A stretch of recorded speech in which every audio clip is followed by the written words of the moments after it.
is up, everybody? Welcome to another episode of Limited Resources. This episode number 703. My name is Marshall. I'm one of your Limited Resources, and joining me on the line all the way from Denver, Colorado, it's Luis Scott-Vargas. Luis, how's the new YouTube channel going, man? It looks like it's popping off. Yeah, I'm having a great time. It's a bit of a commitment. I'm doing a video every day, and that definitely keeps me on task. But I got incredibly fortunate that Vintage Cube just lends itself to a bunch of awesome stuff happening, and the first bunch of videos I actually think came out really well.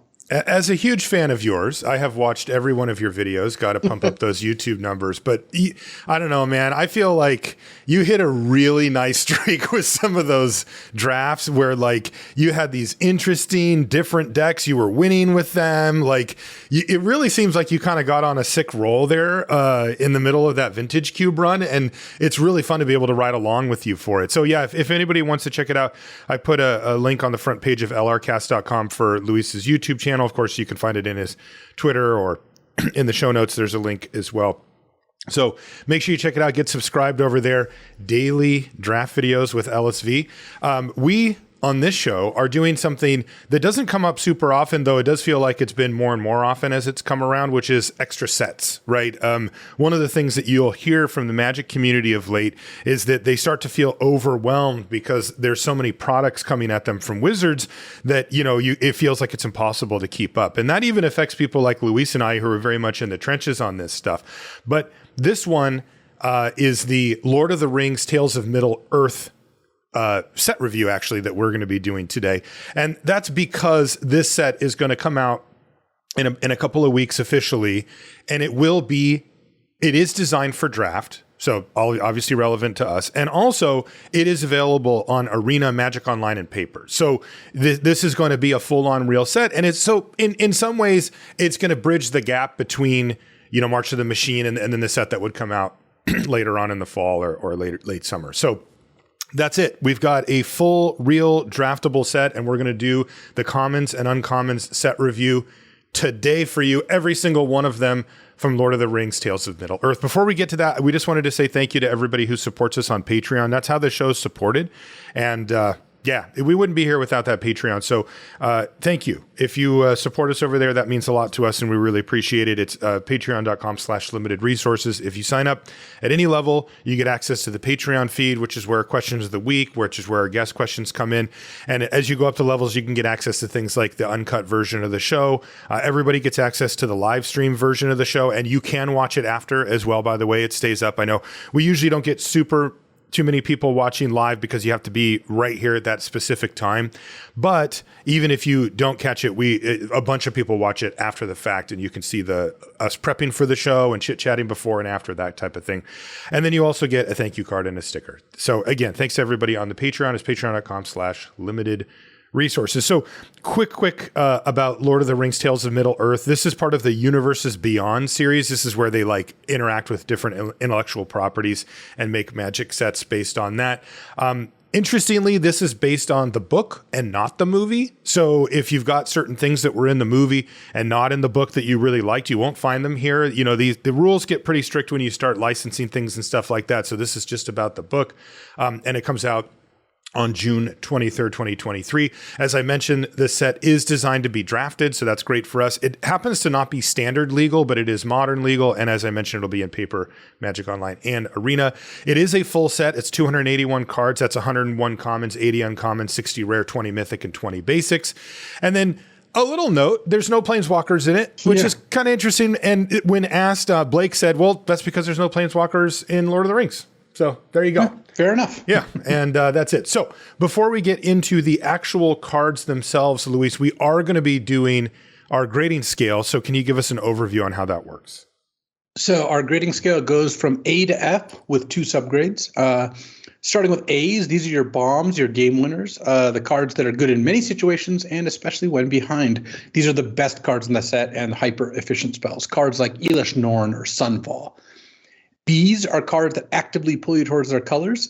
In this particular case, it'd be color pairs. This is a kind of normal-ish 2-color set for the most part. Cards that give you a reason to be there, cards that you're happy to take early and that you hope to have as many of as possible in your deck. We're talking cards like Collective Nightmare or Halo Forager. Cards are just, you get that little zing of when you get early, but aren't quite a bomb. Seas are playable. These are the pawns of limited. They're fairly interchangeable, and you end up with a bunch of these in your deck. These are the cards that you're not unhappy to play, but you're not like jumping out of your seat when you get them. These are just solid cards. These are cards like Meeting of the Minds or Converter Beast. Ds are cards that are sometimes playable, but you would prefer not to run them. And when you do run them, you feel a little bad about it. These are kind of mediocre / junky cards, maybe a little too expensive, maybe have too high of a setup cost. So when you do have a couple of these in your deck, you're not in love with that. And if you have more than a couple, that usually means your draft went poorly. Cards like Flywheel Racer or Bonded Herd Beast. Fs are cards that are virtually unplayable in all scenarios. We're talking cards that cost 10 mana, cards that, put a counter on every planeswalker you control, cards that just don't do anything in limited, cards like Jin Gitaxias Core Augur. And then our two subgrades, we have sideboard. So these are for best of 3 purposes, cards that you wouldn't typically play in your main deck or are weak in your main deck, but out of the sideboard can be quite strong. Cards that like destroy artifacts or enchantments, cards like Negate, Duress. These are the kinds of cards we're talking about for sideboard. And then build around. These are cards that by themselves don't do anything, but when you combine them with the right cards, they can be awesome. Cards like Tribute to the World Tree. Right. And so we'll give each one of these cards a grade at the end. And it's a way for us to differentiate in case we get into an argument and then we figure out where we really stand, because the grade does tell us where it's going to kind of land for us at the end of the day. Now, this set does have the structure of a 2-color set that we're sort of used to. And that means that it has signpost uncommons, which are gold uncommons in each color pair that give us an idea of what that color pair is trying to do as an archetype. And we actually get 2 gold uncommons for each color. So this hopefully will lead us really strongly down a certain path about, all right, this is what this is trying to do. So let's jump in. Our first card. Let's talk about the mechanics first. I did want to go over. I totally forgot. Mechanics. My bad, Luis. Yeah. Yes, let's do that before.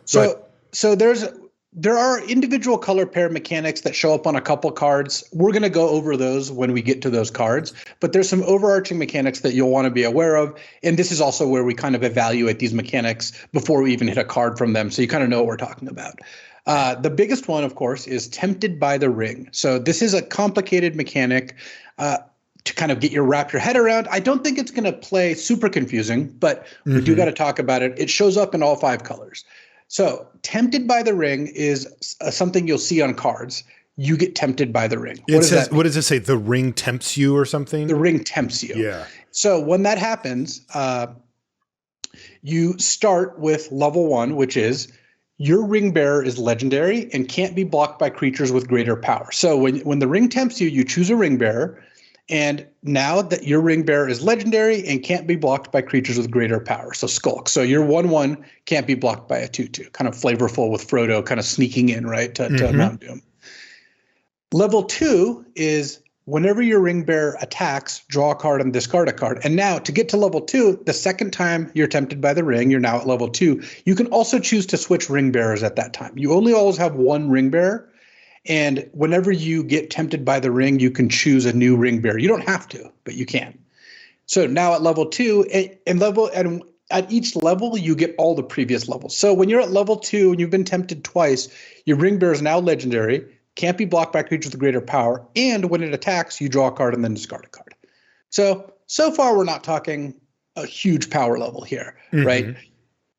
Level 3. Whenever your ring bearer becomes blocked by a creature, that creature's controller sacrifices it at end of combat, which means it will still deal damage to your creature.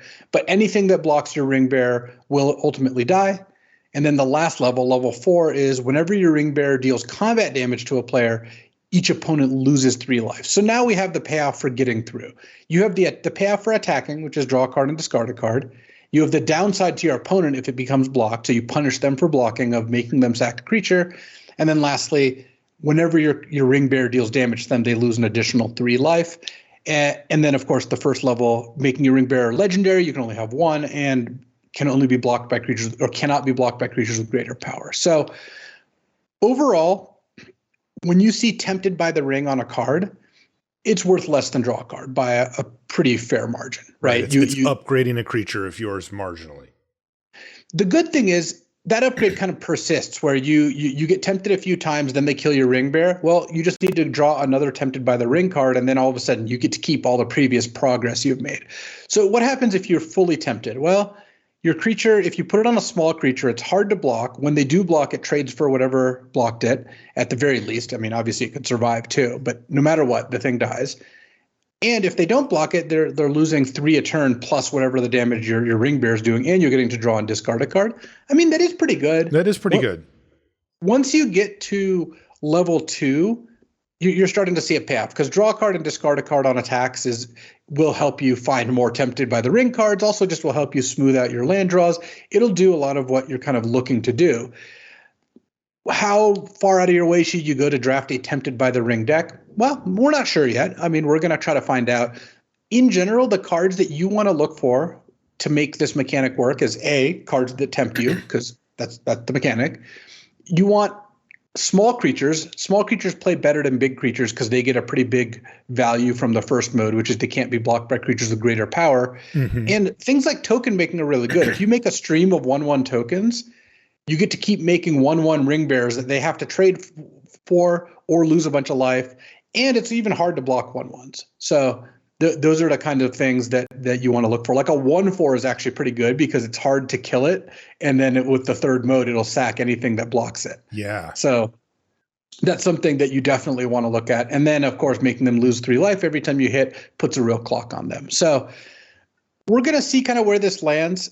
You do want a fair amount of creatures to really maximize this. If you ever are playing a card that it's tempting you and you don't have a creature in play, you are losing some value. So, there's an enchantment that says whenever you play an instant or sorcery, deal 2 to your opponent, and then when you play it, the ring tempts you. That's a kind of weird card because you want a deck with all instants and sorceries, but then the ring tempting you doesn't actually do much. So You got to kind of balance these things.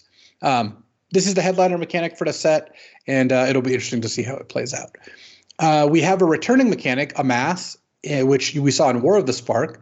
And this time it's orc armies, but it plays the same, which is when you amass, you put that many +1/+1 counters on an army you control. And all the amass cards are like Amass 1, Amass 2, Amass 3, whatever. Mm-hmm. If you don't have one of those creatures, you make one. You make a 0/0 army. And so what that means is the first Amass card you make, let's say you play an Amass 2 card, you get a 2/2 orc army. Yep. Any future Amass cards, while you have that in play, those counters go directly onto that army. You don't end up with 2 in play. However, if that army leaves the battlefield, if it dies, if it gets bounced, whatever, your next Amass card kind of starts over and makes that 0/0. You get a lot of payoffs for amassing. There's cards that key off your army's power, and so the bigger army you can make, the better. Amass is good with sacrifice effects because each Amass card can make a new creature if you're continuously sacrificing them. That's a nice little combo. Bounce is effective against it because they're tokens. Removal is all right against it. If you have removal and they're amassing, you kind of want to wait for they amass till they amass a few times. Then one removal spell kind of trades for all of that. If you keep killing the orc when it's too small, they'll just keep making a new one. And as with War of the Spark, they tend to shy away from auras that lock down creatures because that plays really unpleasant for the army person. So they just have to build up this thing that can't do anything. Right. So we're going to see the white pacifism stripped creature types. So if you amassed, you'd start a new army. Okay. Yeah. So they thought of that. Legendary is a big theme, which is across all colors. Oh, Amass is in Grixis colors, by the way. Okay. So red, black, blue.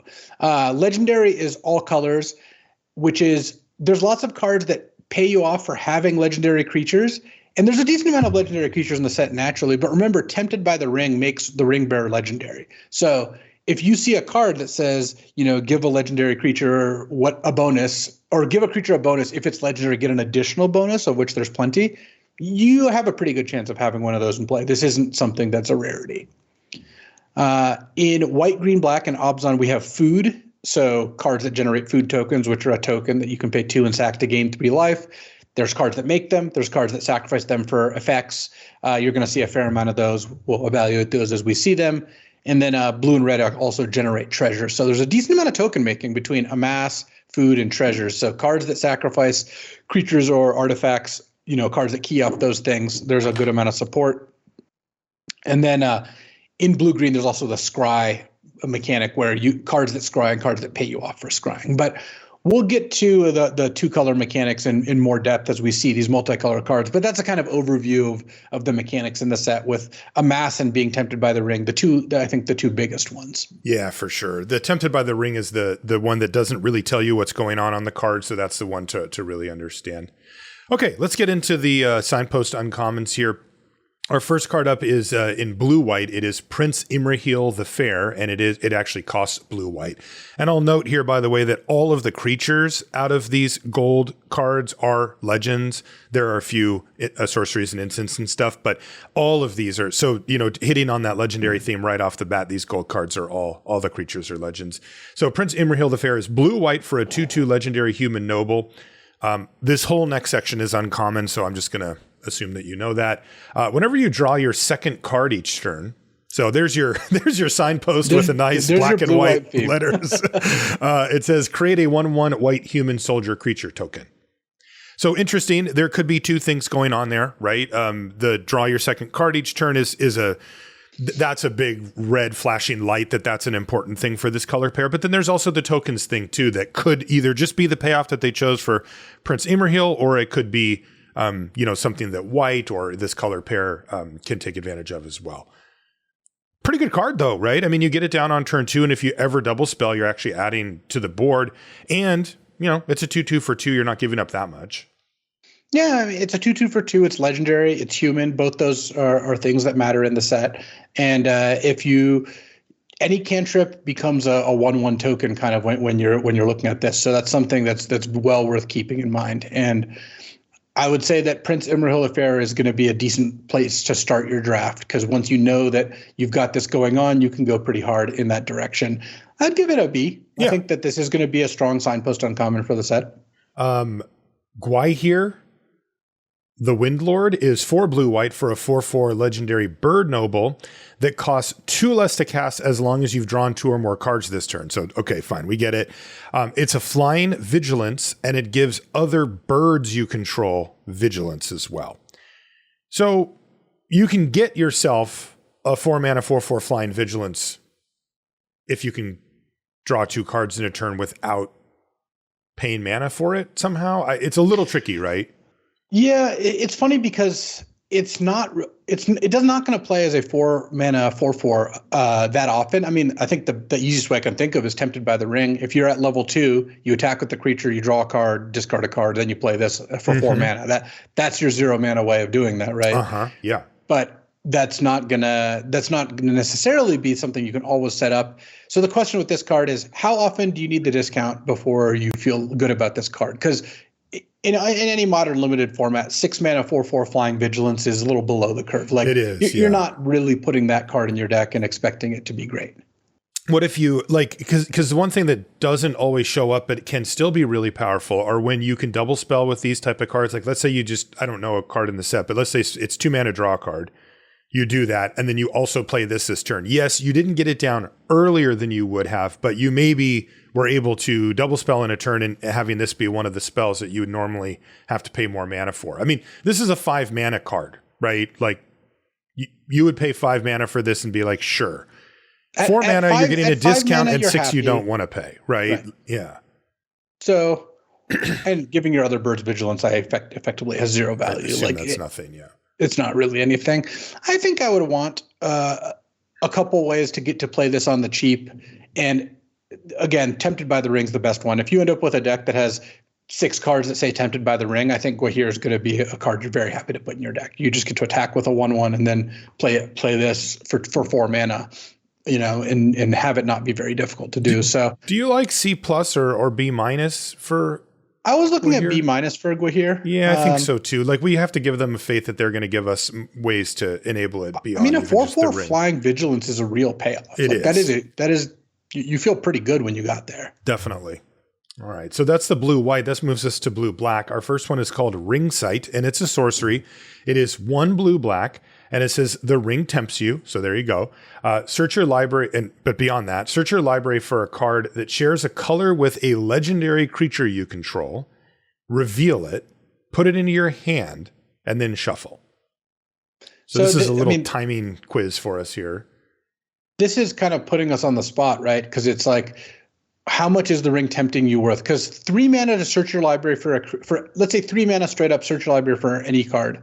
Mm-hmm. How good is that? It's really bad, right? That's a card I would play sometimes, but I would not always play. Okay. Depending on what I have to get, right? If you have something really it's good like a to D. get, but yeah. But it's like a D. Having to share a color with a legendary creature you control puts us like in the F range, because what if you just don't have a legendary creature in play? Well, the This ring card tempts does you, nothing. though. Well, but the ring tempts you, so. It does. So I guess if you have any creature in play, you could just start by doing this. Yes. So you would have to have a creature in play of a color that you want to search for. I guess that's not that big of a cost, because most of the time you're going to, like if you're blue-black, if you have a black creature in play, getting any black card out of your deck is probably fine. Same with having a blue creature in play. You just get your best card. But man, it's a steep cost, though. But what if your bomb is black and you only have blue creatures in play? Then that's a further knock on the setup cost for Ringsight. To me, this feels like the setup cost is a little too high. Like I would have to really, really, really value the ring tempts you.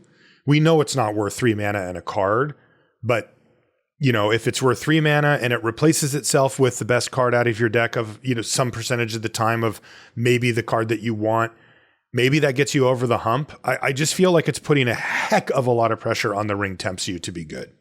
I mean, compare this with we're gonna see this when we go over to blue commons. 1 blue mana, draw a card, the ring tempts you. Like that card's so quite a much bit more better. appealing, right? Yeah, it is. So I think, you know, the other thing to consider that we don't know yet is how slow is the format. Cards like Ringsight at 3 mana can get better if it is about getting to the things you need to get to, right? Think about the slower formats we've had, you know, Dominaria, or even the last set, March of the Machine, you know, where like you have a little bit of wiggle room, and if the bomb is there or the combo piece is there, then you might be able to do it. I would not assume that this is going to be the type of card that you want to play every time you see it, though.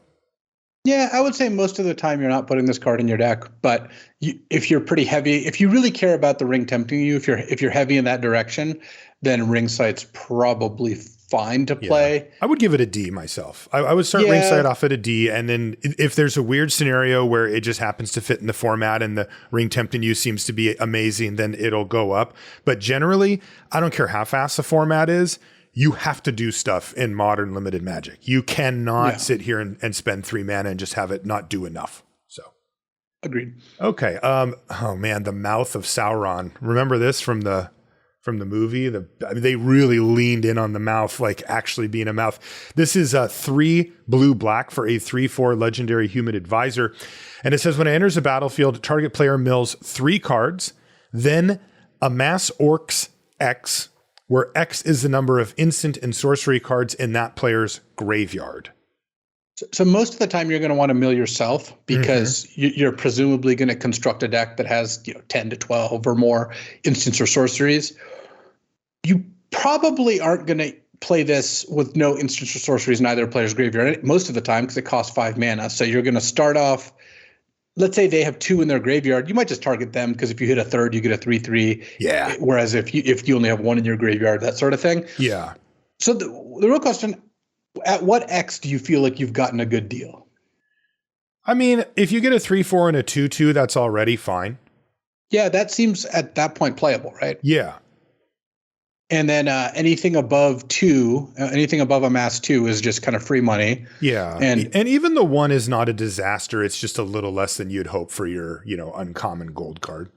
And when you're milling small amounts, you should target yourself, because generally stocking your graveyard for raised dead effects, cards like this, whatever, is an upside. When you're milling large amounts, you start targeting your opponent, of course. I would say most of the time you're gonna intend to mill yourself, but also if the game goes long and you have this plus maybe a way to get it back, you might just start targeting your opponent because you're planning on milling them a few times. Sure. I like this card. I actually think it's really good. Yeah. I would give the Mouth of Sauron a B+. I think would too. That the floor is pretty good, even if you by some stroke of bad luck have to play this with no instants or sorceries in either graveyard. Like you'll probably hit at least 1 a lot of the time if nothing's shown up so far, especially since I don't imagine you're putting this in a deck without any instants or sorceries. Yeah. And if you draft the deck where this is supported, it could be awesome. I mean, and let's not forget that part, right? Like what if you top deck this late and you make a 6/6 with it, right? It's like, oh, Wow. Yeah, that sounds great. So we both agree B+ on the Mouth of Sauron. What is the signpost telling us here? Is this graveyard stuff? Is this instants and sorceries matter for blue-black? Well, the loudest thing it's saying is play lots of instants and sorceries. And it in has fact, a mass the on other it. gold uncommon is a sorcery, so I guess that's a loud statement too. It has a mass on it, so you're already kind of caring a little about amassing. A mass is weird. Where it does. Amass cards do play well with each other because let's say you have a 3/3 army in play and you're putting 2 more counters on. That is kind of haste, right? Like you are getting a haste out of your thing, but. On the other hand, like you don't need a ton of amass cards for them to be good. They work fine by themselves, just well enough. So, yeah, I would say B+ on Mouth of Sauron and look to build a deck with a decent amount of instants and sorceries mainly. Okay, next is our red-black, and it's Mauhur Uruk-hai Captain. This is black-red for a 2/2 legendary orc soldier. It has menace, and if 1 or more +1/+1 counters would be put on an army, goblin, or orc you control, that many +1/+1/+1 counters are put on it instead. So it turbos out your orc armies, your amass. Yeah, it bumps all your amass numbers up by 1. There are also ways to get +1/+1 counters on your creatures. The next black red uncommon actually does that. Okay. So you get to combo with those. But even if it was just 2 mana 2/2 menace. Your amasses are +1, I'd be really happy with that card. Yeah, that seems good. Black red has a lot of amass, and 2 mana 2/2 menace is a nice aggressive thing. Plus, again, all of these are legendary, and that is upside in this set. It's not strict upside. There's a counter spell that if it counters a legendary creature, you get a bonus, but it is upside. And of course the normal knock on legendary, like if you pick up a second Mauhur, then you don't get to do it. But that is something. This guy seems really solid to me. To think about it, I didn't mention while the ring was tempting you. It makes the ring bearer legendary. If you have 2 of the same creature in play and you make 1 legendary, oh no, that actually doesn't matter. Ignore me. They both have to be legendary for that to matter. So the ring tempting you doesn't just randomly bin your creatures. Oh, okay. Yeah, unless it was already. I guess I can't work that way. Anyway. No, it doesn't work that way. So what do we want to give Mauhur Uruk-hai Captain? B+? Like, I would give it really B+ good. again. Yeah. This is exactly one of the signpost commons that I would be happy to start my draft with. When I look at this card, I'm like, oh wow, this sounds great. Yeah, this one also has the thing that we like to look for, which is very solid baseline, an evasive 2-drop in a potentially aggressive color pair with upside. Next is Ugluk of the White Hand. This is 2 black red for a 3/3 legendary orc soldier. And it says whenever another creature you control dies, put a +1/+1 counter on Ugluk. If that creature was a goblin or orc, put 2 counters on it instead. So 4 mana 3/3, it builds up pretty quickly, but when your orcs and goblins die, it goes up really quickly. Like this becomes a 4 mana 7/7 pretty fast there. Is this a tribal payoff? It's both tribal and amass. I mean, amass and tribal are both kind of like similar. Also there's a bunch of there's ways to make. Yeah, it also pays you off for sacrificing them. There's ways to make human tokens in the set. There's like 1 in a red, make 2/1/1 humans, and that actually works well with this too. They're not goblins or orcs, but like 1/1 tokens work well with this card. Yeah. Yeah, I don't love the starting stats. Like this doesn't have what Mauhur has, where it's like you're happy with it sort of at face value. You're not. But like you said, this thing can get big. I do feel like it's lacking a little bit. The starting stats are lacking a little, or it's just getting huge, right? But not like it doesn't have menace. It doesn't have trample. Like, you can make this a 7/7 and your opponent's like, okay, block it or whatever. And that makes me a little less excited about it. I have a Ugluk in like the C+ range. Is the payoff good enough to just say like it got really big? I would say Ugluk's a C+. Okay. I think that you get 1 counter soon enough of the time that it becomes a 4/4 or a 5/5 if it was actually an orc or goblin, that you're going to play this card if you're black red. But this isn't like Mauhur, where the other black red card where you're like, I'm going to start with this card and be pretty happy about it. Yeah, because I mean, I will put it to you. Hey, look, we've got a gold uncommon legend, and what if I told you it was 2 black red for a 5/5?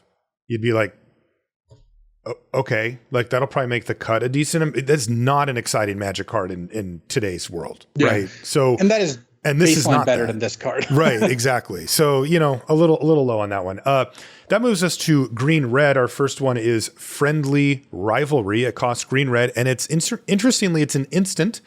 And it says target creature you control and up to one other target legendary creature you control each deal damage equal to their power to target creature you don't control.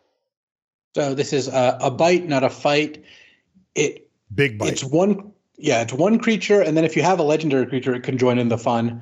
But it's not option. You don't have to have a legendary creature to cast this. And so the baseline of a red-green instant rabid bite is pretty good. It is. And with the upside of this can have tag team with a legend, but it's still just a removal spell. It's not really a build around. Like, you're going to naturally end up with enough legends that I don't think you need to stress about this card. I would say Friendly Rivalry is like a B-, like just a good removal spell.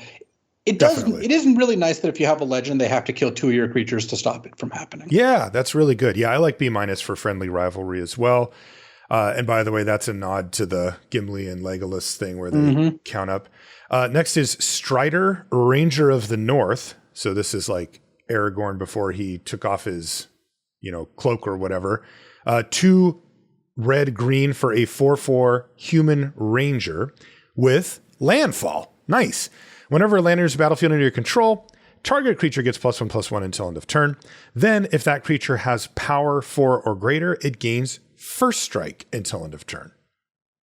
I mean, Strider is a beater. Like, yeah, you play this. It's a 4/4. So if they can't kill it, you untap. You play a land, give itself +1/+1 in first strike. It's just a 5/5 first strike attacking. I mean, very high floor. 4 mana 4/4 is a great start, and then pretty high ceiling. Can also pump other creatures. Like, you play this, play a land, pump a creature that can attack. So you're like getting value right away from the ability.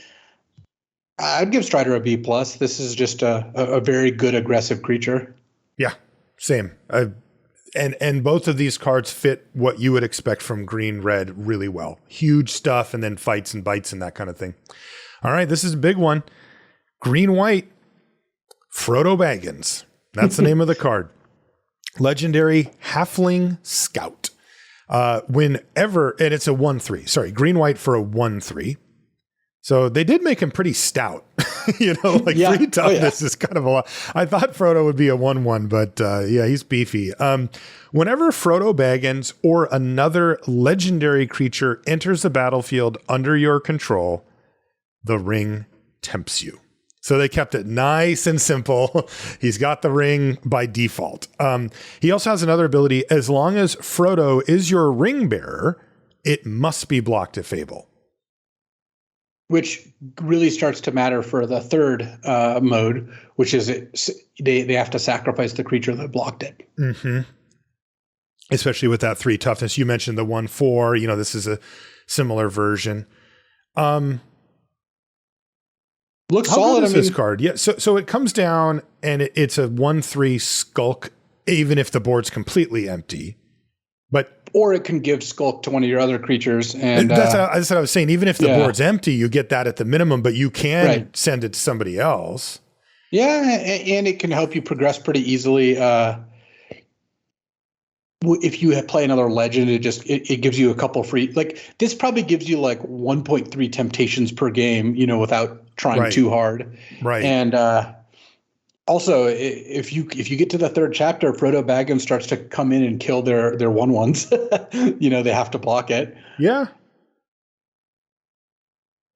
I would say Frodo Baggins looks like a B, maybe B+, but I'm leaning that way too, because I just feel like you're going to have other things that say, like, you're going to play this on 2 and you're going to be on stage 1 of the ring. And then really all you need to do is bump it up the 1 to get to that sweet spot that you mentioned when you went over the ring where you're doing the looting, right? And then this is actually making it even slightly better because of the must be blocked thing. So yeah, I mean, Frodo Baggins looks like a B+ to me on the build around. Yeah. Even without it, it's probably just a good B. Yeah, pretty solid card. I think it's going to be hard to end up with a deck without any ring tempts you cards. It just the nature of the beast is going to be that you're going to see a decent amount of those. Is this exciting though? The ring tempting you? I don't know. Just like this is Frodo Baggins. I mean, this is like, what if we could make a Frodo Baggins magic card? This is it.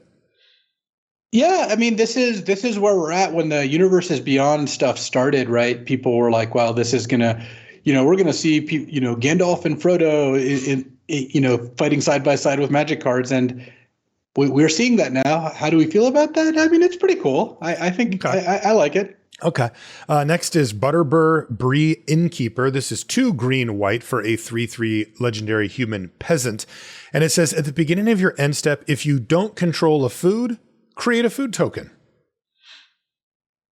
So you play this for 4, you immediately get a food token. On your next turn, if you haven't sacked it to gain life or sacked it to an effect, there's cards that let you sacrifice for value, which is even nicer. You get it, you don't get another one, but a lot of the time you'll get another one. And in the late game, this is just gain 3 life a turn.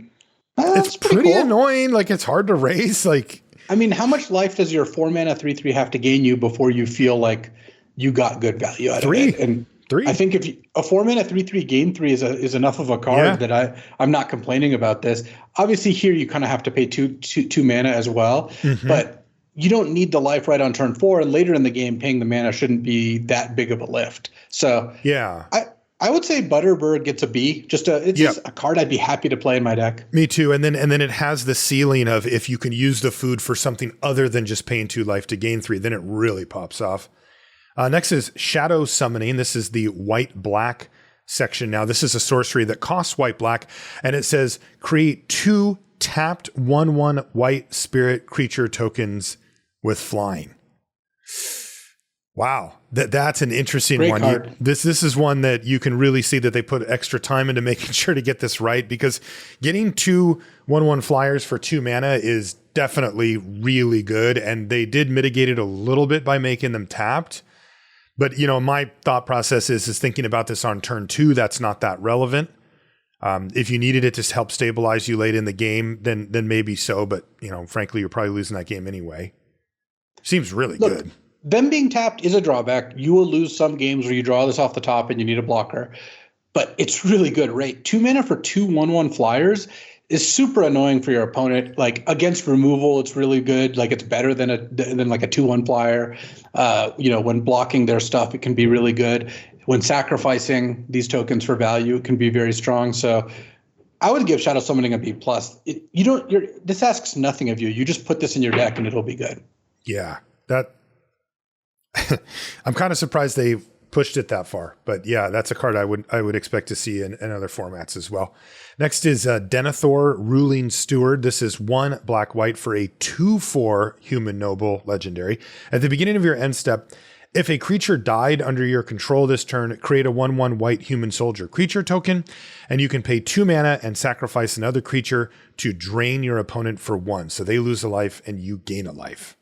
Yeah, this is like the innkeeper that gets you a food every turn, but it gets you a sick value token every turn. Yeah, 3 mana 2/4 also really nice. Really nice defensive stats. I mean, even if it didn't make free tokens, the ability to sack a creature to drain them for 1 is really threatening in the late game, and this gives you a kind of an endless supply of fuel. Imagine turn 2 you attack, or turn 2 you play a 2-drop, you attack, they block, and then you just play this and you immediately get a token. Wow. And then if you'd like, you can just chain them. Yeah. And then that's part of the idea too. I think that Denethor is awesome. This is both a build around and a card that is powerful on its own, which is obviously exactly what you want out of a card. I would give this one a B+ as well. Definitely. Yeah. Denethor looks great. Wow. I'm impressed by that card, because even if it doesn't make the tokens, you still just have this like block, sack, like draining thing that just adds up. Red Blue is next, and the first card is Bilbo, Retired Burglar. This is 1 blue-red. Bilbo is also a 1/3 halfling rogue in this case rather than scout. And it says, when Bilbo, Retired Burglar, enters or leaves the battlefield, the ring tempts you. Whenever Bilbo deals combat damage to a player, create a treasure token. Nice. Yeah, really, really good value. I mean, playing Bilbo on 3, making him the ring bearer, and then just saboteuring in for treasure tokens, that sounds so good. It really does. This skulk thing is really nice. Well supported here with these 1/3s. Yeah, that's nice.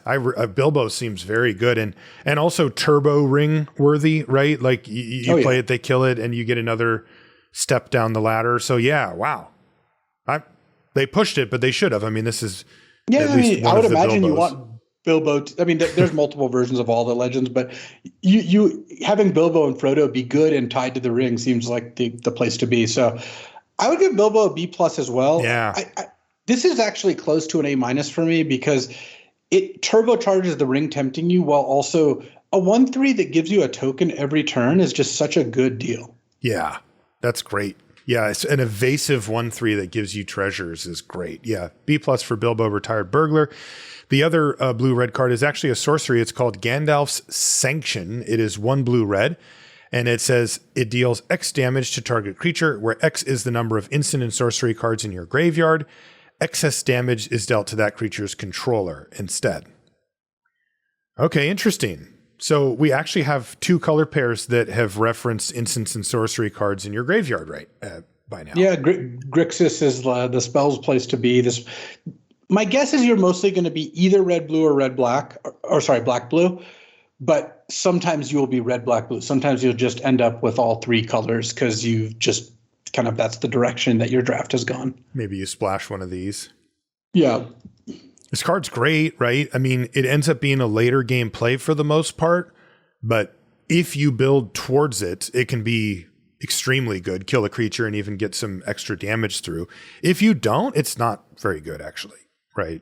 Yeah, this is very much a build around card. Yeah. Like if you put this card in your deck without support, it's a 3 mana do nothing. Mm-hmm. But in the right deck, 3 mana deal 5, which will kill their creature and they take a point or 2. Or once this is a 3 mana deal 7, you actually just want to target their 1/1. Yeah, exactly, and go upstairs with it. So I would give this a build around B for Gandalf's Sanction. Yeah, that sounds right to me. It's a build around, but it's very good when you're there. One of the reasons to be in blue-red spells is you might get this 5th pick because you have to have a very specific deck. And I'm thinking you want 12 spells in your deck before this starts to really heat up, and ideally more. Right. Next is the green-black archetype. The first card is Old Man Willow, which is 2 green-black for a legendary tree folk, with star for its power and toughness. Its power and toughness are each equal to the number of lands you control. So we'll assume at least a 4/4 here. Yeah. And then growing as you hit your land drops. Big. Yeah, that is big. Whenever Old Man Willow attacks, you may sacrifice another creature or a token. And we've seen a couple of ways to generate those already. When you do, target creature an opponent controls gets -2/-2 until end of turn. Yeah, what a great card. Wow. This is often going to be like a 4 mana 6/6, and then when you attack, you can sack a creature, you can sack a food, you can sack a treasure, and you can just kill their thing. Green-black has a sacrifice theme going on. I love Old Man Willow. I would say this is also a B plus just because it's got such good stats combined with a good relevant ability. Yeah, that's really impressive, especially considering that you can kill something small or shrink something big that could have a chance to block it. And this thing's just going to keep getting bigger as the game goes, too. The other card is Rise of the Witch King, which is the same cost. It's 2 black-green, but this one's actually a sorcery. And it says each player sacrifices a creature. If you sacrificed a creature this way, you may return another permanent card from your graveyard to the battlefield. Yeah. So not the thing I just sacked, but anything else that's a permanent.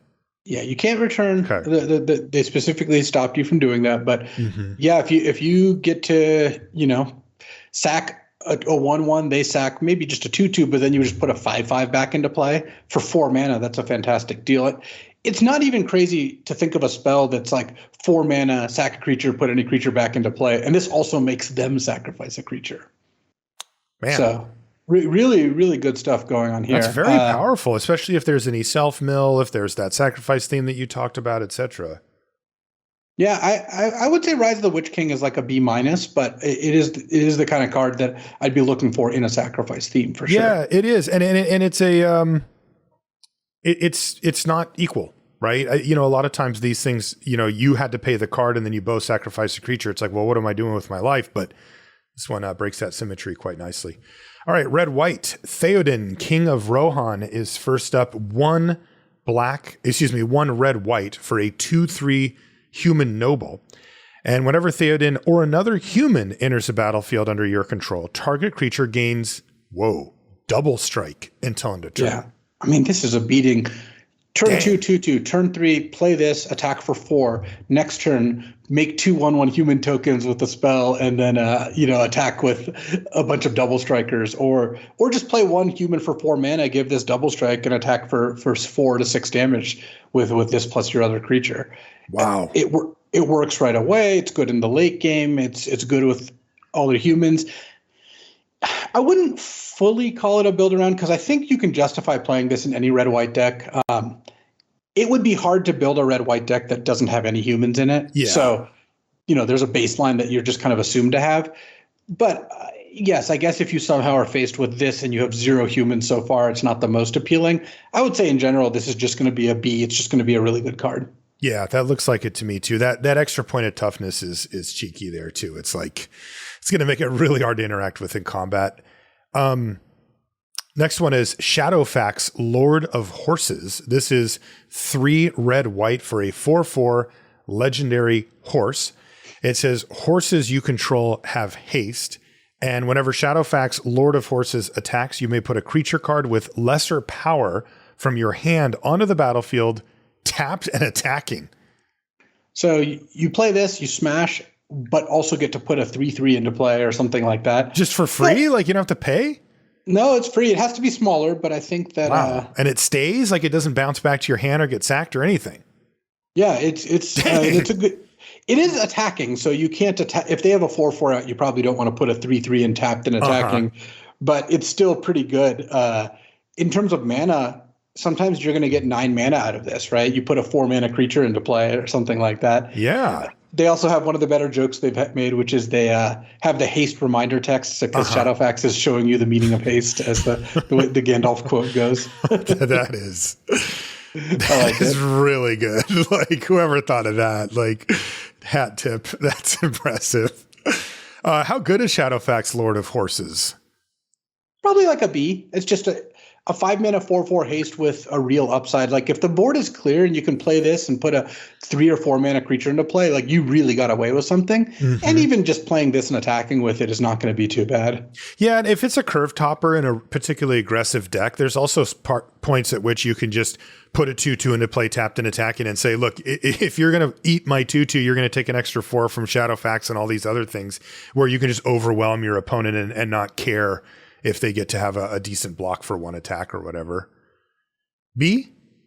Yeah, I would say B. For Shadowfax. All right, last color pair is green-blue, and our first card is Arwen Undomiel. So this is Arwen. Blue-green for a 2/2 elf noble. So it looks like they made the elves blue-green. Kind of interesting. Whenever you scry, put a +1/+1 counter on target creature, and you can pay 4 blue-green to scry 2. This is a type of card that feels like a throwback to me, where I read these and see these and I think, this is exciting. There's something cool to build towards for a ramp deck. There's a kind of an undeniable late game here with scry 2 and you're putting counters on stuff. But then it never happens, because there's too much other stuff to do between 2 mana and 6 mana. And when you finally get 6 mana, you often don't want to spend it to do this. So I agree with that if the ability was 6 mana scry 2, put a +1/+1 counter. Mm-hmm. But this triggers off any scry. And because blue-green is a pretty well-supported theme, I think Arwen's going to be a good, strong early pick. Like, okay. There's just enough commons that tack scry onto their abilities that you kind of I look at this as a 2 mana 2/2 payoff for scrying, that if somehow you run out of things to do, you start paying the 6. But I agree. The paying the 6 isn't really what this card's about. You're not going to do that very much. But there's plenty of ways to scry where you're like, turn 2 Arwen, turn 3 play a card that scries, make Arwen a 3/3, and then you already are like kind of ahead of the game there. That I would say Arwen's kind of a build around, but a build around B. Like this is a good place to start. And kind of like Theoden and Red White, if you're playing blue-green, you should put Arwen in your deck. You're going to have at least 2 other scry cards in most cases, and sometimes many more than that. Okay, yeah. If you told me I could erase the 4 blue-green scry 2 part and still like the card, then I'm definitely in. Yeah, and that's where I'm at. Yeah. That the 6 mana ability is just last ditch. I've got nothing else to do. I guess I'll do this. Mostly it's going to be 2 mana 2/2 that gets you a free counter a couple times a game when you do end up scrying. Also, it's a threat, right? If you have an instant speed way to scry, this is a combat trick. Yeah, and just to be clear, it is, you just get 1+1/+1 counter per instance of scrying. Yeah, you Doesn't don't get matter a how bonus many if you scries. scry 2 or 3, and there's actually not that much of that anyway. Because, as it turns out, scry 1 plays really well, scry 4 plays really poorly. So Yes. they wisely have kept it to mostly scry 1. Okay, and our last gold card is Legolas, Counter of Kills. Oh, nice, I get it. 2 blue-green for a 2/3 legendary elf archer. Yep, Legolas has reach. And whenever you scry, if Legolas is tapped, you may untap it. Do this only once each turn. They had to cap that. Whenever a creature an opponent controls dies, put a +1/+1 counter on him. Oh, that is amazing. He's literally counting his kills with counters. Look, I like the 4 mana 2/3 reach that whenever a creature opponent controls dies, put a +1/+1 counter on him. I think that's all fine. I'm completely baffled by the middle ability. I have no idea. Why does it say do this only once each turn? To stop some kind of loop, Yeah. But whenever you scry, you can untap this. Okay, I mean, I get it. The idea is to ambush them, right? Or post combat, you scry so it has vigilance. This feels like, hey, we need one more card that cares about scry. Oh, let's just put this scry text on this Legolas. It's just dissonant with the rest of the card. It doesn't self-function, this doesn't scry. Whereas Arwen, at least, you see oh, she scries and then pays you off for scrying. I'm not saying every card has to solve itself, but I think Legacy is just a terrible design. I just don't understand these. Magic cards have so much text. Why are we putting extra text on them that really doesn't do much or make sense? I had to read this card a few times to see if I was missing something because it felt like an incomplete thought to me. Yeah, I mean, it feels to me, right, of course the people that design these cards are aware that these are signpost uncommons, and that's why they're designed. And so if you make Legolas and it doesn't say anything about scry, your sign is missing some text, and they probably felt compelled. I agree, though. It feels a little hasty to put that on there. What would you give him? I would give Legolas a B because you play this as a 4 mana 2/3 reach, and then it starts growing whenever combat happens and your opponent's creatures die. I'd give it a B- actually. I think so too, because this is blue-green. It's not like a heavy removal color pair. Right. You need 2 things to die before you start feeling like you got ahead of the game. So probably a B- C+, honestly, for Legolas. And look, every now and then you will cast an instant speed scry card and then untap Legolas and block one of their things. But I still maintain that text it detracts from the card more than it adds. Yeah, I think that I would describe that as annoying, but not overtly powerful, which is what you'd prefer. So C+, B- for Legolas. Okay, we're going to move to red. We like to, cycle through the colors and where we start them. So our first red card is called Fear Fire Foes, and it is X and a red for a sorcery at uncommon, and it says damage can't be prevented this turn. Fear Fire Foes deals X damage to target creature and 1 damage to each other creature with the same controller. That's nice. I mean, this card's great. It's a good card. It's not going to be hard to get a 2-for-1 off this. All that it needs to do a 2-for-1 is them to have an X1 in play. Mm-hmm. If they have a 2-1 in play, you just fireball their 3/3 for 4 mana, and then their other creature dies. You can cast this before combat, kill one of their creatures, put damage on the rest, attack into them. Sometimes you actually might cast this after combat where you make some attacks. They make the, quote, obvious blocks where their 3/3 blocks your 2/2 and their 4/4 blocks your 3/3. Then post-combat, you're like, all right, spend 5 mana, kill your 4/4 flyer, and finish off those other 2 that blocked. Yeah. All that's relevant. It stops damage prevention too. I don't know how much that matters. Yeah, I don't know My either. guess is not tons. But regardless, this is a B. This is just a good removal spell. Yeah, Fear Fire Foes, B. Next is Ranger's Firebrand. This is red for a sorcery at uncommon. It does 2 damage to any target, and the ring tempts you. Wow. Yeah, you weren't kidding. So they can just kind of tack on the ring tempts you into otherwise very playable cards like Ranger's Firebrand. Yeah, I mean, it is an uncommon, so it's not like it's going to show up necessarily all over the place, but it's a good one. I mean, sorcery speed, deal 2 for 1 mana is a playable card. Giving you the ring tempts you for free based on top makes this pretty solid. It's still probably a little worse than an instant speed shock, but getting the tempting of the ring could be a big impact. So I would give this probably a B- as well. B- for Rangers Firebrand.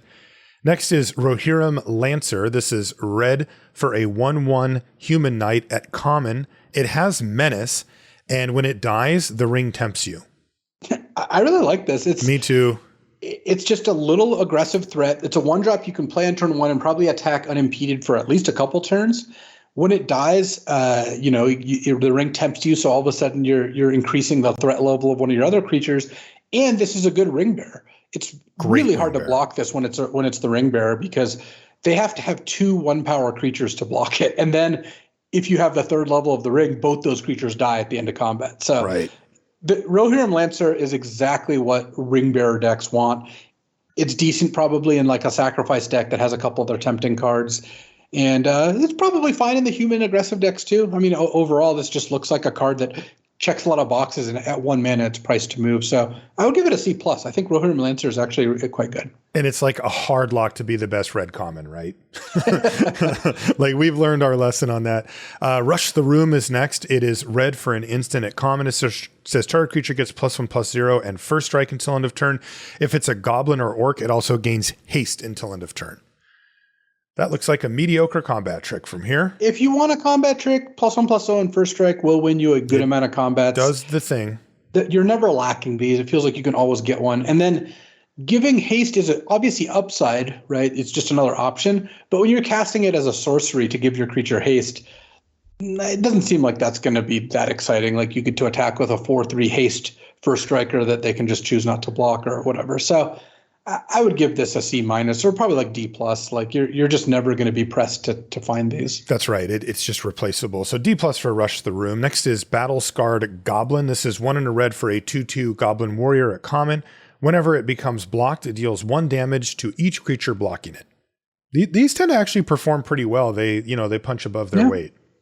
It's a good aggressive card. Yeah. I mean, if you're looking at attacking your opponent, then you're going to be pretty happy with this, because it's not just like a 3/2 attacker. It also makes it so they can't block it with any X1s. So their 2/1 just can't block this card. So, I mean, it's a C, but in an aggro deck, you'll play it and you'll be happy with it. Yeah, Breaking of the Fellowship is next. This is 1 and a red for a sorcery at common. It says target creature an opponent controls deals damage equal to its power to another target creature that player controls. And then you get the payoff, the ring tempts you. Yeah, these are kind of difficult to set up usually. Well, it's only 2 mana, which is nice. All that it requires is them having 2 creatures before it does something. Yes. The only thing is you're not always going to be able to get their biggest creature. If they have a 4/4 and other creatures in play, you just won't be able to kill their 4/4. But even killing one of their small to medium creatures for 2 mana and getting the ring tempts you, like how much better is this a lot of the time than a deal 2, right? Or I think it's even worse, a deal 3. Mostly just worse. You think it's worse than a deal 2? Like if this card just said deal 2 to any target, any one of their creatures, like if it was Rangers Firebrand, you think that would be better? I think it's a better card. I think Rangers Firebrand's quite a bit better. Well, Rangers Firebrand's a better card because it costs 1 mana. But at 2 mana, would you rather have that? Yeah. I think that the problem with Breaking of the Fellowship is that like there are way more times than I think people realize where they have like 2/2/3s, and you're like, oh, this doesn't do anything. Yeah, but this also is balanced by the time that they have a 4/4 in play and you can kill their 3/3 flyer. Yes, it is a lot more variable. And, for my 1 or 2 mana removal spell, I'm pretty happy to have it just kill something that costs comparable mana like every single time, rather than have this be a card that sometimes does, punch above its weight significantly, but a lot of the time does nothing. Or I shouldn't say that. Some of the time does nothing, or a lot of the time does the thing that the do 2 damage would have done anyway. Definitely swingy. I mean, it has an upside to it, but I don't like relying on these type of cards, and I don't know if the ring tempts me is enough to get me to like it. You're not going to cut this card from your deck very often, I don't think. You don't think so? I think it's going to play all right. Like, they have to have 2 creatures in play. Look, I'm not saying you should play 3 copies. The subsequent copies get a lot worse because A, you're killing their creatures with them, and B, the more situational a card is, the worse it is to draw multiples. But I think if I had a Ranger's Firebrand and I was choosing between a second one and a Breaking of the Fellowship, I would be inclined to take Breaking of the Fellowship just so I cover my bases a little more. Okay, because it does have at least the chance to kill something. This can kill a 4/4 or a 3/3. Ranger's Firebrand can never do that. Yeah. So what do I don't think it's a great card. I would give it a C. I don't think it's a great card, but I think I'd give it a D. I think it's going to be a little better than that. The Ring Tempting You is a nice upside, you know. I mean, think about it. Like, so they made this 1 in a red. Like, if this was like premium level or high level removal, right? It would be more expensive or be double red or be uncommon or something like that. So they know something we don't, unless this is just like the best red common or whatever, you know. I mean, it's not. There's the best red common is just a 2-mana deal 3. But when you look at this, like this, I don't think is necessarily going to be a D level card. Okay. All right. Well, we shall see. Maybe the Ring Tempting break puts it over the top, you know. So you have Breaking the Fellowship at D. I have it at C. Yes. Okay. Yeah. Next is Cast into the Fire. Just get right to the chase here. 1 in a red for an instant. It's common. It says choose one. Cast into the Fire deals 1 damage to each of up to 2 target creatures. Or you can exile target artifact. Yeah, you can exile the ring. Yeah, there you go. So when you look at like these flexible cards, the idea is like, okay, let's put 1 narrow thing, exile target artifact, and 1 maybe more general thing so that people main deck these sideboard cards. In this case, I actually still think it's a sideboard card because deal 1 to 2 creatures is not enough. I would still consider that a pretty narrow effect. It's not something I feel like I'm going to put in my deck just out of nowhere. So yeah, this looks like a sideboard card and just an okay one, not a great one. Cast into the Fire gets sideboard grade. Next is Erebor Flamesmith, which is 1 in a red for a 2/1 Dwarf Artificer at common. And it says whenever you cast an instant or sorcery spell, it deals 1 damage to each opponent. 2-mana 2/1 common that pings. Pings only them, so it can't mow down their creatures. Right. This is the creature you'd want in the blue-red spells deck, I suppose. Like if you know, look at a 2-mana 2/1, you can still just trade for their things, and that's okay. And if you have this in a spells deck and you're casting a spell every single turn, it can be kind of an annoying ability as well. I'm not going to take this highly because it doesn't really fit a lot. Like when I look at the blue-red spell, the Gandalf whatever card that deals X damage or X the number of spells in your graveyard. Yeah. That just doesn't even want this card. Right. Like you don't want a 2-mana 2/1 that damages them. You want spells that replace themselves, like they draw cards and they scry, and you want removal spells and you know, that sort of thing. If the blue-red spells deck ends up being a more aggressive build, maybe this card does make the cut. As is, it does feel like a card is not going to be that exciting to fit into your deck. Yeah. I mean, the problem with the creature Erebor Flamesmith is that it's a creature. Like you have critical mass, you know, of spells that you need, and this doesn't help fill that. I would give this a build around C for Erebor Flamesmith. It you know, you're probably not going to want to play it at all unless you're building around it somewhat in that deck. And even if you are, it doesn't seem like a key payoff for the deck to me. Yeah, I think that if you're short in your aggressive like black-red deck that has 7 spells and you just want another 2-drop, totally acceptable card. Like it's not embarrassing, but it's not a high pick. Right. Gimli's Fury is next. This is 1 in a red for an instant at common. Target creature gets +3/+2 until end of turn. If it's legendary, it also gains trample until end of turn. Yeah, there's going to be a lot of legendary creatures, and the Ring Tempting You means combat checks get kind of interesting because they're forced to block with a small creature. Then you just go, bam, Gimli's Fury. And it's legendary by default. Right. But also means your creature's not that big either. So it's not like you're trampling over for tons of damage. No, but these do, I mean, you know, especially like if somebody does have the ability to block, you know, your ring bearer, they will do so a lot of the time if it's early, right? If they're on stage 1 or 2 of it, they're going to want to try to trade or get that thing off the board. Yeah, And this thing can play out like a, but Keen Blade. if you're trying to make a ring tempts you deck, you want to have enough creatures and you want to have enough ring tempting spells. You're gonna have a lot of space for your combat tricks because you still want removal spells in your deck. Definitely. So you will not have a lot of space. I will say if you do end up making space, Gimli's Fury is probably the one that you want. Like this is very powerful. Yes, this is better than Rush the Room, the +1/+0. Mm-hmm. I still think this is like a D level card where you're just not going to put this in your deck very often. Yeah. And it suffers from the same thing of probably not being coveted that much. It's just you can get these if you want them.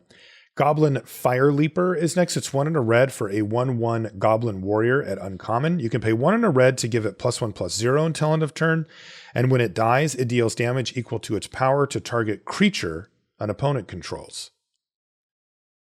I like this card. Some power here. This card's great just on its face. Like a 2-mana 1/1 that dies and deals 1. It's not the worst card in the world. If you're defensive. That is annoying. Yeah. And the fire breathing ability just means that some of the time you're just going to get to pay 2 mana, trade for their creature, and then it dies and trades for another creature. Like the floor on this, I think, is a 1-for-1. It's really hard not to get a 1-for-1. Yeah. And getting a 2-for-1 is very achievable. Is this a good ring bearer target? Oh, it's a great ring bearer target because you attack with this. If they don't block, they lose 3 life plus if you wanted to pump it. So they block. You then maybe pump this once. It trades for their creature. Their creature actually just has to get sacrificed. And then it deals 2 to one of their other creatures and takes it out. So I would give Goblin Fire Leaper a B-. I mean, this card is great. It's good with sacrifice effects. It's just a good card. Very annoying. B- for Goblin Fire Leaper. Next is Improvised Club. This is 1 and a red for an instant. At common, it says, as an additional cost to cast this spell, sacrifice an artifact or creature. And then it says, Improvised Club deals 4 damage to any target. Yeah, so 2 mana, deal 4 instant speed, clearly above rate. They just wouldn't print that card, at common at least. And in order to play it, you have to sack an artifact or creature. Well, that means sacking an amass token, sacking like something like Goblin Fire Leaper, sacking a food token or a treasure token. There's a lot of ways to support this. In a normal deck, without any way to enable this at lower cost, this card's not very good. It's just too expensive. You just can't really expect to spend 2 mana and sack a creature to deal 4 and have that be a good deal. But once you have a couple ways to make tokens, which almost every deck is going to, then I think this card plays out fairly well. Okay. Diminishing returns? Definitely. When you have a narrow card or a situational card, if one is bad, drawing a second one is horrendous. So you kind of want to avoid the disaster scenario there. That said, if you are black-red with lots of ways to amass, with the kind of the threatened lord that we're going to get to, you're gonna end up being really happy with the Improvised Club. What do you want to give it? I think it's like a C-, but like it's like a build around C+. In an average deck, a C-. Okay. Yeah, I mean, the upside's there for sure. Next is Rally at the Hornburg. This is 1 and a red for a sorcery at common. It says create 2 1/1 white human soldier creature tokens, and humans you control gain haste until end of turn. Yeah, so this is a big one. This card enables the humans decks by putting multiple humans into play, and it gives all your humans haste. So sometimes in the late game, you're like, play a 4-drop human, play this, attack with everything. It also gives you fodder for sacrifice decks like Improvised Club, that sort of thing. And it's a sorcery. So in the spells decks, you could even do that. Yeah. They make good ring bearers if you're tempting. So I think this card's a C. Maybe it plays to a C+ with enough synergies, but it's also really important. So you kind of want to keep an eye on this one. This is kind of the glue that's going to hold a lot of these decks together, which maybe means you need to draft it at closer to a C+ level. Yeah, the question mark is how high of a power level of it. We saw it with Preemie Champion, had similar properties as far as working in lots of different decks, but the power level was really high. This one seems pretty high. I mean, you're getting it, 2 1/1s for 2 mana is okay at sorcery speed. But yeah, the fact that it'll work in so many archetypes will definitely matter. But it still feels like a C for Rally at the Hornburg. Next is Smite the Deathless. This is 1 and a red for an instant. At common, it says it deals 3 damage to target creature. That creature loses indestructible until end of turn. If that creature would die this turn, exile it instead. I mean, this is it, right? This is the There best it red is. common by miles. 2 mana, deal 3, instant speed. Only upsides past that because it also exiles and it even stops indestructible. So, I mean, this is the B plus red removal spell. Right. This is the way that you're going to be able to get rid of ring bearers from, that you wouldn't have been able to block, etc. So great common there. Next is a Book of Mazarbul, which is actually a saga, so it's uncommon. It is 2 and a red, and it says Chapter 1 is Amass Orcs 1, so you get a little army rolling. Chapter 2 is Amass Orcs 2, which, as Luis described before, means that you're actually going to put 2 counters on the army you already have, assuming it's still there. And then Chapter 3 is creatures you control get +1/+0 and gain menace until end of turn. Just all of them. Yeah, this is a good card.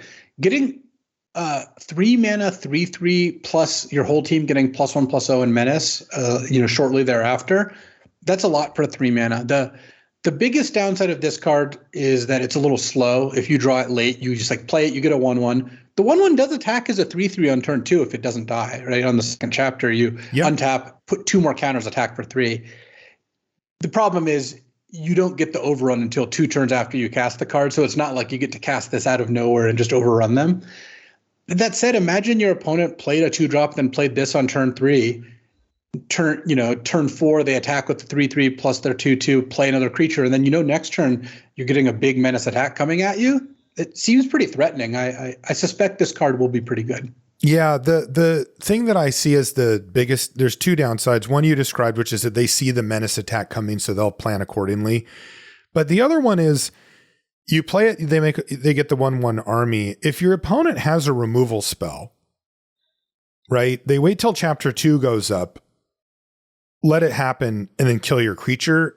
It is a pretty clean way to make it so that this didn't really do that much, right? It definitely takes the wind out of your sails when that happens. I'm not saying that's a disaster. It's still just, basically a 1-for-1. You even get a little upside, but it feels, when I read it, more like I'm getting more out of it than just something that they could answer with a single removal spell and kind of be done with it. But it's not. Yeah. Look, when that happens, you spent 3 mana. They probably spent 2 to 4 mana, depending on which removal spell they played. Yeah. And you traded 1-for-1 and you still got the Chapter 3, which if you have any other creatures in play gives you value. That doesn't sound It's not that terrible bad, to me. Right? It just looked better than that to me on the surface. How does the timing work, by the way? In what sense? Well, the way I described it's right? They have to wait for Chapter 2 to have resolved and then kill your orc to get it. Because if they kill the 1/1, then they'll just get a 2/2. If they had a shock in their hand and they shocked the 1/1 in response to Chapter 2, you just get a 2/2 in play. Yeah. So and remember you definitely, they don't want to do that, right? So, but I would say that the Book of Mazarbul, I would give this probably a B-. I think this is going to be a pretty strong, aggressive play. I think so too. Turn 3, this thing's coming down and things are happening for sure. Like you said, you effectively get haste on that, extra 2 counters. Next is Fiery Inscription. This is 2 and a red for an enchantment at uncommon. When it enters the battlefield, the ring tempts you. And whenever you cast an instant or sorcery spell, it does 2 damage to each opponent. Yeah, this is the card I was talking about where your blue-red spells deck wants to just have this in play and start, casting spells and knocking them down. But that does kind of mean you're not getting much out of the ring tempting you. Right. I like this card though. Yeah, it's a cool card. I don't know how often the blue-red decks are going to need a win condition, but this is kind of making me think as if you had a deck with Fiery Inscription, a couple Flamesmiths to pick up the tempting. Oh yeah. And then whenever you play a spell, you're started kind of lining up damage on your opponent. That sounds kind of reasonable to me. It actually does. And it, death of 1,000 cuts here, right? I mean, you can just sort of ping and chip away and, you fire off a removal spell. It does 2 or 3 damage to them. It kills their creature, buys you some time. I mean, it's obviously a build around card. I'm excited to build around a card like this. I could also see it being very not good. I could see it being you just can't take turn 3 to do nothing. And then you cast a few spells and your opponent's sure, I took 6, but I built out my board, right? And I've got like repeatable sources of damage in the form of creatures, and you're sitting there on this stupid enchantment that didn't do anything. That's probably the more likely scenario. But just as a baseline, I would give it a build around B, because I kind of feel like if they put it in the set, that there's something to it, and that it'll pay you off on, like they wouldn't just put a card in here that just didn't do anything. Also, imagine you're playing blue-black control and your blue-red opponent plays this on turn 3. Yeah. I feel like you're going to be in a lot of trouble at that point. You're just going to like, all right, this is not going to be an easy game to win. Yeah, I have to somehow find a way to race, Okay, so build around B for Fire Inscription. I like it. All right. Gimli's Axe is next. It's 2 and a red for an equipment and artifact, and it is common. The equipped creature gets +3/+0. That is one heck of an axe. As long as it's equipped, as long as the equipped creature is legendary, it has Menace. Wow, +3/+0 and Menace is like kind of a beating. What would you expect the equip cost on this to be? What would you want? If it was +3/+0 and Menace, I mean, I would want to spend 2 or 1 mana and be unhappy with 3 mana. It's 2. Yeah, it's a good deal. Okay. Because like you said, there's tons of legendary creatures. Ring Tempting gives you legendary creature. And this thing just becomes quite a threat. I mean, even if it's just +3/+0 on like a random 1/1 or whatever, all of a sudden they have to respect it. Yeah. The fact that you have a decent amount of ways to make legends really is what sells this. Because if you're not getting the Menace, this card's not very good. Like not giving toughness means that Menace kind of substitutes for that, because it forces them to block with 2 creatures and give you a 2-for-1. So you do really want to make sure you're equipping this to a legendary creature. Otherwise, I think you're gonna be kind of unhappy with the result. But in a deck that has enough of those, this card does seem fine. Still, these always look better than they actually play these days. I know that is true. That is true. I'm going to give it a D+ to start. All right. I think that's a reasonable place to start. I think we are in the territory now where reasonably costed equipment needs to prove it to us rather than us assuming that it's going to be good. Yeah. Next is Grishnok, Brash Instigator.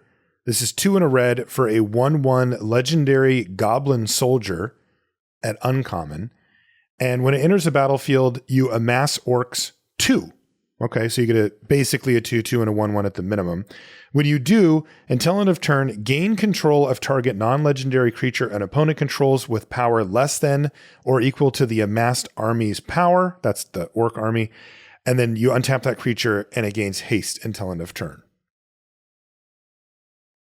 What a weird design. Really good card, though. Like, so at face value, you steal something small.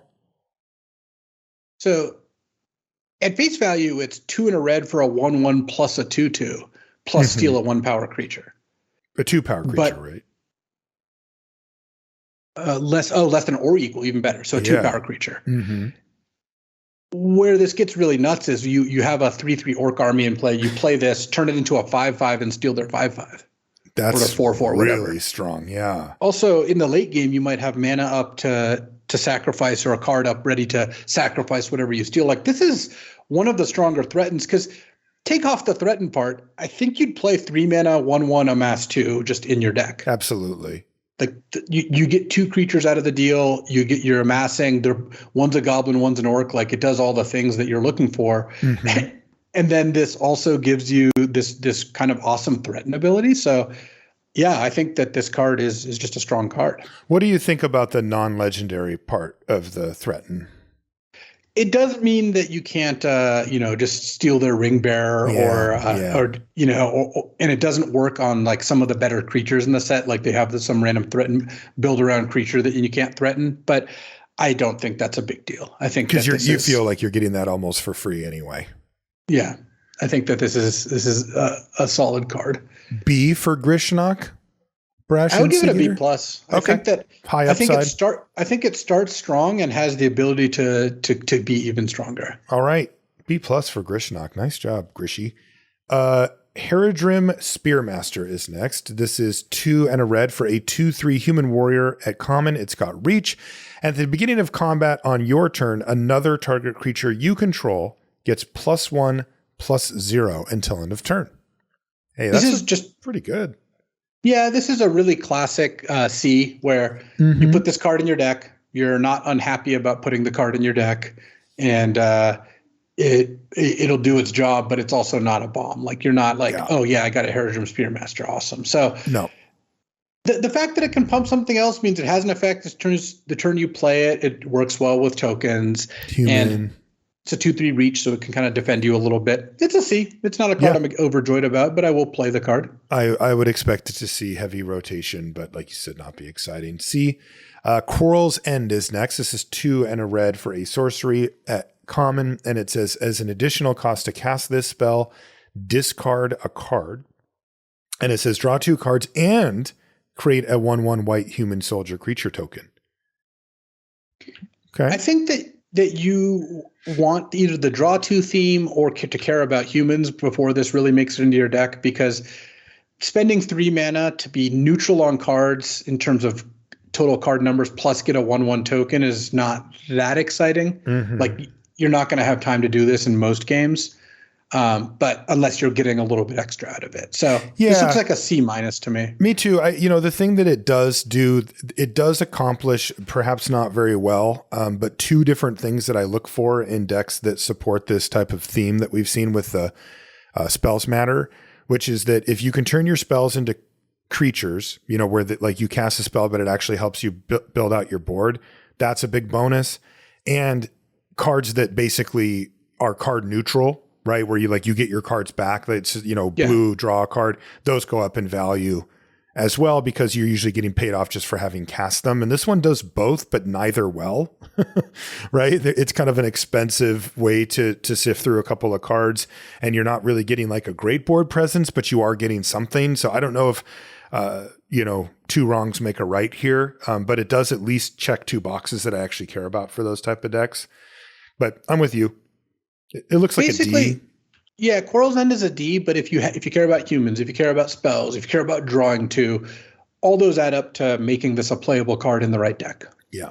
Next is Rising of the Day. It's 2 and a red for an enchantment.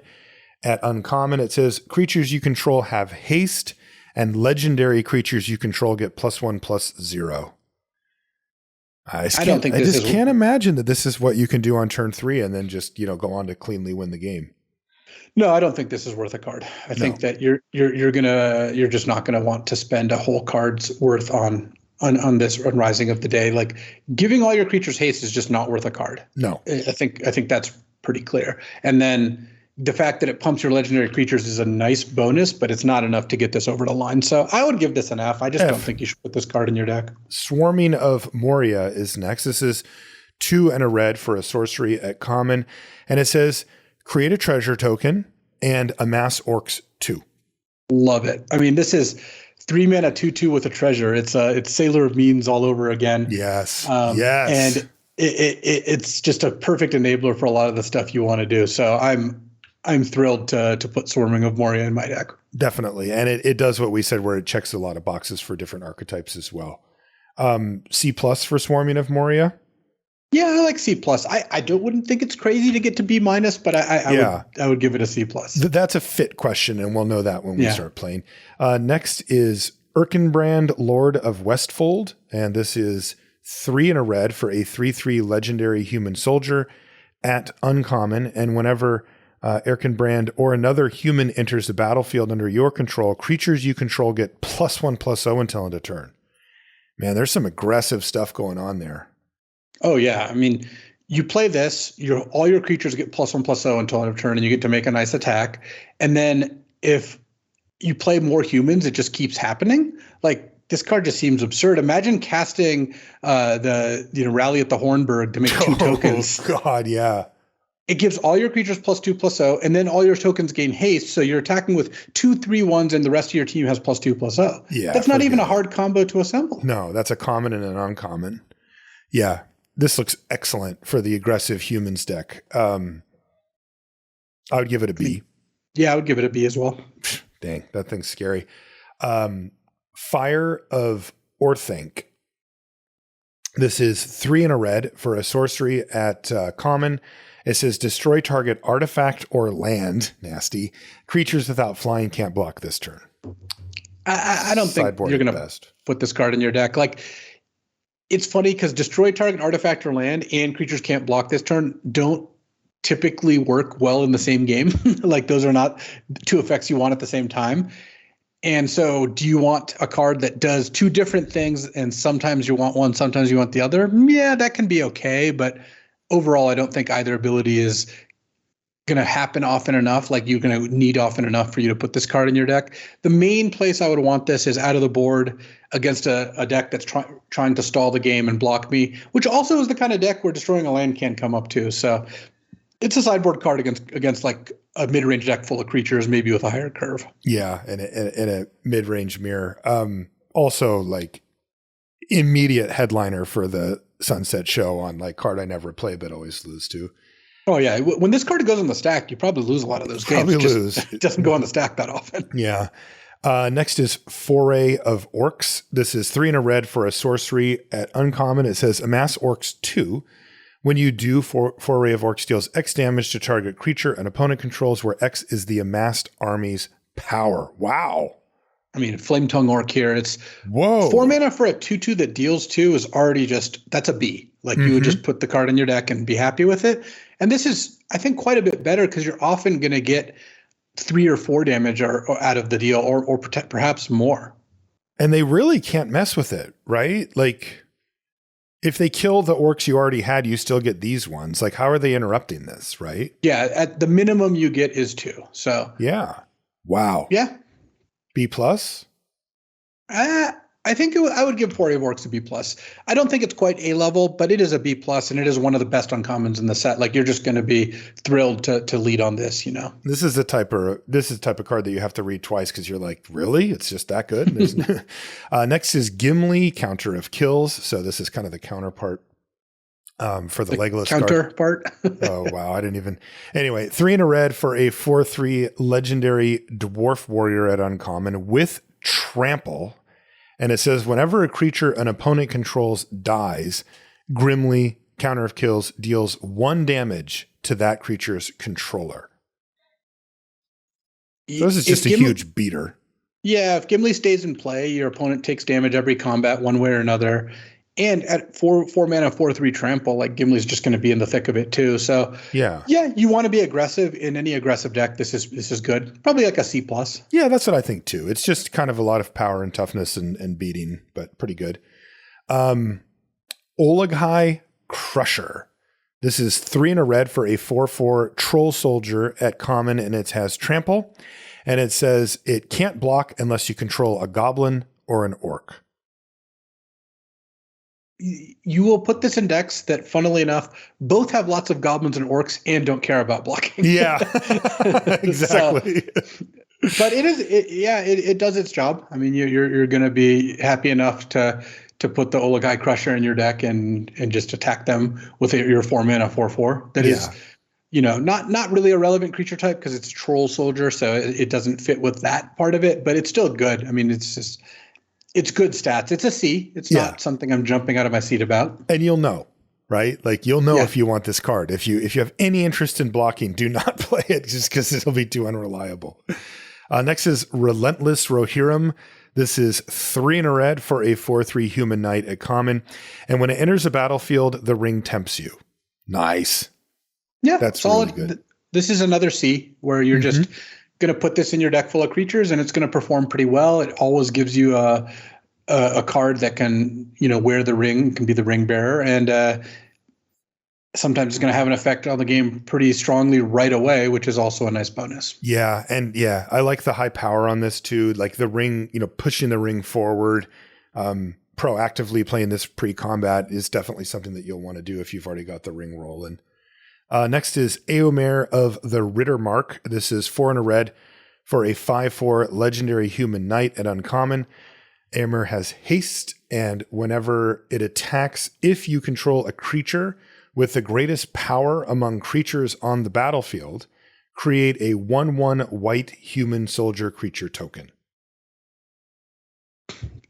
Which you probably do, especially if you curve into it. Yeah. Sure. That seems great. I mean, 5 power of haste is just a lot, and 4 toughness is enough to make it, a pain. And the fact is that especially if you play this on turn 5, you're almost always going to get the human soldier straight away, which is a nice bonus as well. I think that, just a 5 mana 5/4 haste is all, that's a human and a legend and all this stuff is already pretty good. And this one's has the potential to spit out a couple of extra creatures. So I'm kind of in across the board for this. I mean, look, each of these last few cards, the Ologai Crusher, the Relentless Rohirrim, and now Éomer, they're all aggressive, right? They're all just look, I want to turn these things sideways, but it seems like that's the thing. So, I mean, I think red overall is just pretty aggressive. Yeah. Like you when you draft a red deck, most of what you're doing is attacking. The blue-red spells deck might be the exception to that. Yeah. So, I mean, but Éomer, again, looks solid. I think I would give it a B-. Yeah, I might just give it a B just because Sure. It's pretty big. B, yeah. But 5 power haste is something I'm fairly happy about just in general. Okay. Yeah. B for Éomer of the Rittermark. Next is War Beast of Gorgoroth, which is same cost, 4 and a red. Also same power and toughness. It's 5/4, but this one's a beast at common. And it says, whenever it or another creature you control with power 4 or greater dies, you amass 2. So 5 mana 5/4 dies into a 2/2, but also your other creatures can amass into a 2/2 as well, or die into a 2/2 as well. And start building up a bigger 2/2. Including an army. If you have a 4/4 army and it dies, it gives you a 2/2 army. Oh, that's ridiculous. Which is pretty cool. That's pretty funny. But this card is very meh, right? Like replacement level type card. Yeah, I don't think that the War Beast is something you're going to feel the lack of. I think it's going to be a decent 5-drop if that's what you want. And, sometimes you do need spells that cost 5 in your deck, but you're not going to – it basically doesn't matter. Let's look at these last 5 cards. If you want 2 or 3 cards of Gimli, the Ologai Crusher, Relentless Rohirrim, Éomer, War Beast, you don't really care which one it is. Éomer is probably the best of these, but you're not going to feel like your deck's drastically different, whether you have Gimli or Ologai Crusher, whether you have War Beast or Relentless Rohirrim. Yes, these do feel all kind of interchangeable. And what that means is you should pick all of them at a little bit lower rate because they're replaceable. So yes, the War Beast is a C, just like the Rohirrim, just like the Crusher, and the uncommons are unsurprisingly a little bit better. But you're just not going to be that unhappy no matter which one you end up with. How can I interest you in an Oliphant, which is you can actually, which is 5 and a red for a 6/4 elephant at common. It's got trample, and whenever it attacks another target creature you control, gets +2/+0 and gains trample until end of turn. That's actually a lot for 6 mana at common, but they even tacked on something really nice: mountain cycling for 1. So the land cyclers in March of the Machine did end up being worse than they looked. I actually don't think this will be, because mountain cycling 1 versus 2 is a massive difference. Because that means that you're paying 1 mana, which is turn 1, which does not interrupt you. Yes. You can still cast your 2-drop on turn 2, etc. Right. And that is a pretty big game, I think. Yeah. It's incredible to me that this is a common, right? I mean, that is so much text and so much relevant, good text, for a really pumped up common here. And then, I think most of the time people will play this as a mountain cycler. And then if you just happen to find yourself in a scenario where you don't need it, then you can curve it up into a pretty impactful 6-drop all told. So I like Oliphant a lot. It attacks at not only 6 points of trample itself, but another 2 points that also gives trample to something else, which is a pretty significant upside. Yeah. I mean, I still want to give it a C or maybe a C+, but I like what I'm seeing here. Yeah, I would give Oliphant a C, probably. Maybe, like you said, maybe C+, and kind of go from there. Okay. Well, that'll move us over to green, where our first card is Elven Farsight, which is green for a sorcery at common. And it says scry 3. Then you may reveal the top card of your library. If it's a creature card, draw a card. So this is a sorcery speed scry 3, which, as we mentioned before, is somewhat relevant, right? Yeah, it enables your scry effects. It's actually, funnily enough, enables both your scry effects and your draw 2 effects. Yeah, it does. That's funny. And you should be able to get your card off of this pretty frequently. I mean, you'll miss occasionally, but, most of the time your green limited decks are pretty creature heavy. Yeah, I would imagine so. This is a little bit like Seed of Hope, where as long as you keep your creature count fairly high, like 17, 18 creatures, I'd be pretty happy with the card. The problem is if you miss on a creature, the card's clearly terrible. Like, you would need a lot of scry payoffs before I'd put this in like a 12 creature deck. What kind of grade do you like for it? C-. It's an enabler. Some decks, if you have tons of creatures and care about scrying, it's like a CC plus level card even. But most decks, it's going to be closer to a C- than anything else. Okay, this next card is ridiculous. I kind of love it. I've never seen anything like this. So it's called Long List of the Ents. And it lives up to its name. And it does. It's green for an uncommon saga. And normally, sagas have like 3 chapters. And apparently this one has 6. So you get this thing. And interestingly, they're all the same. So it's not like 6 different things. It's just chapter 1, 2, 3, 4, 5, 6. And that thing is, note a creature type that hasn't been noted for long list of the Ents. When you cast your next creature spell of that type this turn, that creature enters the battlefield with an additional +1/+1 counter on it. So you're just like, the first 3 or 4, if you're curving creatures, you're just getting +1/+1 counters, and then you probably run out at some point. It's an absurd card. Is it good? So you play this, and basically the next 6 turns, whenever you play a creature, it gets a +1/+1 counter. No, it has to be one that hasn't been noted. But it doesn't it doesn't pay you off for having duplicates.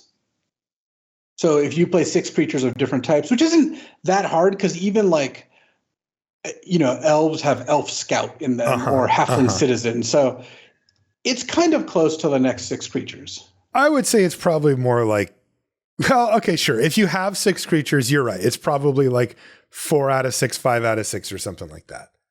Right. That is really good, especially because this is a freaking 1-drop. Like, it's a 1-mana card. Like, it's not the next 6 creatures. It's your 6 creatures for the game if you have it on turn 1, So here's, I think, the problem is, imagine drawing this card on turn 5. Oh, just pure puke. Yeah, right. If this card was in your opening hand always, then yeah, I think you would be thrilled with it, right? Yes. Like you would look at this and you'd be like, wow, we really did it. But, I mean, even if I went like 2-drop, 3-drop, 5-drop, and I got counters on all of those, I would be happy enough with this card. But the setup cost to me just feels a little finicky. Like, I don't know. You are going to run into it sometimes where it's like, I used up human, I used up scout, and now I drew a human scout or whatever, and I'm kind of screwed occasionally. Right.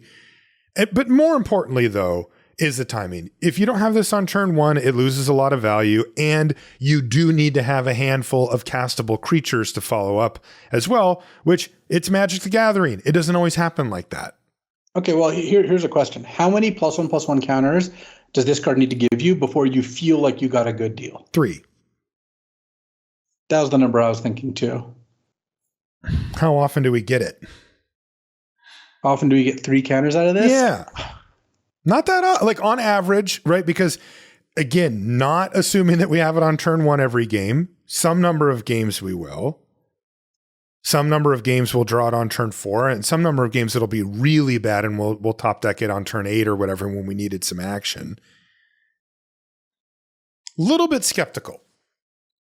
I guess the long list of the Ents doesn't do great. Like, it's not going to have a great win rate. Yeah, I think so too. And I think it won't feel that way, by the way, because every time your opponent plays this on turn 1, you're like, oh my God. And you're going to get ran over.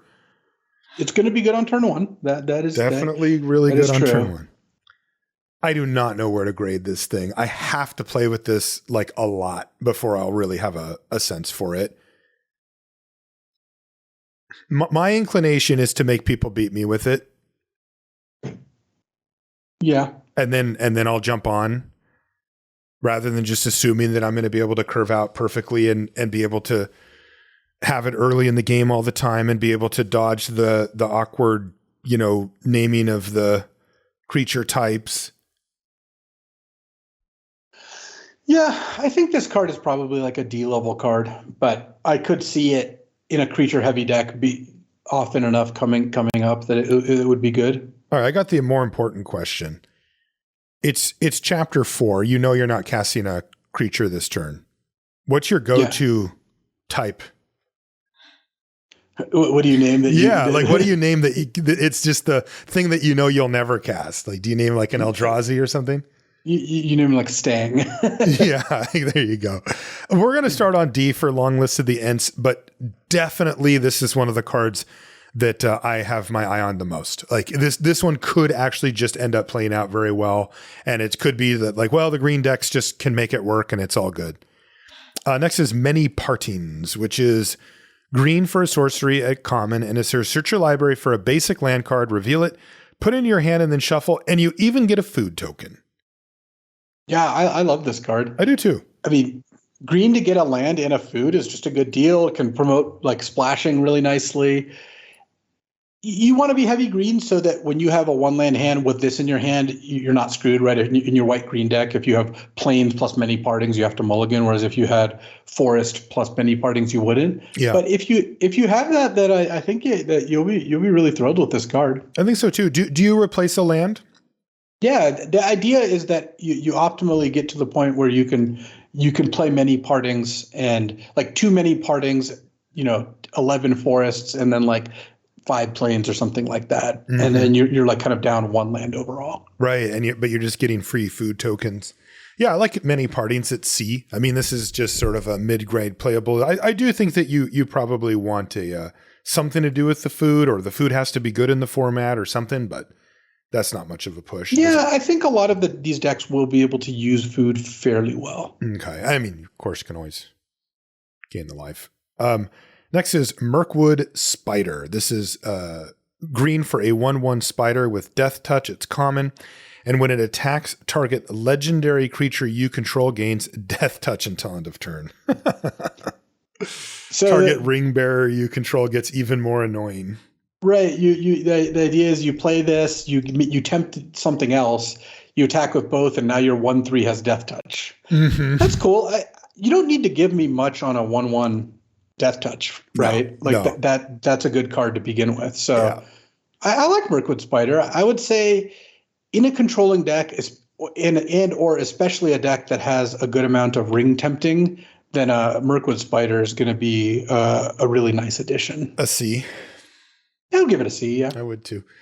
Pippin's Bravery. This is green for an instant.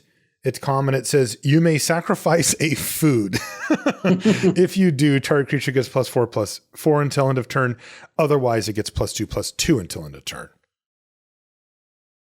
Yeah, this is a way to use up food fairly well. 1 mana for +2/+2 is a card we've seen be decent. Yep. And 1 mana for +4/+4 is obviously great. Like, you can really ambush them with that. So if you've got a good ways to make food and a lot of creatures, then I wouldn't mind playing this card. C as well. Yeah, C combat trick. Next is Bombadil's Song. This is 1 and a green for an instant at common. It says target creature you control gets +1/+1 and gains hexproof until end of turn. The ring tempts you. So you can use this as a way to ring level up like post blocks being declared or something? Yeah, like if it's going to the last chapter or the last stage? The last chapter is the only one that really matters for that, like where they didn't block and then. And it doesn't really work with the looting one, right? Like you're not able to, like you just have to fire it off at sorcery speed to get the loot. Yeah. Yeah. But I think mostly how good is +1/+1 and hexproof on a trick? We found that to be decent. Good. It's good. Yeah. It actually is good. Yeah, because you can win combat with it and you can save a creature. And, I do have to say that, like, a lot of these creatures are quite good, these legends and stuff. And then if you are kind of ring beared up and you don't have a lot of ways to get back on the ring bearer train, this definitely keeps that rolling. Yeah, I think Bombadil's Song looks like actually on the more powerful end of the combat tricks. And I think it deserves a C as well. But like, I would not be surprised if this card overperformed a little bit. Yeah, I would give it a C, but keep an eye on it because it does a couple different things, which is nice. Okay. If Ents Fury is another combat trick, I'm just like, calm down. It's 1 and a green for a sorcery. Okay, so probably not. It's common. Wait, put a +1/+1 counter on target creature you control. If its power is 4 or greater, then that creature gets +1/+1 until end of turn and fights target creature you don't control. So minimum you get give a creature +1/+1 until end of turn, and then it fights a creature you don't control. Okay, that's nice. And then the reason they ordered it this way is so you couldn't target a 3-power creature and then get a counter on it. But like if you target a 4/4 with this, it gets a +1/+1 counter, then +1/+1, then it fights and you attack for 6. Yeah. If you target a 2/2, it just becomes a 3/3 until end of turn and fights their 2/2. I mean, this looks good. This looks like a good fight spell. Like I would give Ents Fury a C+. Me too, definitely. This is a good fight spell for only 2. Lothlorien Lookout is 1 and a green for a 1/3 elf scout at common, and it says whenever Lothlorien Lookout attacks, you scry 1. Yeah, this is a card I wouldn't put in my deck unless I really cared about scrying, but it's a good, cheap way to get repeatable scries. Yep. So that has to matter to you, right? Yeah, this looks like a build around C+ or something like that. C+, yeah. And in a pinch, you could play it. I mean, scry 1 on a 1/3 is good. It's also a good target for ring tempting, so it'll see some play. Next is Meriadoc Brandybuck, which is 1 and a green for a 2/2 legendary halfling citizen at uncommon. Whenever 1 or more halflings you control attack a player, create a food token. So Mary's hungry. Yeah, that includes this. So 2-mana 2/2 when it attacks, make a food. But it also even triggers if you have other halflings that attack, which, there are other halflings in the set. There's a decent amount. So I think that you're gonna be happy with this if you care about food. But if you don't care about food, if you can't use it in any way, then this card is just okay. Yeah. Yeah, I guess, it gets offset a little bit by the times you're facing an aggressive deck where it just ends up being like they can't really race or they have to trade off or they have to kill Mary. Yeah, you do have to attack with a 2/2 to get the food. So I don't know how many times this is attacking twice in a game. You really do want to attack with other halflings instead if you can. Yeah, especially because you could do it right away as well, potentially. Yeah, I think this is a card that just gives you enough at face value that you'll probably just play it regardless. But, I would say C+ for Meriadoc Brandybuck. Yeah, I like C+ for Meriadoc. Mushroom Watchdogs. I guess I don't remember this part of the... This is when they were trying to steal apples or whatever from Farmer Baguette. From the farmer. Or mushrooms, I guess it was. Yes, it must have been mushrooms. So these are watchdogs that look over mushrooms. I see. This is magic, right? Like they could be dogs made out of mushrooms for all we know. It's true, but they're not. You can look at that. It's a 1 and a green for a 2/2 dog. It's common. And it says sacrifice a food, put a +1/+1 counter on mushroom watchdogs. It gains vigilance until end of turn, but you can only do this at sorcery speed. Yeah, there's a little mini food payoff. Attacking with a 3/3 vigilance for 2 mana is fine. Yeah, and it's a good place to put food because, there are matchups where you have to sacrifice the food to gain the life to prolong the game. But there's a lot where you don't, and you'd much rather sacrifice them to do anything on the board. And this counts as that. So this is a little payoff, for having a few extra foods laying around. I like that. Yeah, I would say Mushroom Watchdogs is a C, and in a deck with a lot of food, it can sometimes overperform a little bit. Yeah. Revive the Shire is 1 and a green for a sorcery at common. It says return target permanent card from your graveyard to your hand, and you get a food token. It's okay. Yeah. The returning a permanent for 2 mana spells have tended to be a little weak. Giving you a food is a nice little bribe, but I think this is a D, Revive the Shire, but Yeah. I would be a little more interested if I had a couple cheap permanents that were really strong. Like you built your deck around Frodo and Meriadoc, and then you really want to get them back or whatever. Right. Because it's what you said is true. You need a reason. Like you can't just put a card like this in your deck just because. Like getting back a permanent's not good enough when you tack on 2 extra mana and the conditional nature of having a desirable permanent in your graveyard. Next is a Shortcut to Mushrooms. This is 1 and a green for an enchantment at uncommon. It says when it enters a battlefield, the ring tempts you. And at the beginning of your end step, if a permanent you controlled left the battlefield this turn, put a +1/+1 counter on target creature you control. So it counts for food.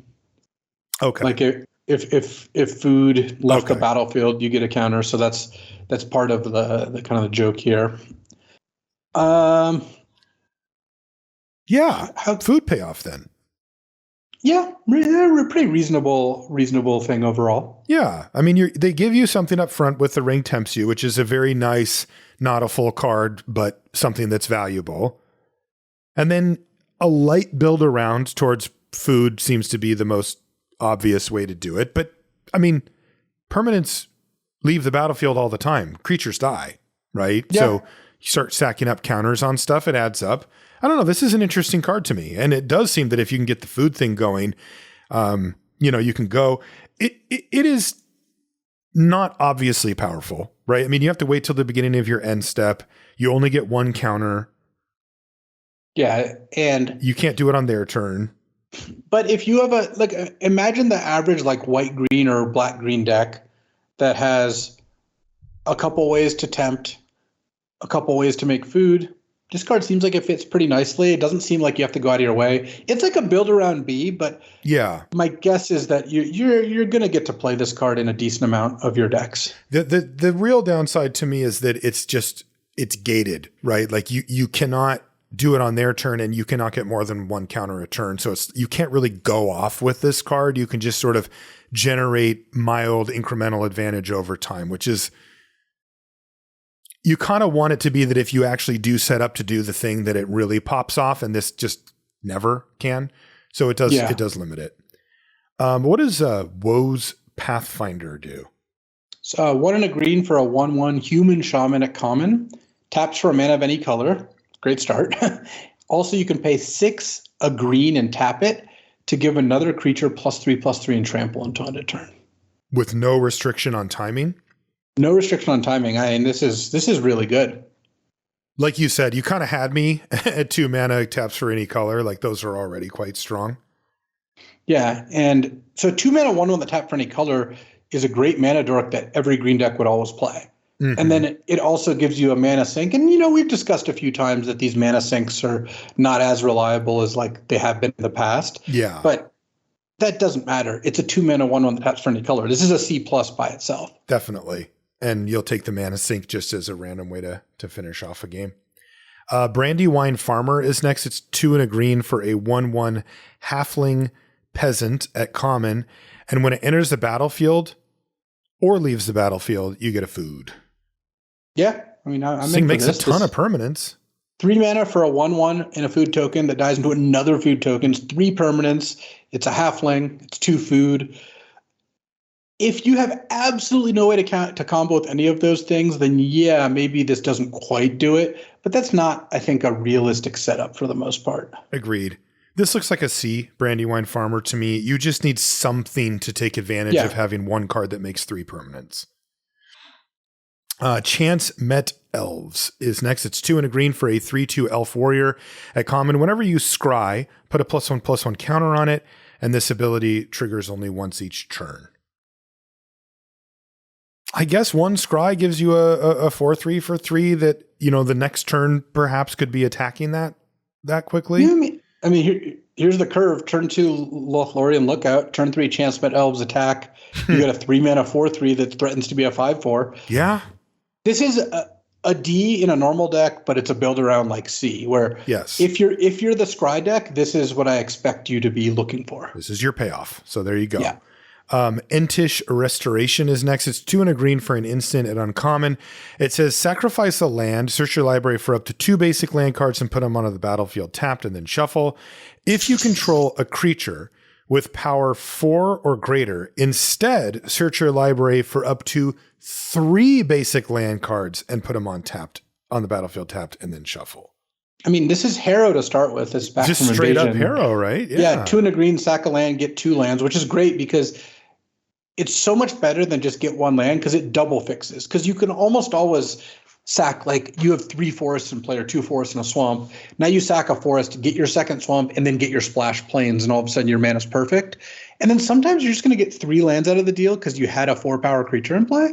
Like this card's awesome. I would give Entish Restoration a B. Like me too.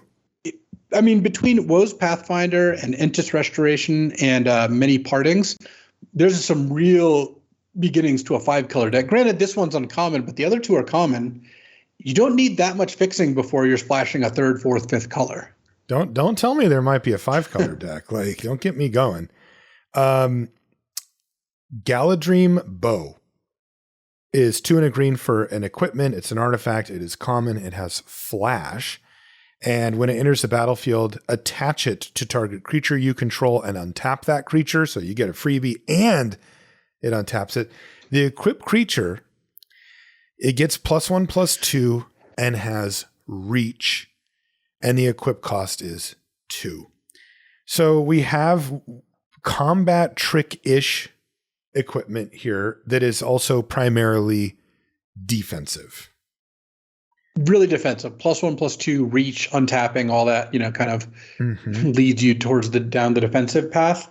And then, it gives you some good recurring value. If you can ever play this and ambush a creature, I think you're going to be really happy with the result. Because you could just use it as a combat trick, right?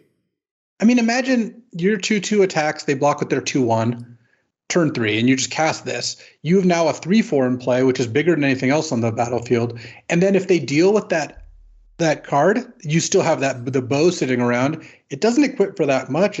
It's a really good card. It actually seems pretty powerful. I just think that you need to really look for a spot where you're trying to generate a card out of it. You have to view it as a crappy combat trick that leaves you behind something rather than like a really great equipment or whatever. But I think if you're willing to do that, this does set you up to win close combat. It does set you up to potentially ambush an attacking creature, and it gives you enough left over. See for Galadrim Bow, I mean, I'm not, over the moon about it, but like this is a card you have to respect. It's a C, and I think having one of these in your deck would go a long way towards, shoring up your game against flyers. Because yes, you got this equipped on a 2/2, they kill it and attack you for 3 in the air. The next turn you just equip one of your other creatures, and at some point they're going to run out of removal, hopefully before you run out of life points. Yes. Interesting card. Glorfindel Dauntless Rescuers next. This is 2 and a green for a 3/2 legendary elf noble at uncommon. It says whenever you scry, choose one, and Glorfindel Dauntless Rescuer gets +1/+1 until end of turn. So of the list, there's 2 choices. Glorfindel must be blocked this turn if able, or Glorfindel can't be blocked by more than 1 creature each combat this turn. So he's always picking up the counter. Always get +1/+1. Yeah. So whenever you scry, this becomes a 4/3, and then you get to force a block. So I guess where this card can be pretty threatening is if you play this on 3 and they play a 2-power creature, if you have a scry, you get to snap off their creature basically for free. Exactly.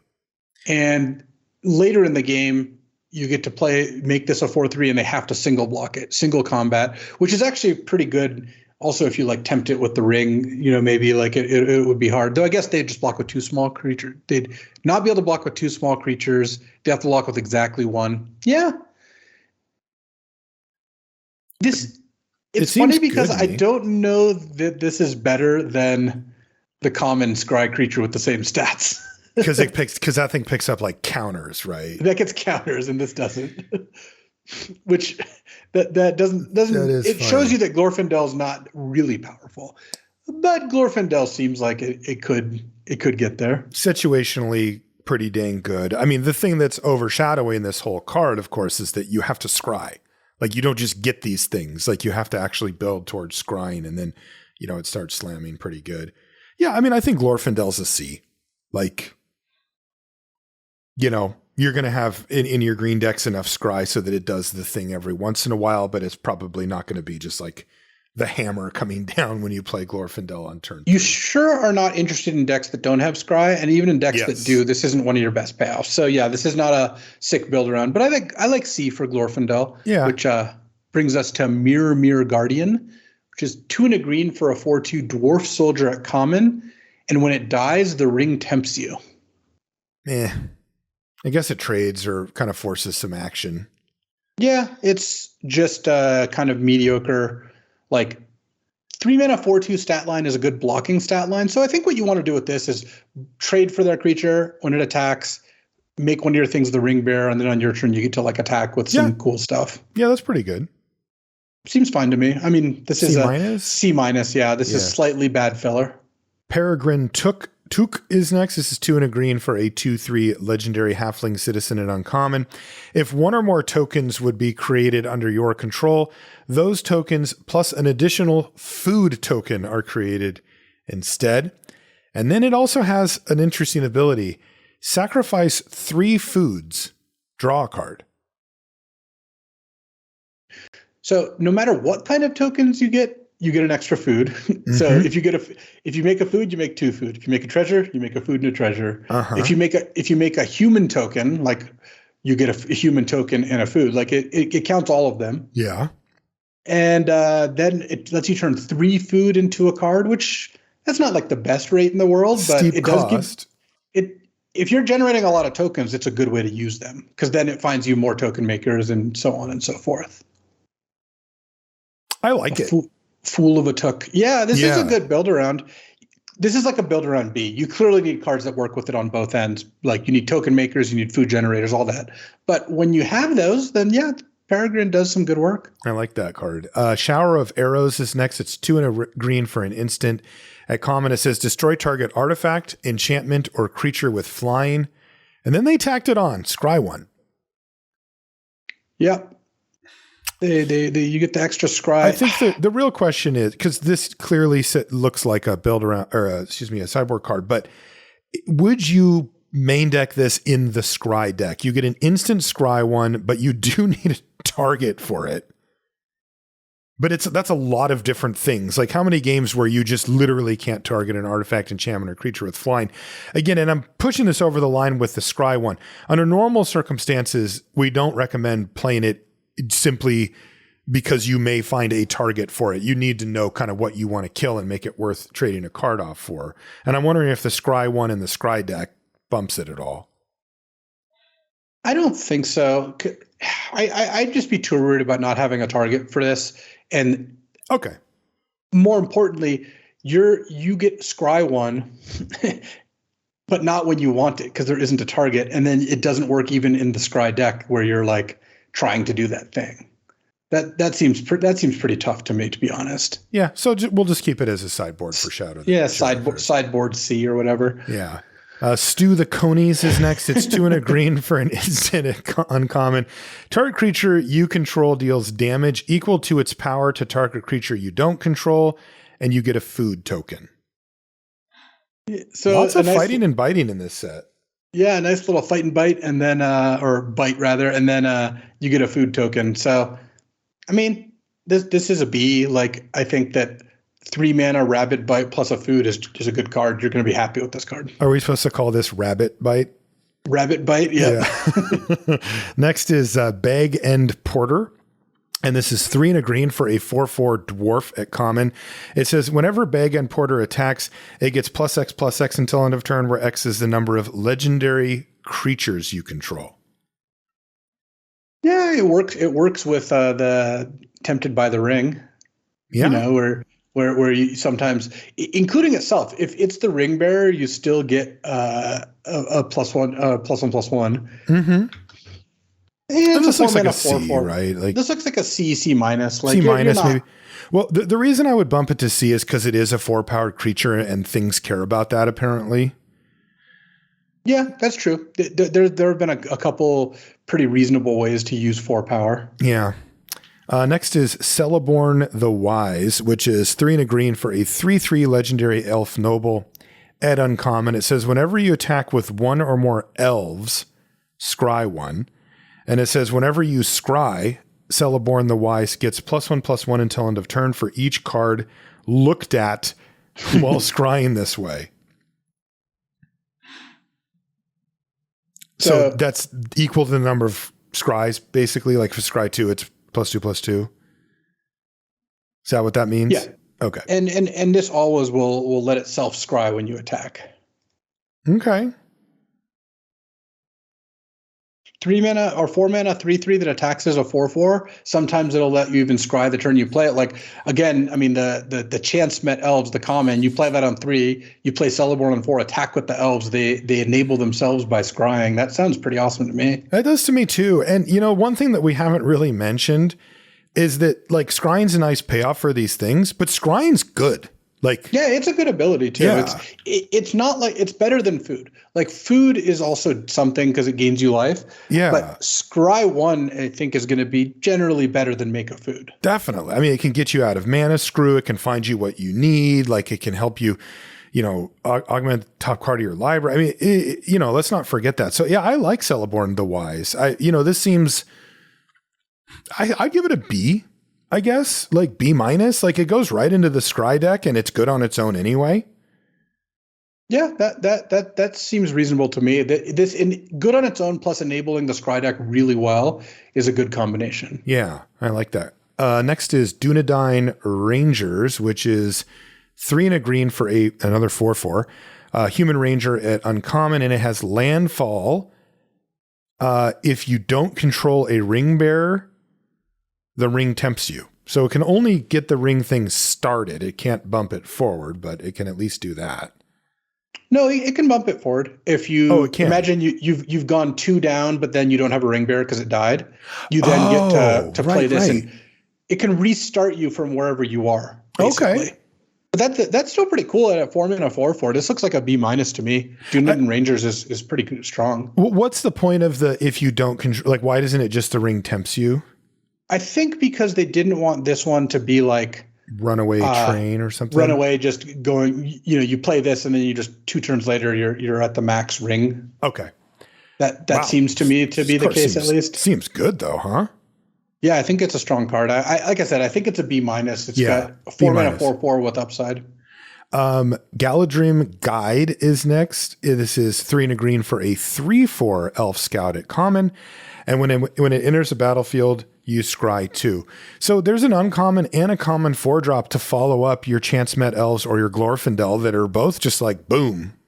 Yeah. This is a card that I wouldn't put in my deck unless I cared about scrying. But once you have 3 scry payoffs, you're looking for Galadrim Guides. Okay. C. Yeah. Gift of Strands is next. It's 3 and a green for an aura enchantment, and it's uncommon. It has flash and it enchants a creature. And it says, when it enters the battlefield, scry 2, and the creature gets +3/+3. So you've got really expensive combat trick that stays and scries 2 when it ETBs. I actually think this one's a little better than most of this kind of card, because those are typically +2/+2. Mm-hmm. And this being +3/+3, I think is a very real upside. Yeah, and the flash part is critical, right? Because the huge risk with these is that they kill your creature out from underneath. And with this, you can either use it as a combat trick if you think it's worth it, or you can just, like, your opponent taps out and end step, you can be like, Gift of Strands, scry 2 for my next draw step, and now I have this huge creature that I get to untap with and at least smash you once with. To help mitigate some of that. Also, if you do land it, scry 2 helps mitigate some of the card disadvantage as well. Not directly, but at least, this is a 4-drop. So, by that time, scry 2 is approaching a card worth of value or somewhere in that ballpark. I think this is uncommon for a reason. And I think Gift of Strands is going to be like a C+. Okay. I'm going to go C on it just because it still does carry significant risk, but yeah. Enraged Huorn is 4 and a green for a 4/5 tree folk at common. It has trample, And when it enters the battlefield, the ring tempts you. Yeah, you end up with a decent amount of value on your 5-drop. I wouldn't play this card if I didn't care about getting tempted by the ring. I think most decks are going to care to some degree, and it being a 5-drop means you don't have to prioritize it. But this is just a straight up like see that if you need to fill out your curve, then this is a way to do it. This is exactly like all the other 5s we've seen. They're definitely worth the mana. It's just you don't need that many 5s. Next is Generous Ent. This is 5 and a green for a 5/7 tree folk at common. It has reach, and when it enters the battlefield, you create a food token. And this is the forest cycler for the set, so it's forest cycling for 1. I love this card. This is great. What a stabilizer, huh? Reach plus food plus forest cycling. Like, what does this card not do? No kidding. This is awesome. C+ for Generous Ent? I would give it a C+. I think that you're just going to really want these in your green decks. Quick Beam Upstart Ent is the last green card. It's 4 green for a 5/6 legendary creature tree folk at uncommon. And it says whenever Quick Beam or another tree folk enters the battlefield under your control, up to 2 target creatures each get +2/+2 and gain trample until end of turn. Wow. 6 mana for a 5/6 that gives you 4/4 worth of stats plus trample immediately, like hasty. And then there is 2 common tree folk that you can pair with this, right? The 2 we just saw at 5 and 6 mana. Yeah. So if you never get a second trigger out of this, I'd still say it's worth playing in most of your green decks. And if you do get a second trigger, then you're going to be feeling pretty good about the situation. No kid, if the game's still even going at that point. What do you want to give Quick Beam? I'll give it a C+. I'm not saying this card is crazy good or anything. Yeah, I think that sounds right to me. Okay, so that should move us to white, correct? Yep. All right. Then the first card is Escape from the Orthanc. Is that how you say that? Orthanc? I think so. White for an instant at common. More combat tricks. Target creature gets +1/+3 and gains flying until end of turn. Untap it. I just couldn't be more bored of these type of cards. Yeah. Flying's nice, like it is. You could kill somebody with your, in your green-white deck or whatever. So this is another C- or C level combat trick. Yeah, that's have fine. to fight over. Esquire of the King is next. It's white for a 1/1 human soldier at common. You can pay 4 and a white and tap it to give creatures you control +1/+1 until end of turn. And the ability costs 2 less to activate if you control a legendary creature.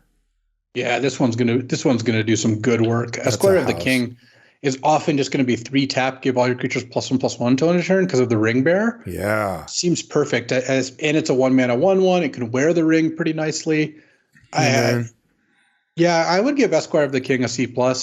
I think you'll be really happy to have the first one of these. Yep, agreed. And these 1-drops have been overperforming, as we said. Next, this is a good one. It's You Cannot Pass, which is actually what was in the book, even though most people say You Shall Not Pass, which is what I think they said in the movie. White for an instant at uncommon. Destroy target creature that blocked or was blocked by a legendary creature this turn.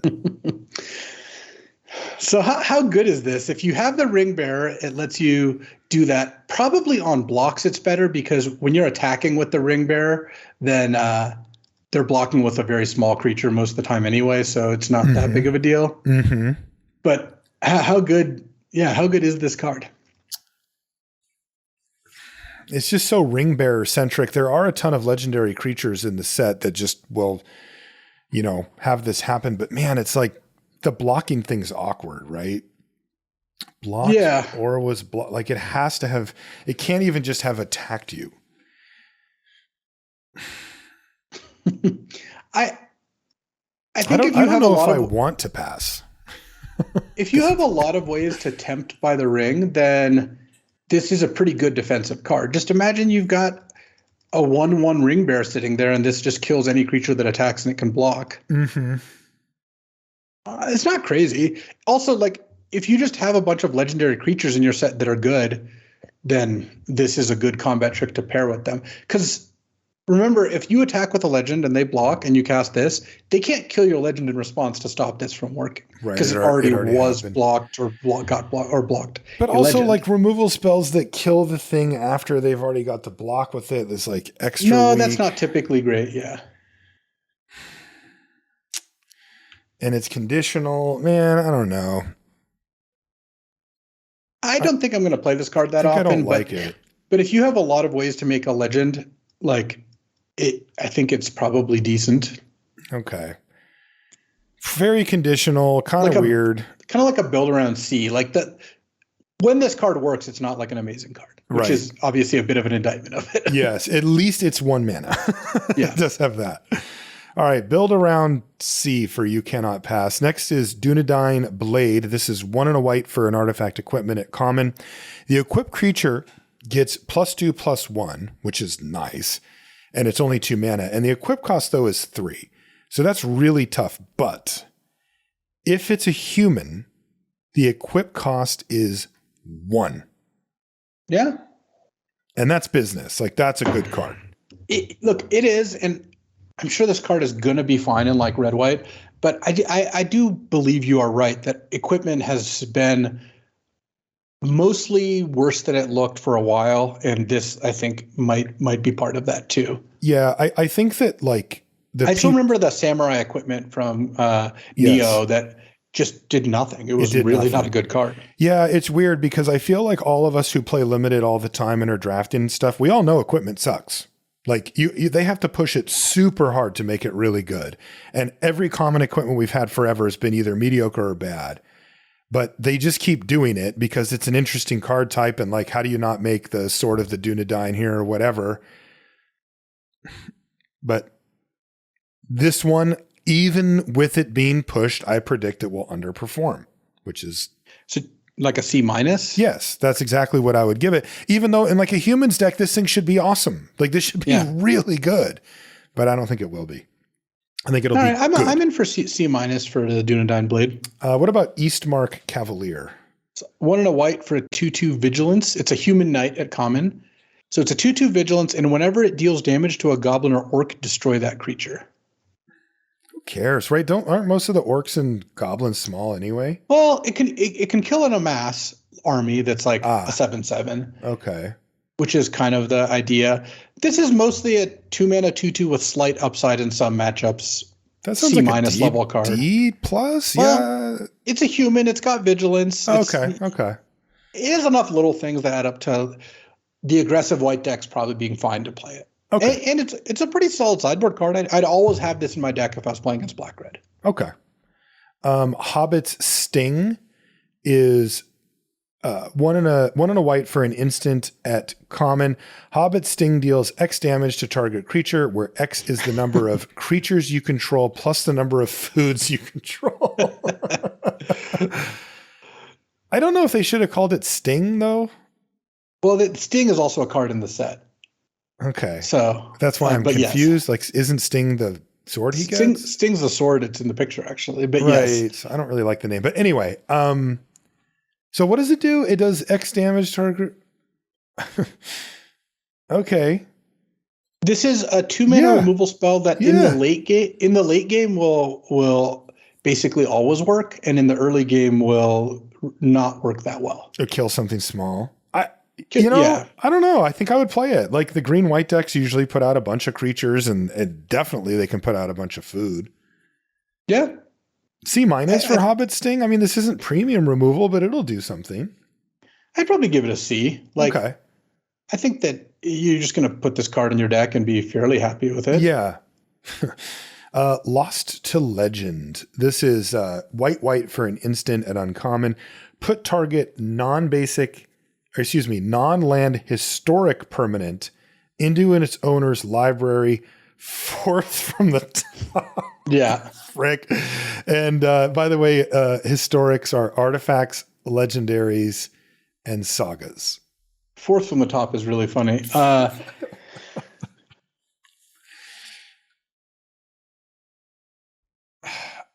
mean, this is just a sideboard card. You're just going to... Yeah. When you have... Well, I mean, there's so many legends. Is this thing just a thing that you can do? It's a good card, right? Like if you find good targets for it, you want it. I guess Any ring bearer. you can always hit the ring bearer. Yeah, no, you would probably main deck this card. I don't think it's a crazy good card, but it looks like they're giving away the Tempted by the Ring so cheaply that you're always going to have a target for this. So yeah, this is a C then. I think it's a C for Lost to Legend. The second one starts to get worse. Nimble Hobbit is next. This is 1 and a white for a 1/3 halfling peasant at common. And whenever it attacks, you may sacrifice a food or pay 2 and a white. When you do, tap target creature an opponent controls. So is this supposed to tap down the only thing that can block your ring bearer? Or is this just, because that's a lot to pay just to tap a creature, right? I mean, you're not really going to want to pay 3 mana very often, but in the late game, it's fine. And then in the mid game, it's a way to toss food at their creatures to tap them down instead. Yeah. So is that what it's doing? It's throwing a croissant at the goblin or whatever. I guess I don't even know. But yeah. It's also a decent ring bearer at 1/3, right? Yeah. This probably is a C. Yeah. I think that 2 mana 1/3 halfling could be relevant, and there's like harder 2 that cares, and then getting to throw food or tap a 3 mana to tap down a creature. Your opponent's always going to kind of got to keep an eye on that. It's going to be annoying when they have something, right? I didn't realize how much nonsense hobbits got up to. Like they're good little dudes. Reprieve is next. It's 1 and a white for an instant and uncommon. It says return target spell to its owner's hand. Draw a card. It's Remand. They printed Remand in white? What? Yeah, it's cool. Holy Remand's a good card. This sucks. Strong. They're going to put this in the vintage cube and they're going to destroy us with it. Well, that is true. But yeah, when you have Reprieve in your deck and you just curve out and then Reprieve their 4-drop or something, you end up getting a lot of value out of that. Yeah, this card's awesome. Especially in white. It's like way better in white, right? Because you could just build out a board and protect it. Yeah. Is it a C plus or something? Or no, it's like a B minus, I think. It's a B minus? Okay, Imagine if you have this card in your opening hand and you can just set things up such that on turn 4, you play a 2-drop, you remand their spell. You just spent 2 mana for their 4 mana and you drew a card. That's a good deal. I really don't like it's Reprieve, but really this is like a very offensive card. Like you're not getting a break. Yeah, it's less that. But to be clear, it's good in a defensive deck as well. It is. If you remand their 3-drop in your defensive deck on turn 2, then you're well ahead of the game. And even in the late game, it's fine. This card's never dead, really. Yeah. Because you spent 2 mana and drew a card and probably made them spend a bunch more mana. Like that all of that is just awesome. So definitely BB minus. Definitely, keep in mind that this card is great. Samwise the Stout-Hearted. This is 1 and a white for a 2/1 legendary halfling peasant at uncommon. Samwise has flash. And it says when Samwise the Stout-Hearted enters the battlefield, choose up to 1 target permanent card in your graveyard that was put there from the battlefield this turn, return it to your hand, then the ring tempts you. Bravo. That is some really nice design. Like it saves the thing that died and then gets tempted by the ring. Like this is just good. This is a really good design. Yeah, Samwise is also a really good card. Mm-hmm. It's a 2-drop that you will never want to play on turn 2, but when you get to play this to draw a card that died this turn plus getting the ring tempted and you get a 2/1 all for 2 mana, This is a B plus level card. It is. And one way to view it if you're kind of confused about how to play it is to view it as an instant. Yeah. Right. Just view it as an instant that gets you back something that died and gets you a 2/1 and gets you the ring. Don't think about it a creature because rarely are you going to want to run it out like Louis said. I like B at least for Samwise. I mean, it's going to be a 2/1. B plus. Also, if you're on the play and you go land, they go land, go. Like 2 lands go, just end of turn playing Samwise, getting the ring tempted, untapping, and just going from there doesn't seem terrible. No, I like that. B plus for Samwise the Stout-Hearted. Good job, Sam. Shire Sheriff is 1 and a white for a 2/2 halfling soldier at uncommon. It's got vigilance, and it says, when it enters the battlefield, you may sacrifice a token. When you do, exile target creature an opponent controls until Shire Sheriff leaves the battlefield. Cool. Yeah, cool card. That's really cool. It does force you to a decision, I think, a lot of the time about whether you want to play it out on turn 2 as a 2/2 vigilance, or whether you want to save it to be a removal spell after you've got a token of some sort, which is, you will want to save it until you have a token of some sort, assuming that's what you're doing. I could even see the rare scenario where you have nothing to do on 2 and still don't cast it. Like, this is really powerful 2-mana removal spell that bumps your side of the board up as well. So, I kind of want to have a reason to run it out on turn 2 without doing the thing. Yeah, most of the time you're not going to be doing that. I Right. do agree. What do you want to give Shire Sheriff?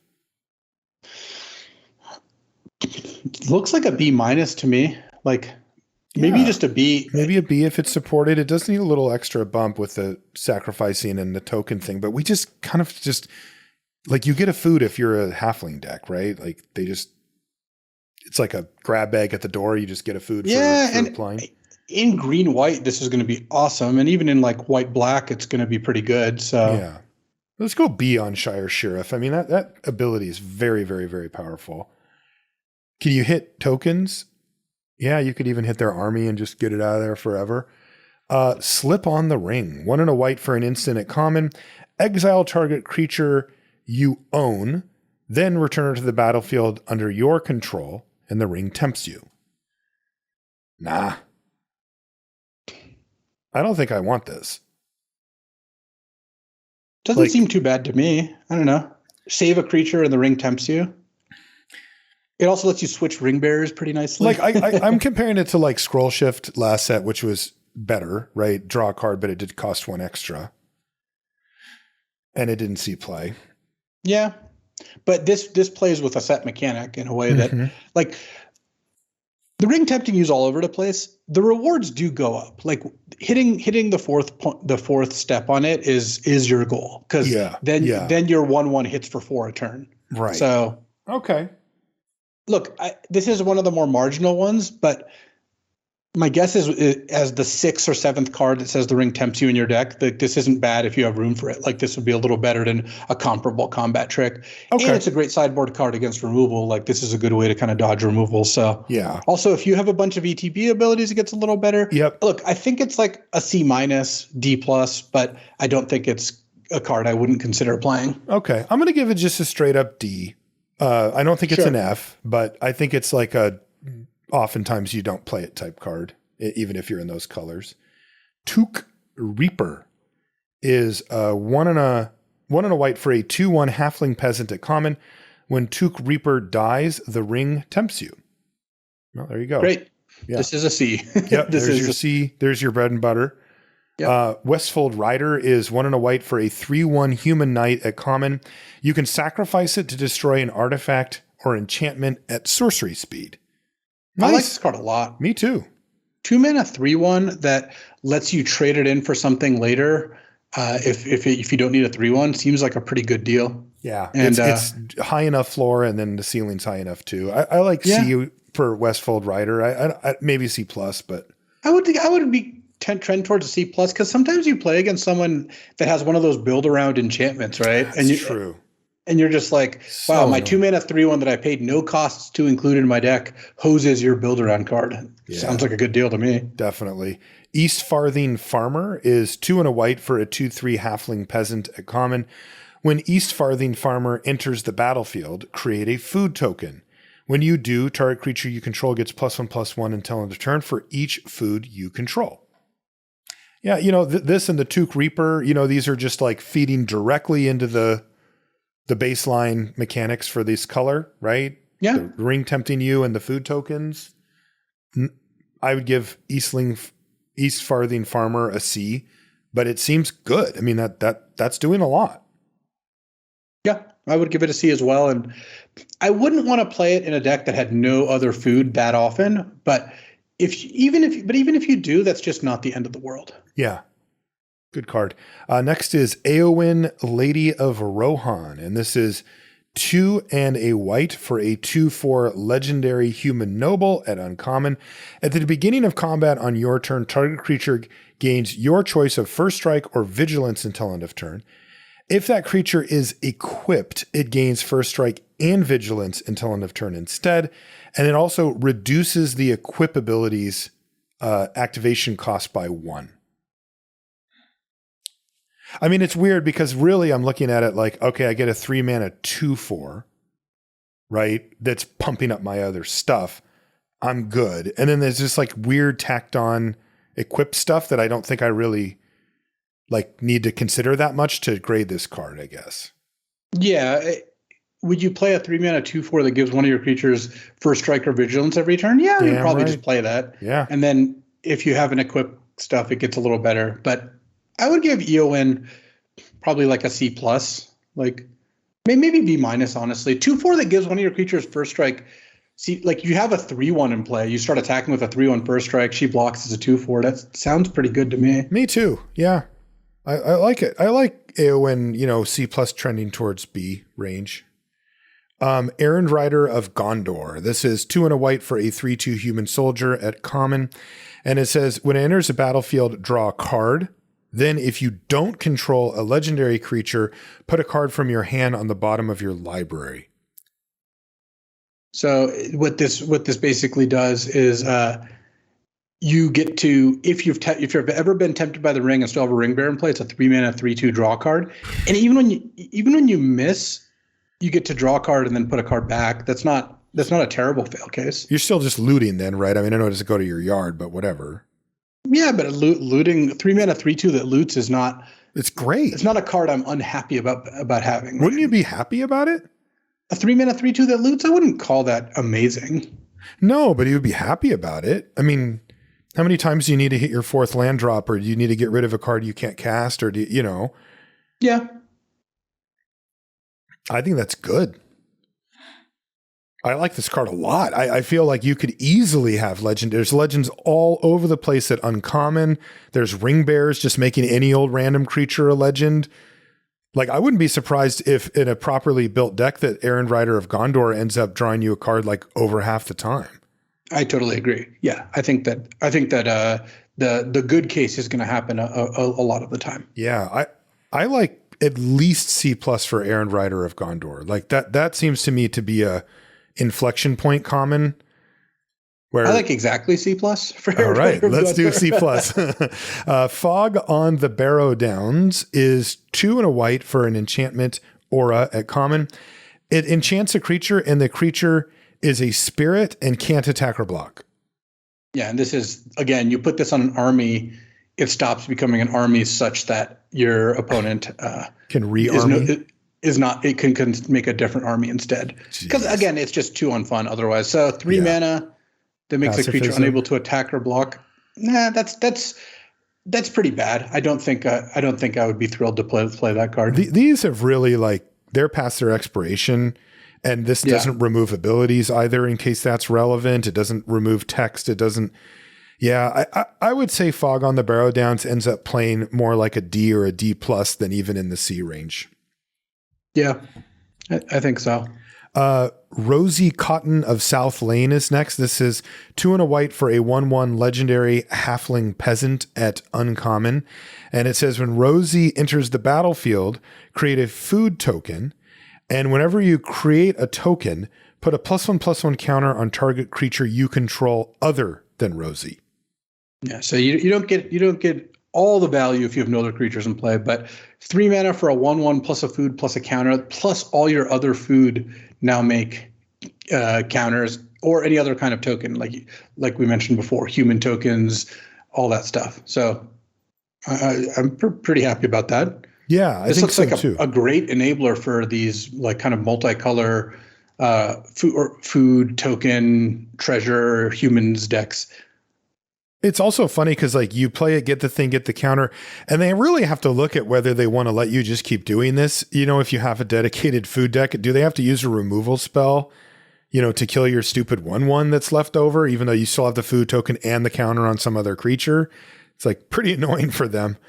Part of the question, and this is why you'd even want to put the counter somewhere else, is when you play this, get a food, put a counter on your creature, they have to like, do I kill their 1/1 because it'll generate more counters, or do I kill the creature that actually is big? And exactly.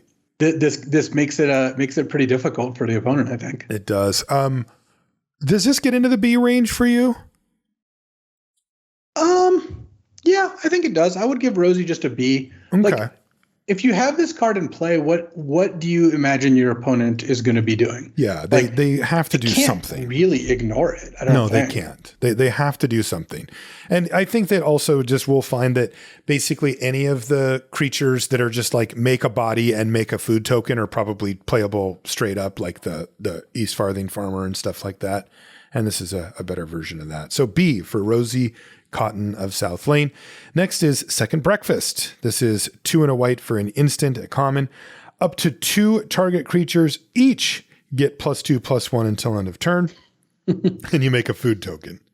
Yeah, really funny card. It is. It's really good. Is it really good though? Like the card?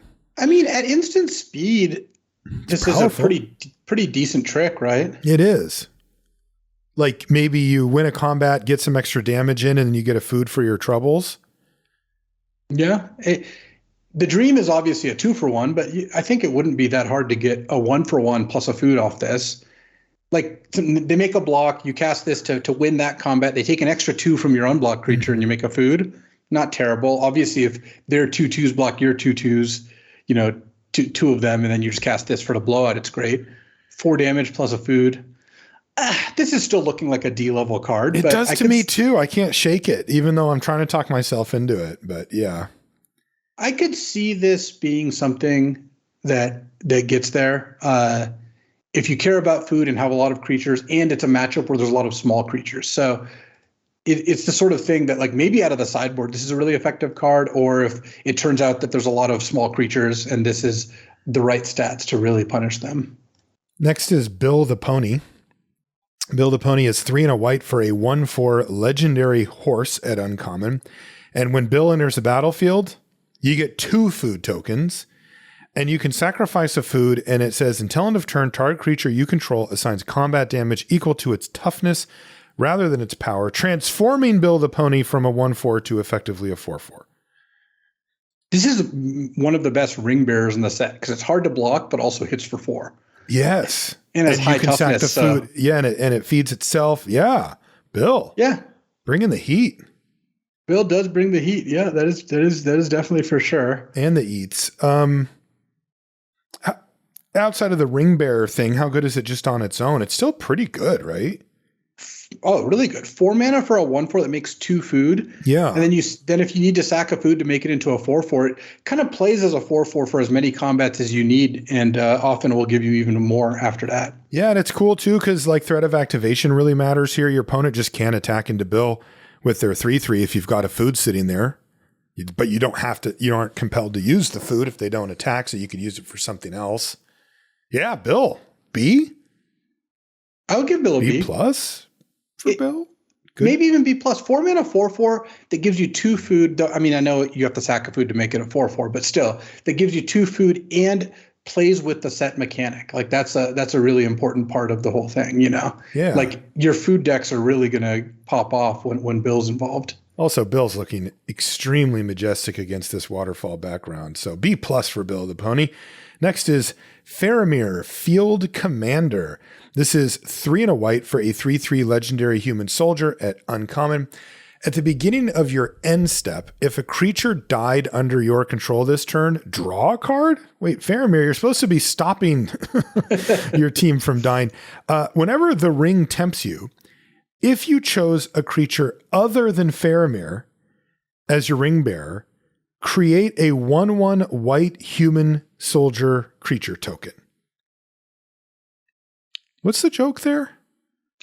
Faramir was not tempted by the ring, I think. Oh, he was the one that was able to give it back. Boromir was the one. Boromir was the one. Okay, that's right.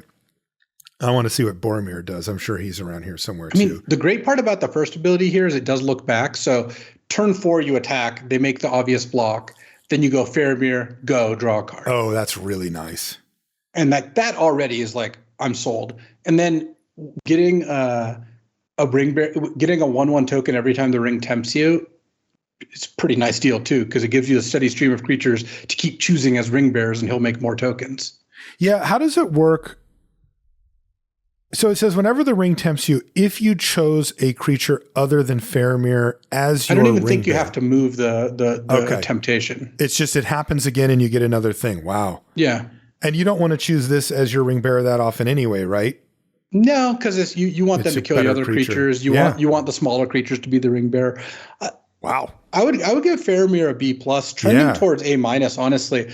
The fact that it draws you a card every time one of your creatures dies, I mean, on your turn if Faramir survives, but still that's a pretty big upside. And then getting a token whenever you cast a set mechanic card is nice too. Still probably give this a B+, but yeah. I like Faramir a lot. Faramir B+. Next is Now for Wrath, Now for Ruin. This is 3 and a white for a sorcery at common. Put a +1/+1 counter on each creature you control. They gain vigilance until end of turn, and the ring tempts you. God, it is counters. I'm not super thrilled about this. I think that seeing how mediocre the Invasion of Mog was in the last set, put a +1/+1 counter on each creature you control, really has shown me that like you need like 4 creatures in play for that card to be really good.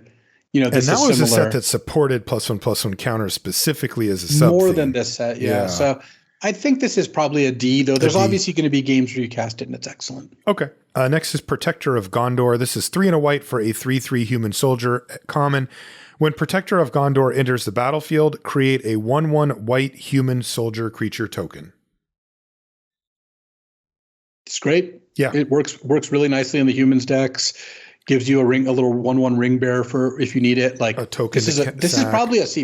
These just end up being the 4 mana 3/3 that makes a 1/1 always ends up just excellent card. Yep. Remember how good the Scrabble Rabble Chimney Rabble or whatever exactly. was. Yeah. Soldier of the Grey Host is next. This is 3 and a white for a 2/2 spirit soldier at common. It's got flash, flying, and when it enters a battlefield, target creature gets +2/+0 until end of turn. So it's not like you're winning a combat, but you're trading your 1/1 for their 3/3, and you're left over. You get a 4 mana 2/2 flyer. Yeah, does this work well with ring bearers that are being traded off? I mean, not really. I don't think. Yeah. This looks like a D. I don't think this is very good. Yeah, it just feels like it doesn't fit either. It's a spirit soldier, like it's not a halfling, it's not a human. Doesn't make a token. Doesn't make a food. Banish from Edoras, which is 4 and a white for a sorcery at common. This spell costs 2 less to cast if it targets a tapped creature, and you exile target creature. So 5 mana to just exile anything, which is... Or 3 mana to exile a tapped creature. Yeah. Which would be an attacking creature, or on your turn if it had attacked or tapped. Interesting. Well, it's a sorcery, so it has to... It's a sorcery. Dope. Which is... Yes, this card I think would be pretty sick if it wasn't to be burying books all over again. But yeah, that just kind of dumped it off the cliff for me. I mean, this is a classic D removal spell, right? It's the one that you have to play occasionally, but you don't really like it. I think the cost reduction brings it to a C-. Okay. Yeah, I could buy that. So I give Banish from Edoras a C-. All right. Landraval Horizon Witness. This is 4 and a white for a 3/4 legendary bird noble. It's uncommon. It, of course, has flying. So 5 mana 3/4 flyer. Whenever 2 or more creatures you control attack a player, target attacking creature without flying gains flying until end of turn. Jump on my back, it says. This card is going to play in an interesting way. So you can play this and immediately attack with 2 creatures, and then one of them gets flying. Sometimes you're going to attack with this plus a ground creature. They'll both have flying. Sometimes you'll like attack with a 4/4 and then send in a 1/1 that you know is going to die just to give the 4/4 flying. Okay, yeah, that is powerful. If this thing doesn't have to be a part of the equation, that makes it even better.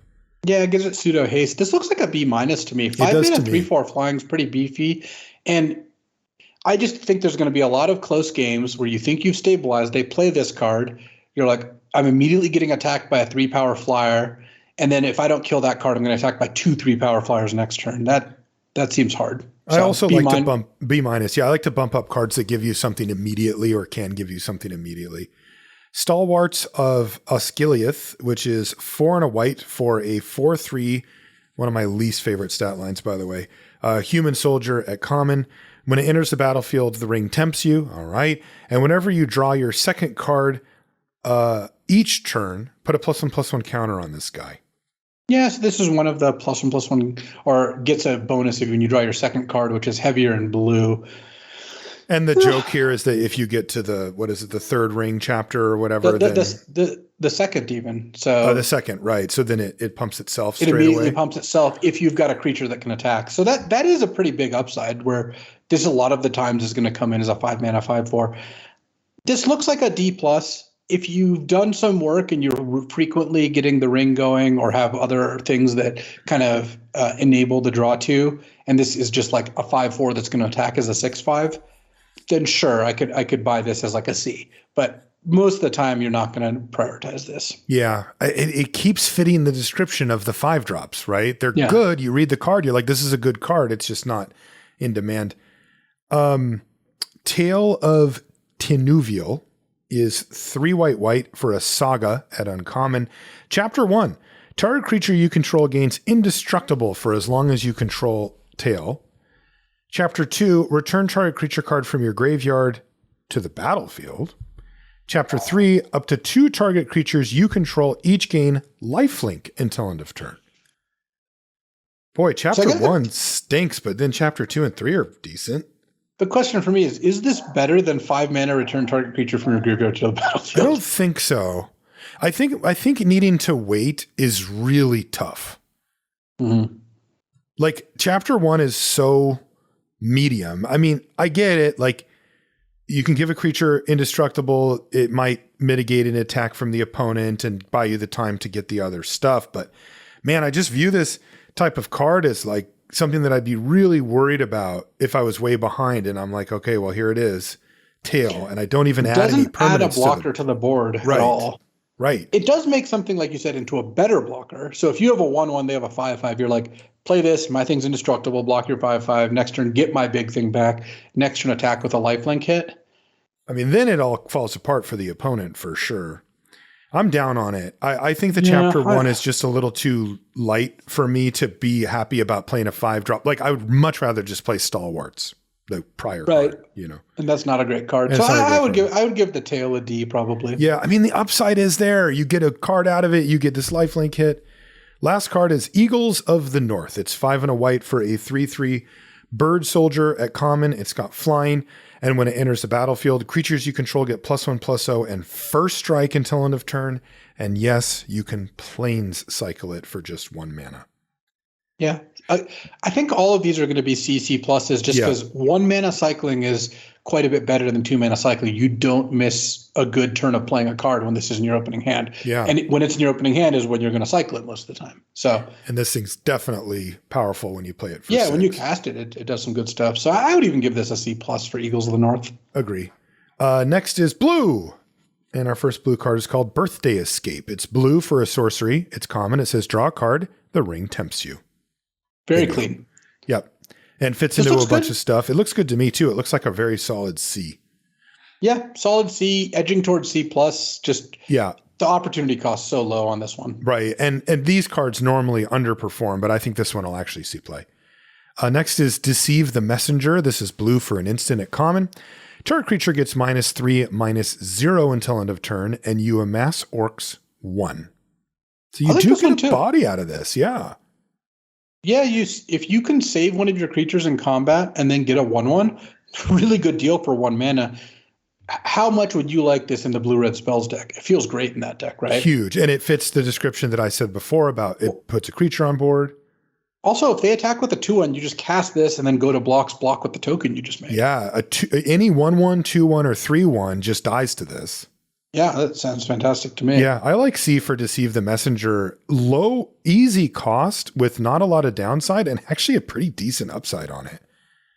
Stern Scolding is next. This is blue for an instant at uncommon. Counter target creature spell with power or toughness 2 or less.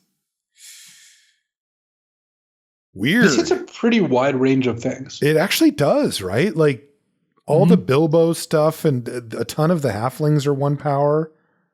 Yeah, and the fact that it keys up power or toughness means it can kill or counter rather like 4 mana 1/4 can counter Build a Pony. Yeah. Right? It can counter things that cost quite a bit of mana. I think this is a B. I think that if you have this in your opening hand, you're going to very easily counter something for 1 mana. I think so too. You might not have the biggest selection in the world. Like you're just going to have to kill, counter rather the first thing they play that you can target, but that's okay. Yeah. And this might be cherry picking it because I'm not sure about the whole set, but I just did a quick look back at the white commons and uncommons we just did. So I'm just going to tell you the power and toughness of them. 1/1, so yes. 2/2, yes. 1/3, yeah. This is in order. 2/1, 2/2, 2/1, 3/1, 2/3, 2/4, 3/2, 1/1, 1/4, and we get up to 4 mana for Faramir is the first one that thing doesn't counter. Yeah. Every other one of those cards I named, and I didn't skip any, are counterable by Stern Scolding. Including all the 1s, 2s, 3s, yeah. 2 of the 4 mana commons and uncommons are even countered by this. So yeah, I'm with you, man. I like B minus for Stern Scolding it. That actually looks like you're going to get some very real stuff for just 1 mana. Next is Bewitching Leechcraft. This is 1 and a blue for an enchantment or a common. It enchants a creature. When it enters the battlefield, you tap the creature. The creature has, if this creature would untap during your untap step, remove a +1/+1 counter from it instead. If you do, untap it. I don't really like the look of this. So like, again, all that weird text is so if you put this on their amassed army, it just shrinks the army down and then it dies. Yeah. You don't lock it down. This locks down a creature, except if that creature has +1/+1 counters, it gets to get out of it temporarily. And imagine they have a tapped 3/3 with a +1/+1 counter on it, and you play this, or it could even be untapped because this taps it. Mm-hmm. On their next turn, they remove the counter and untap it, and then they don't have to attack with it, and they just have it back there. But everything else, if I just put it on a random 5/5, it's just 2 mana, tap it, doesn't untap. That is true. Yes. Okay. Yeah, I mean, I still think this is definitely going to be in the playable mode, in the C or C- range, but it also suffers from many of the things that we talked about with the pacifism effect as well. I would say C- for Bewitching Leechcraft. Bill Fernie, Bree Swindler is next. This is 1 and a blue for a 2/1 legendary human rogue at uncommon. And when it becomes blocked, you choose 1. You can make a treasure token, or target opponent gains control of target horse you control. If they do, remove Bill Fernie from combat and create 3 treasure tokens. So there's 2 horses in the whole set. There's Bill, the pony, and there's Shadowfax, so the red-white 4/4 haste. So that second part straight up flavor text that he's like a horse trader or whatever. But 2 mana, 2/1. If they block it, make a treasure. Yeah, I'd play that card. I think I would too. It's in the D plus C minus good range. Ring bearer. Yeah, and it's a good ring bearer. Sure. Yeah, I'd probably give this like a C minus. I would say C- for Bill Fernie. Council's Deliberation is 1 and a blue for an instant. It's uncommon. It says draw a card. Whenever you scry, if you control an island, you may exile Council's Deliberation from your graveyard. If you do, draw a card. Love it. Nice. 2 mana, draw 2 as long as you scry sometime after you cast it. Yeah, that's really cool. Great. And we talked about how, these decks with payoffs like blue, black, and blue, red, want cards like this that just cycle anyway. Yeah, this looks like a C+ to me. Yeah, me too. Glorious Gale is 1 and a blue for an instant at common. It says counter target creature spell. If it was a legendary spell, the ring tempts you. So base Essence Scatter with upside is pretty nice. Yeah. I'm always happy to play 1 and a blue counter target creature, and then there's a lot of legends, so you'll just sometimes get kind of free temptations. Glorious Gale looks like a C+, looks like one of the better blue commons to me. Yeah, I think so too. These cards really tend to play well in Modern Limited. Hithlane Knots is next. This is 1 and a blue for an instant at common. Tap target creature, scry 1, draw a card. So they just took all the prior cards and just stuck them on 1. Tempo Actually, play, this is draw gonna be card, good. scry 1. I do too. It enables the draw 2 theme. It enables the scry theme. can get your ring bearer through nicely or just tap down their things.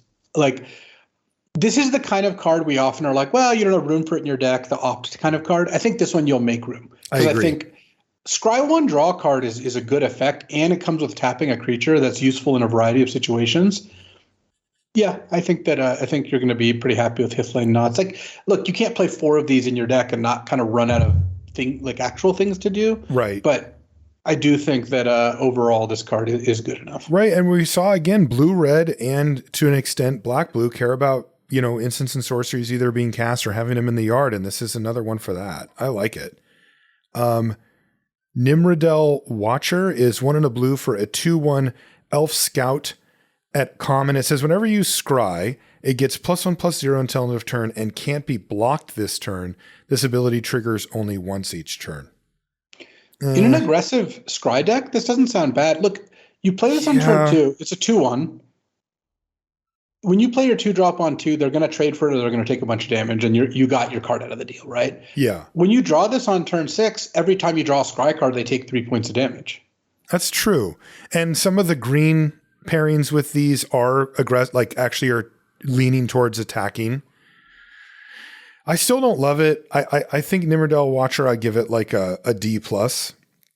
I think I'd give it a C. I think that really you have to have like 3 or 4 ways to scry, ideally more. Mm-hmm. But I bet you're not cutting this from blue-green very often. Yeah, that's fair. I was giving it, I guess, a little more general of a grade, but that's true. Pelargir. How do you say that? Pelargir Survivor. This is 1 and a blue for a 1/3 human peasant at common. It taps to add 1 mana of any color, but there's a catch. Spend this mana only to cast an instant or sorcery spell. All right. And you can pay 5 and a blue and tap it to have target player mill 3 cards. So this is actually kind of an analog to the green one, where it's a 2-mana mana dork that has an expensive activated ability, so you get to do something with it. The difference is that the mana dorks that can only cast instants or sorceries tend to be a little lackluster. They do. You just don't get to use the mana all that often, and that's I think a pretty big downside. But I could see if you have 10 plus spells, you put this card in your deck. You're not going to mill them out with it very often, but I think that's okay too. Yeah, I feel like the mill thing's kind of interesting because when you get to that late part of the game, oftentimes the board's stable and that could be relevant. But your opponent just gets to see that, and it's unlikely that you have any other way to back this plan up. So if they kill this, it kind of falls apart. I would guess that Pelargir Survivor is a D.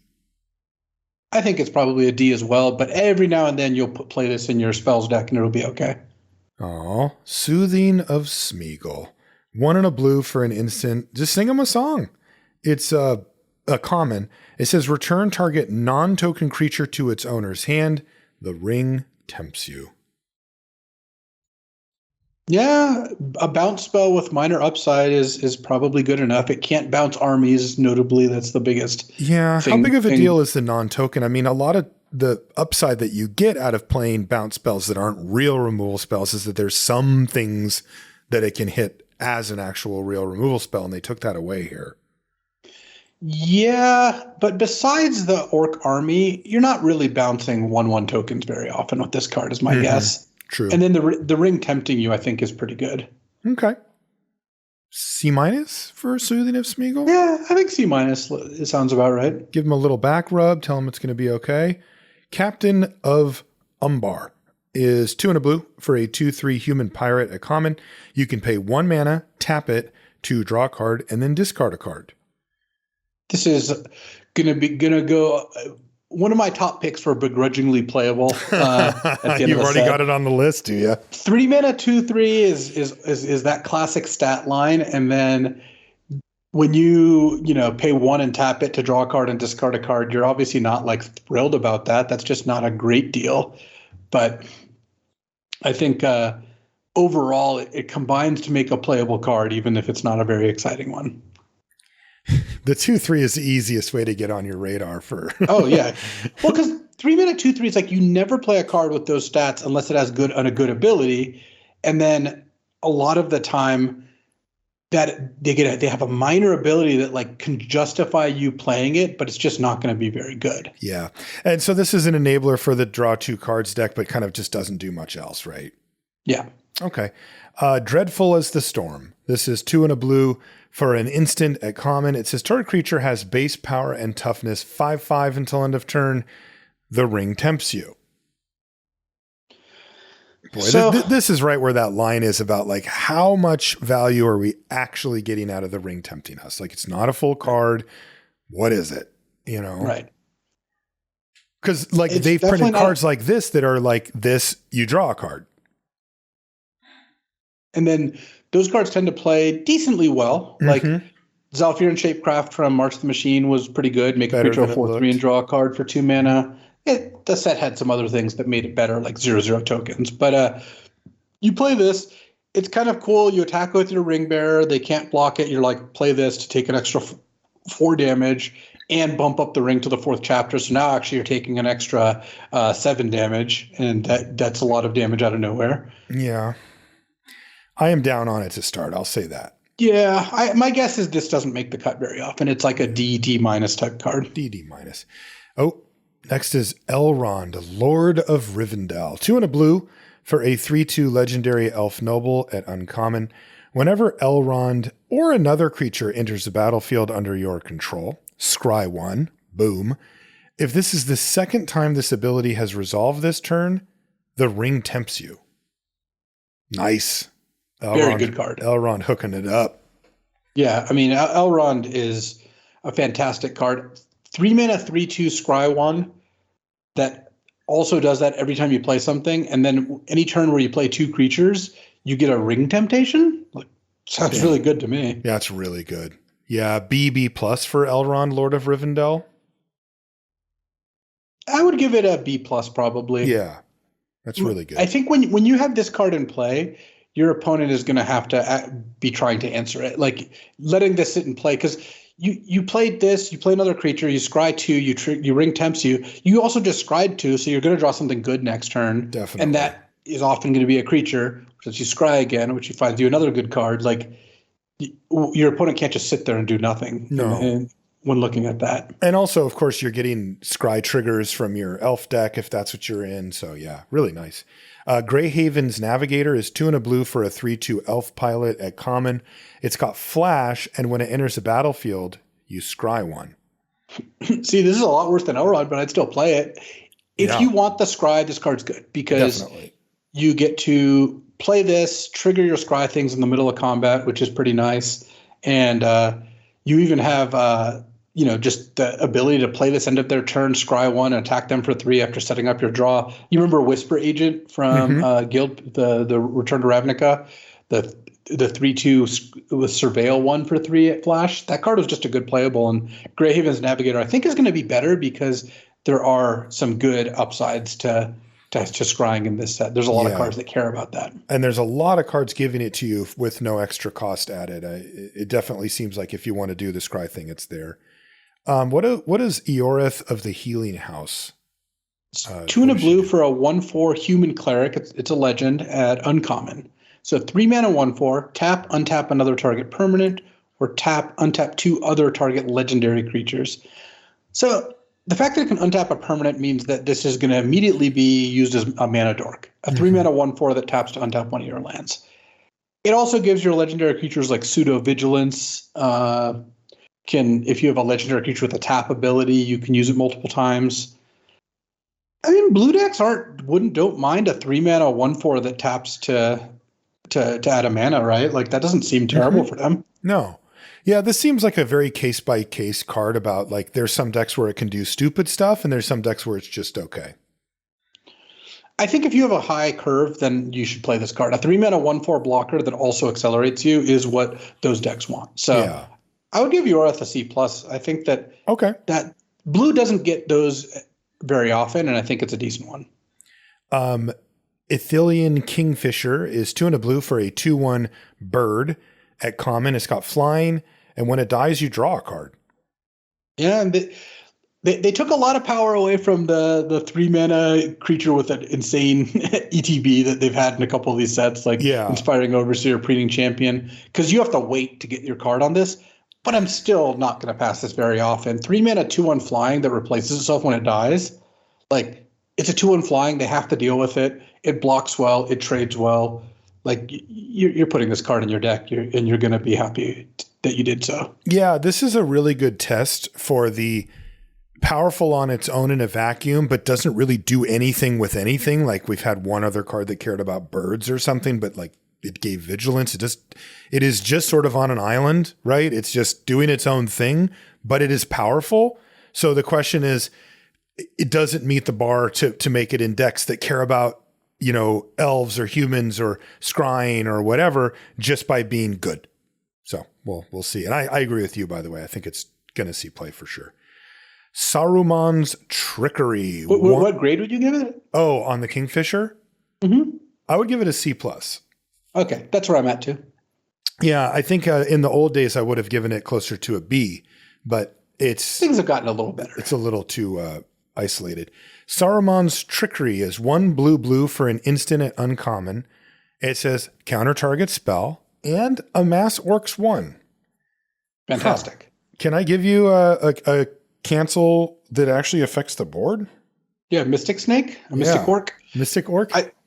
I like B- on Saruman's Trickery. You're always going to feel good when you cast this spell. Agreed. And it's not like playing a cancel is a disaster. It's a prefer not play, but this transforms that. Next is Treason of Isengard. This is 2 and a blue for a sorcery. It's common. Put up to 1 target instant or sorcery card from your graveyard on top of your freaking library, and then you can amass orcs 2. So you get it. This is at least a 2/2. Okay. Yeah, it's cheap enough that it doesn't take up your whole turn. And one of the things that's really nice about this, because this has been the way they've done this card recently, right? You had the Meldweb Curator in Phyrexia. We frequently, and you had the Halo Charge Scob and March the Machine. They no longer make a creature that draws you an instant or sorcery from your graveyard. They make one that lets you put it back on top, because I think it's just they don't like the recursive nature of that, right? That said, this is a sorcery itself, so it ups your spell count still, which is really important. It's not a creature, because you have very limited non-spell slots in these decks, and this doesn't take one of those up. And it's only 3 mana. So in the blue-red spells deck, I imagine you're going to play at least one of these, maybe another one. And then outside of it, it's not going to be very good. So it's kind of like a build around C+. I agree. It ticks that box that I mentioned earlier about being a spell that makes a creature. And then especially if you're just chaining, even if you just put some stupid cantrip back on top of your library, you can just sort of churn through those and get the extra bonuses too. Next is Arwen's Gift. This is 3 and a blue for a sorcery at common. This spell costs 1 less to cast if you control 2 or more legendary creatures. And it says scry 2, then draw 2 cards. Sorcery speed. So assuming you don't get the cost reduction very often, how happy are you paying 4 mana, scry 2, draw 2? Man, I used to be really happy with you cards used to like be really that, happy, but I'm kind of not anymore, to be honest. Yeah, I mean, I could see running 1, right? It's your late game kind of finisher. It sets you up to find the stuff you need. But these type of cards have just gone down. Sift used to be the best common in its set or uncommon or whatever, and now it's fringe playable at best. Right. I think the tiebreak for this is, do you have cards that care about scrying? Mm-hmm, do you have a lot of legendary creatures? Because if you can get this for 3 mana, it's a good deal. Game breaker. Or are you playing one of the decks that like a blue-red spells deck where you're just you have to play this kind of card? Yeah, I agree. That's exactly how I would approach it. Because I do expect seeing this go on the stack in this set. I'm not giving it a B. I think that your blue-white decks aren't going to play this that often, for example. Yep. I think you're right, though. Any of the things that can bump you just 1 notch over, making it cheaper, draw 2 cards in a turn, scry matters, any of those, then you'll run 1 Arwen's Gift and be actually pretty happy with it. Maybe two. Okay. You'll run 2. You, dear listener, will run 1. I think it's a C. I think it's a C, but you do need, it's like a little asterisk. You need a little bit of justification to run. Yeah. Even though, reading it, it looks like a B- or something. You know, scry 2, draw 2 is like just find 2 awesome spells. Next is Gandalf, Friend of the Shire. 3 and a blue for a 2/4 legendary avatar wizard at uncommon. With flash, he just appears out of nowhere. You may cast sorcery spells as though they had flash. Thank you, Gandalf. And whenever the ring tempts you, if you choose a creature other than Gandalf, Friend of the Shire, as your ring bearer, draw a card. Another legend that does not want to wear the ring. Maybe the other. I guess yeah. What's his name too, but yeah. 4 mana for a 2/4 flash is a nice ambushing stats. This will eat a 3/2s or 2/2s all day. That can be a removal spell, right?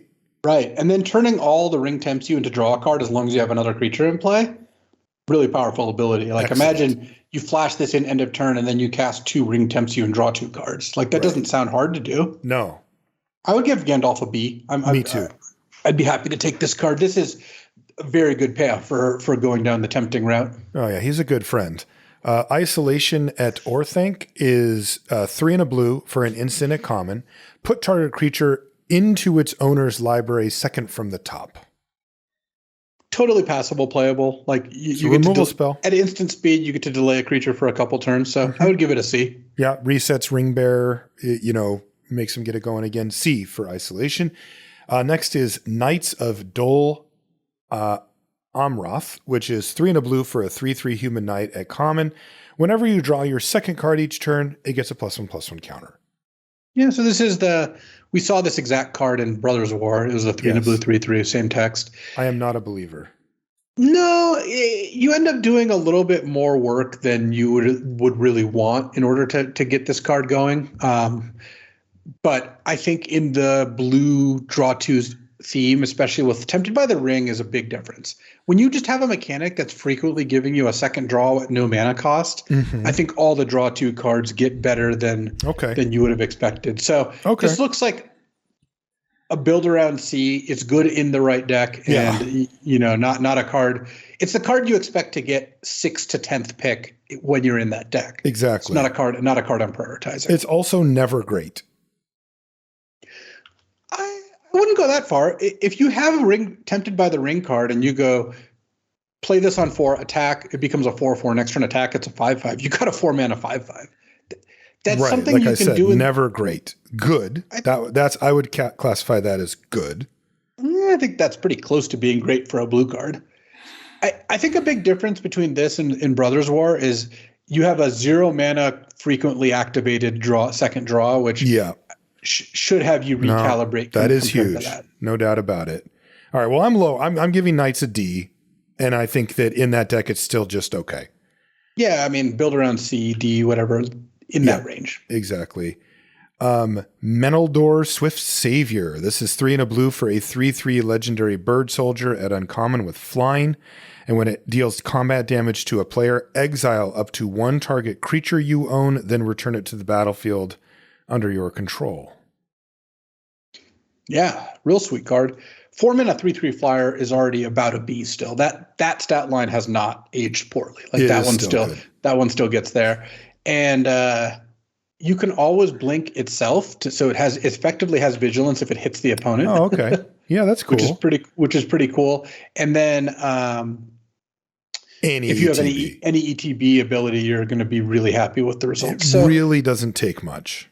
I would still give this a B. I don't actually think it bumps to a B+. But once you have 3 ETB creatures, then just go nuts. Because when you have this in play, you play one, trigger the ETB attack, trigger it again. Like that's now we're really talking. It's an avalanche, yeah.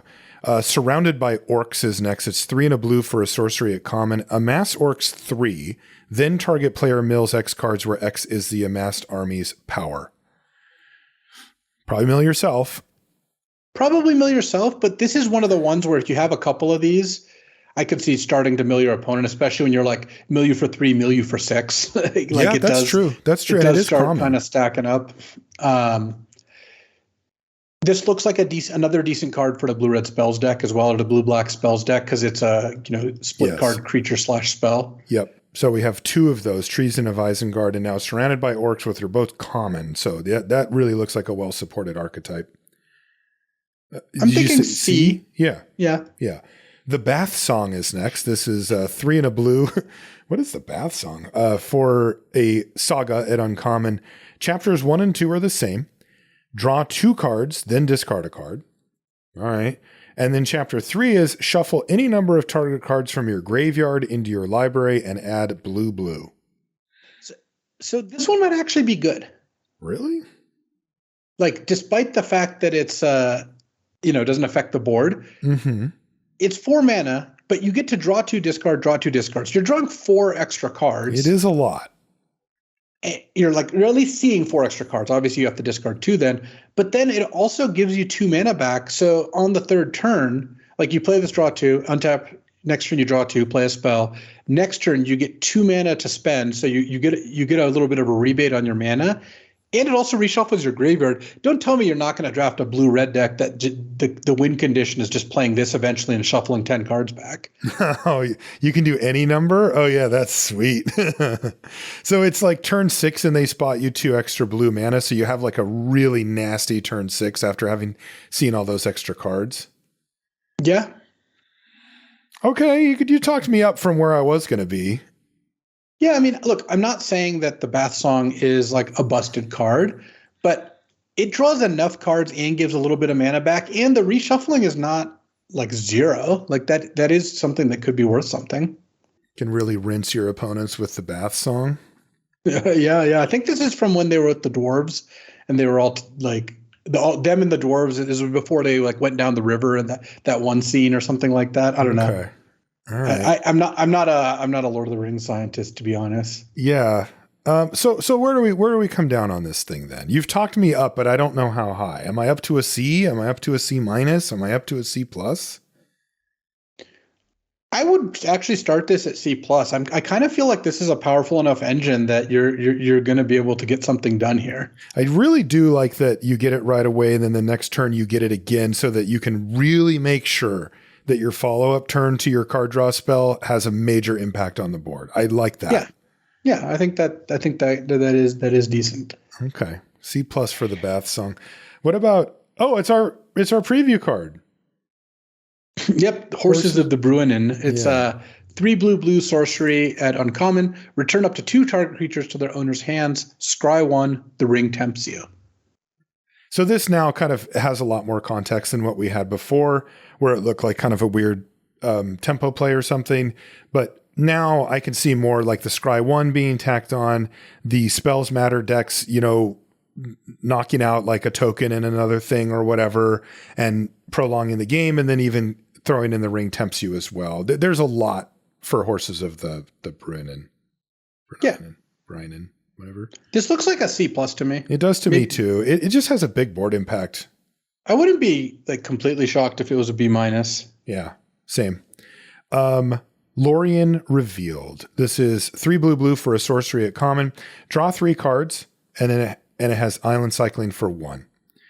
So I mean, man, this is tough, right? Because the top side of it is draw 3 cards, which is very, very powerful, but it has a lot of the same issues that Arwen's Gift and the Bath Song have. But you can also cycle it. Yeah.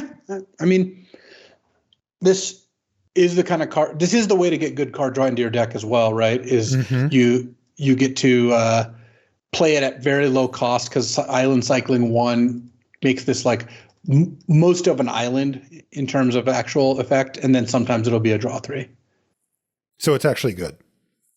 I think it is good. I think it's a C, and Me I think too. you will want one of these in your deck. Because we've all been in the game where you want the card draw spell. It's just an average game. It's too big of a cost to pay. But in the games where draw 3 is good, it's amazing. Your opponent's like stalled out or nothing's happening. You bury them with it, Yeah. Saruman the White is actually blue. So this is 4 and a blue for a 4/4 legendary avatar wizard at uncommon. A key bad guy. It's Ward 2, how annoying. And whenever you cast your second spell each turn, amass orcs 2. That's a sweet design. Yeah, 5 mana 4/4 Ward 2 is, it's a legendary. It's kind of hard to kill. But then whenever you cast 2 spells in a turn, you get a double amass like that. Yeah, I'm in for that. I am too. You just need to do it once to really start getting things rolling too. And the cards that we've seen so far definitely support the ability to do that. Yeah. I like B for Saruman the White.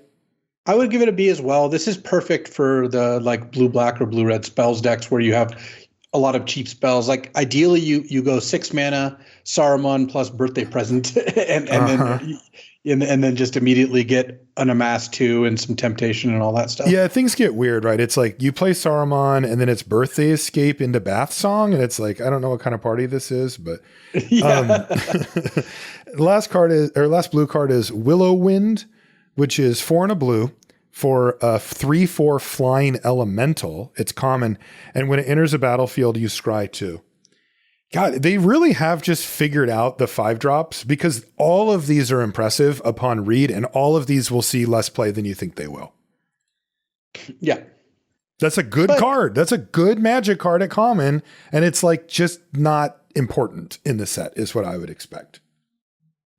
I mean, it's a 3/4 flyer. This one's a little better than, but yes, I agree that the 5-drops are all fairly replaceable. Yeah, but still it's a C, like that's a card you can play.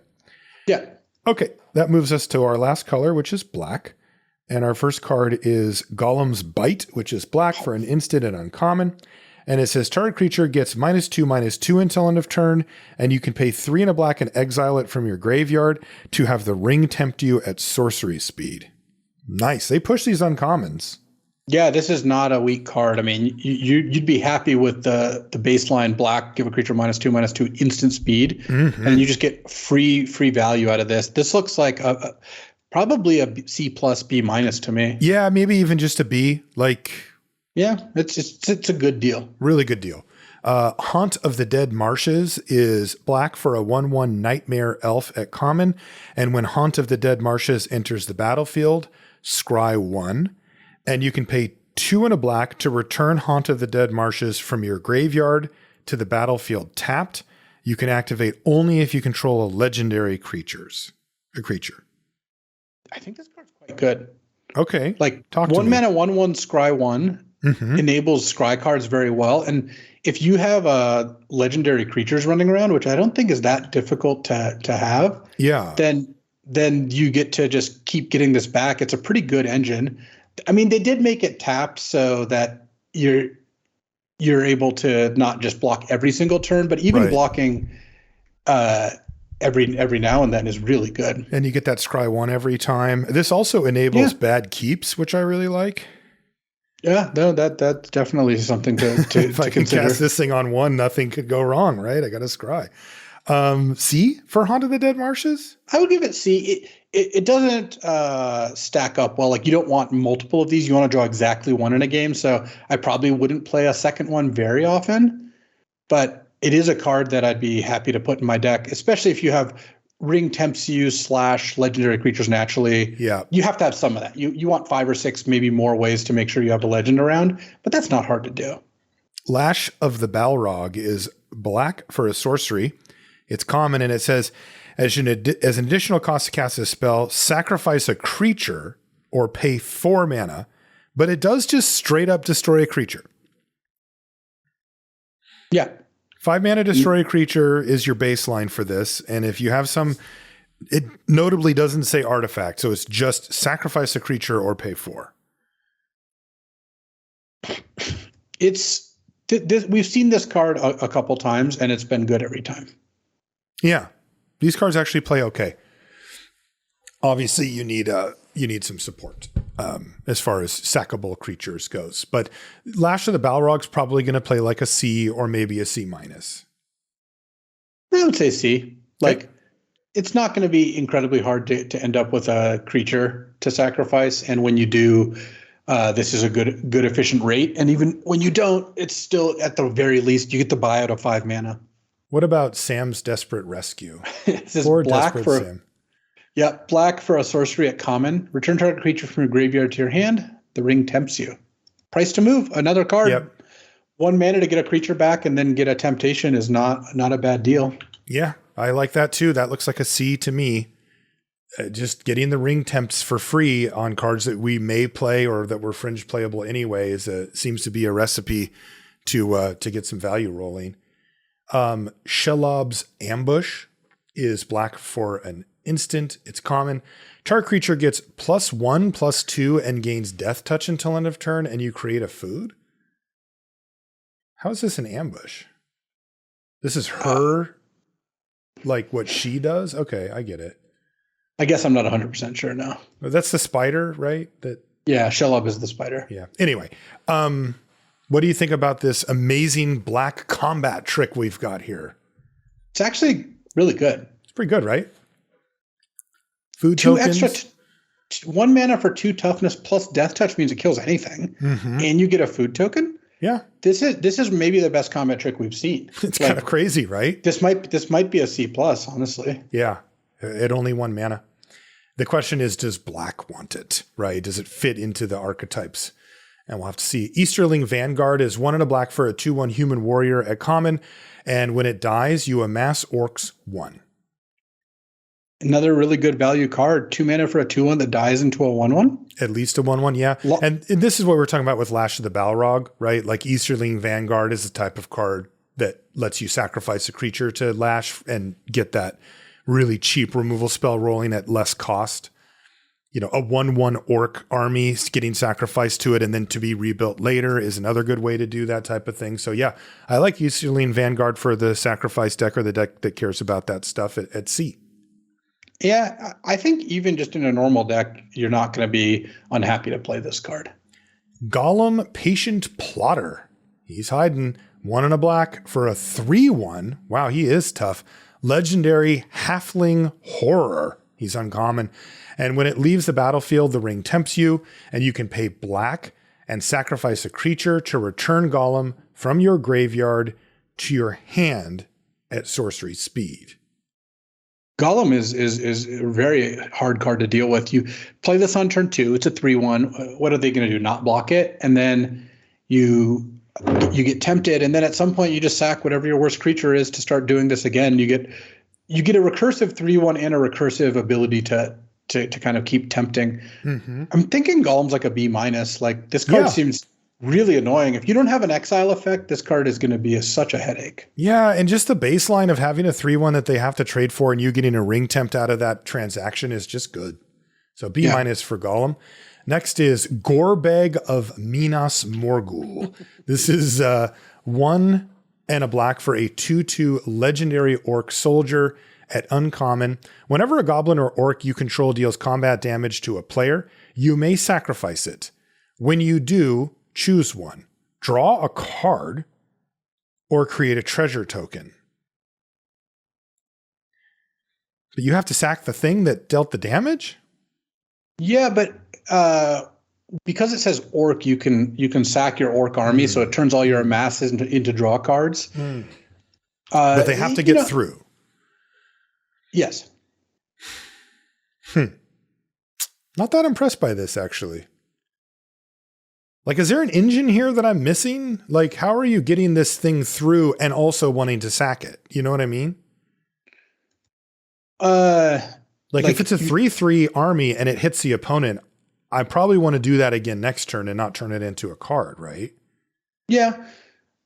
I guess it gives you the option to do it. Like it's a 2 mana 2/2 with a little bit of upside. I don't think this card is a great card now. D for Gorbeg?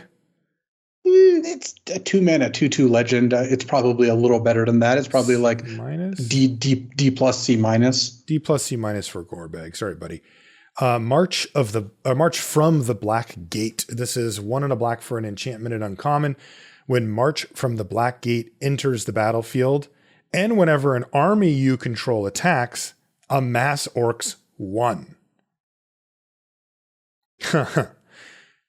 This is interesting. So you get an army started for freebies, but if they kill it, you gotta rebuild. It kind of stops. Yeah, you gotta rebuild to get the army rolling again.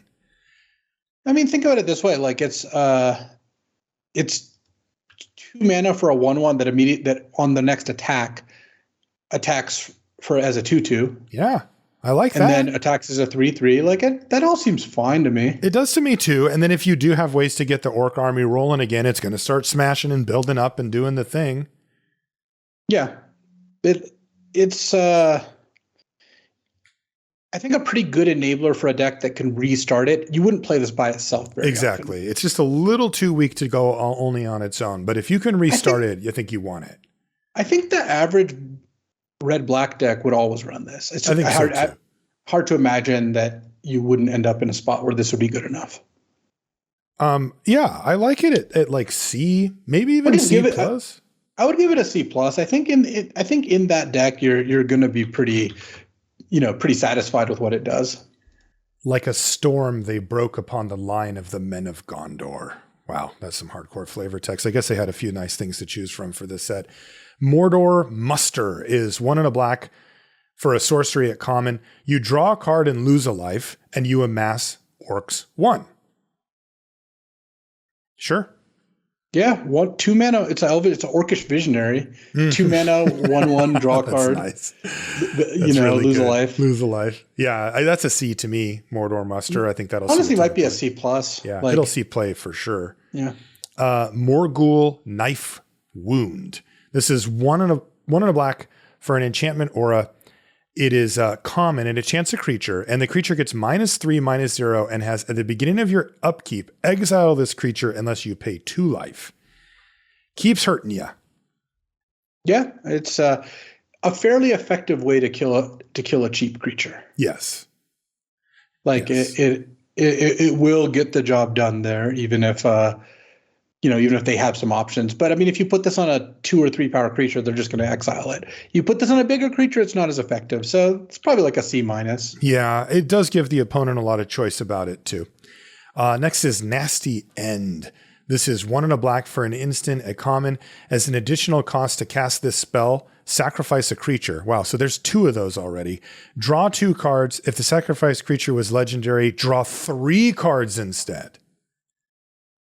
I like this card a lot. I think that the fact that you can just make Ring Bearers legendary over and over again means that this card is going to end up being a pretty effective engine. Like, jeez, your goal is to get some temptation going, and then you just sack a creature to draw 3. Like, imagine you tempt like one of your an orc army. And then you can sack it to draw 3 cards. Like, that sounds like a real engine to me. Totally. And especially if you get the full blowout where they go to kill it with a removal spell and you somehow get, 4 for 1 on them or something. I mean, this is crazy. Yeah. 3 cards. How many of these would you play? If it's good in my deck, I'd play 3. Yeah. Like, you just have to build around it. Also, 2 mana draw 2 is not the end of the world. No, right? that's okay too. Yeah. What do you want to give it? A C? I would give it a C, but I think it's like a C plus in the right deck. Build around B. I mean, draw 3 for 2 mana and sacrifice something. That's insane. Yeah. Orcish Medicine is next. It's 1 and a black for an instant at common. Target creature gains your choice of lifelink or indestructible until end of turn, and you amass orcs 1. Yeah. I mean, it doesn't give any stats. So you're 2/2 and they're 3 against their 3/3. There's no positive outcome for you there, right? But right. It's not death touch. It's indestructible. But it does give you a 1/1. Yeah, I don't like this one very much. I think that the Shelob's Ambush is going to be so much better of a combat trick that I don't think cheaper. Yeah, that I don't think you're going to want to play Orcish Medicine very much. Yeah, I guess it's kind of nice in your amass deck to give lifelink, right? It is, like, or you have a save it. 7/7 army or whatever. Yeah, it is. That is nice, but yeah, whatever. I would give it a D. It just seems like a mediocre combat trick.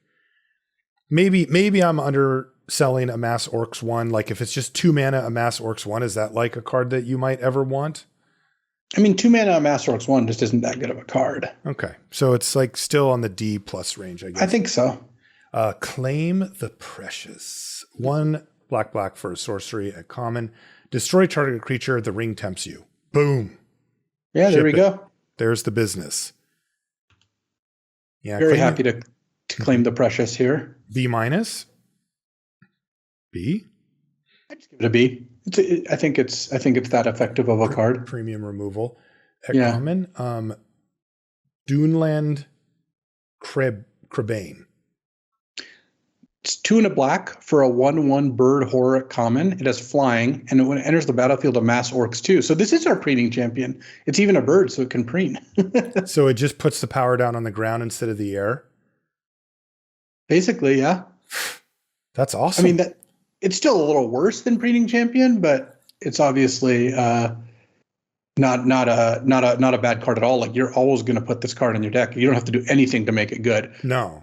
3 mana 2/2. It has synergies. 3 mana 2/2 plus a 1/1 flying, has synergies. Really good to get this card back with raised dead effects, that sort of thing. B? I would give it a B. I mean, might be pushing you're going to take Claim the Precious over this most of the time, but honestly, like, is there any other common that's even close to this? I mean, this thing just seems like it's on a different place. Yeah. Really good.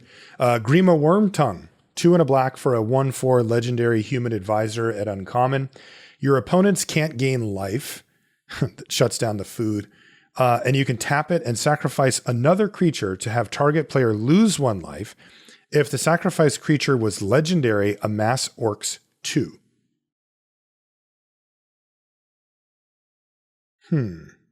Another good thing that works with the Ring Bearer, right? Yeah. Where you are able to get to a point where you're continuously making Ring Bearers and then sacrificing them to draw cards or to amass 2 and they lose a life. So I'm kind of seeing this deck come together here, and it looks pretty good. Plus, we've got a lot of 0 mana sacrifice outlets. So if you can get that red uncommon that makes an army and threatens their creature, like, I think it's got a lot of things that play very nicely with it. Yeah, definitely. You definitely don't want the ring, by the way, if you're in one of these decks. Like, they come for you quick. Here's the ring. It's like somebody kills you immediately. I don't care about opponents can't gain life. It shuts off food. Yeah. C+ for Grima Wormtongue. It still doesn't seem like overtly powerful to me. Like, you're sacrificing a legendary creature and you're amassing orcs 2. So you're turning whatever that thing was with the ring or whatever into just a 2/2. And yeah, they lose 1 life, but that's not like rolling over them or some like consistent win scheme. Yeah. C+ for Grima Wormtongue? Like, I would say C+. I think Grima could be part of a pretty good engine, but I don't think it's going to be like, I overall, you're not getting an incredible amount of value. I do think you're underselling the they can't gain life a little bit. I think that card is actually going to be. I'm supposed to care about part that of the card. A lot. When you have this in play and you're grinding them down, turning off all their food tokens seems pretty good. There's a lot of food tokens around. Okay. Yeah. Next up is Mordor Trebuchet, which is 2 and a black for a 1/4 artifact creature wall at common. It's got Defender. And whenever you attack with 1 or more goblins and or orcs, create a 2/1 colorless construct artifact creature token with flying named Ballistic Boulder that's tapped and attacking. Sacrifice that token at the end of combat. It's so sick. It just makes this like 2/1 flying that gets in there. It's funny. It's a creature. Right? Like, yeah. But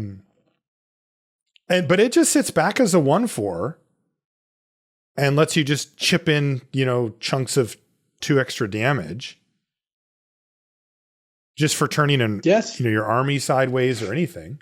That's kind of good to me. And that does, line up with somewhat what you're talking about with Grima Wormtongue. Like there's some chip damage stuff happening here, right? That's kind of grinding them down. Card seems okay. I mean, I would give it a C- for Mordor Trebuchet, but it seems fine. Yeah, I like C- for the Trebuchet. Okay, like in the red black deck, I think you are gonna play this card most of the time. Okay.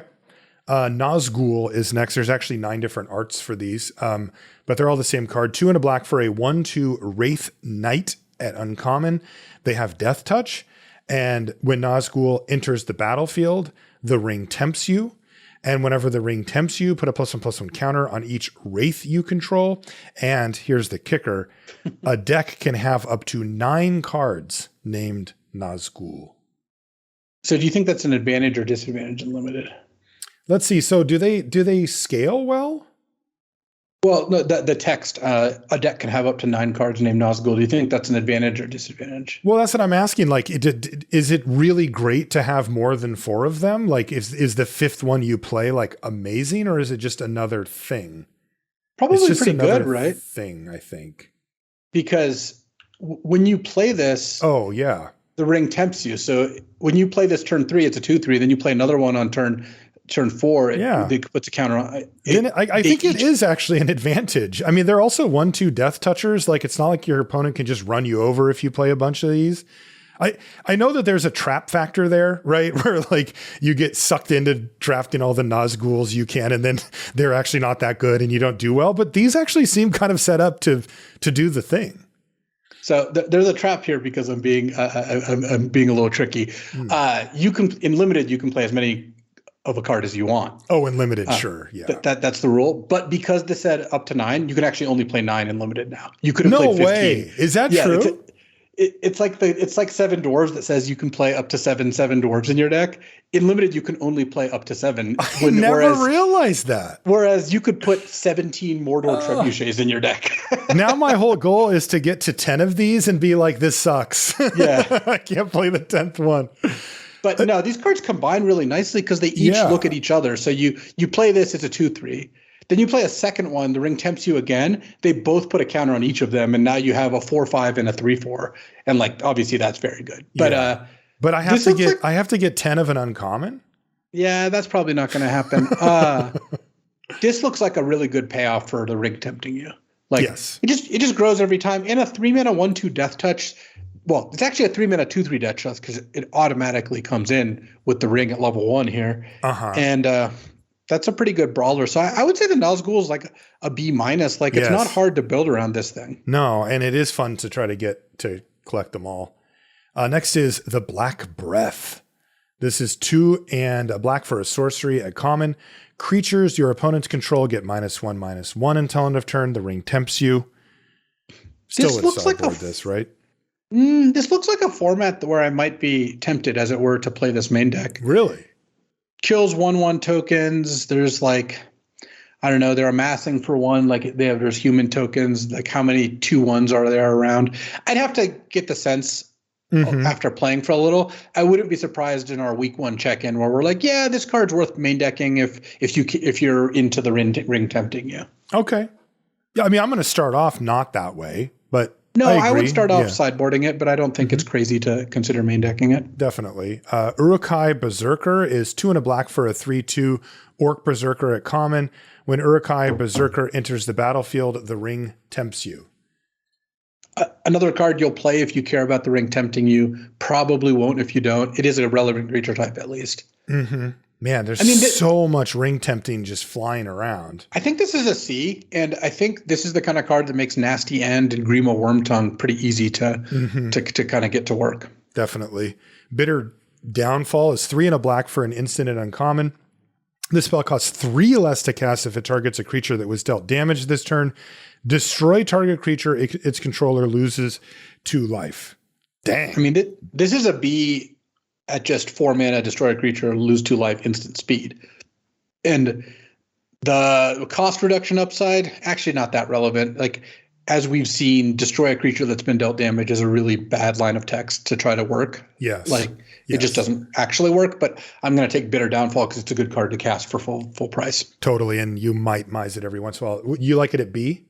I like it at B. I mean, 4 mana, kill anything, they lose life is great.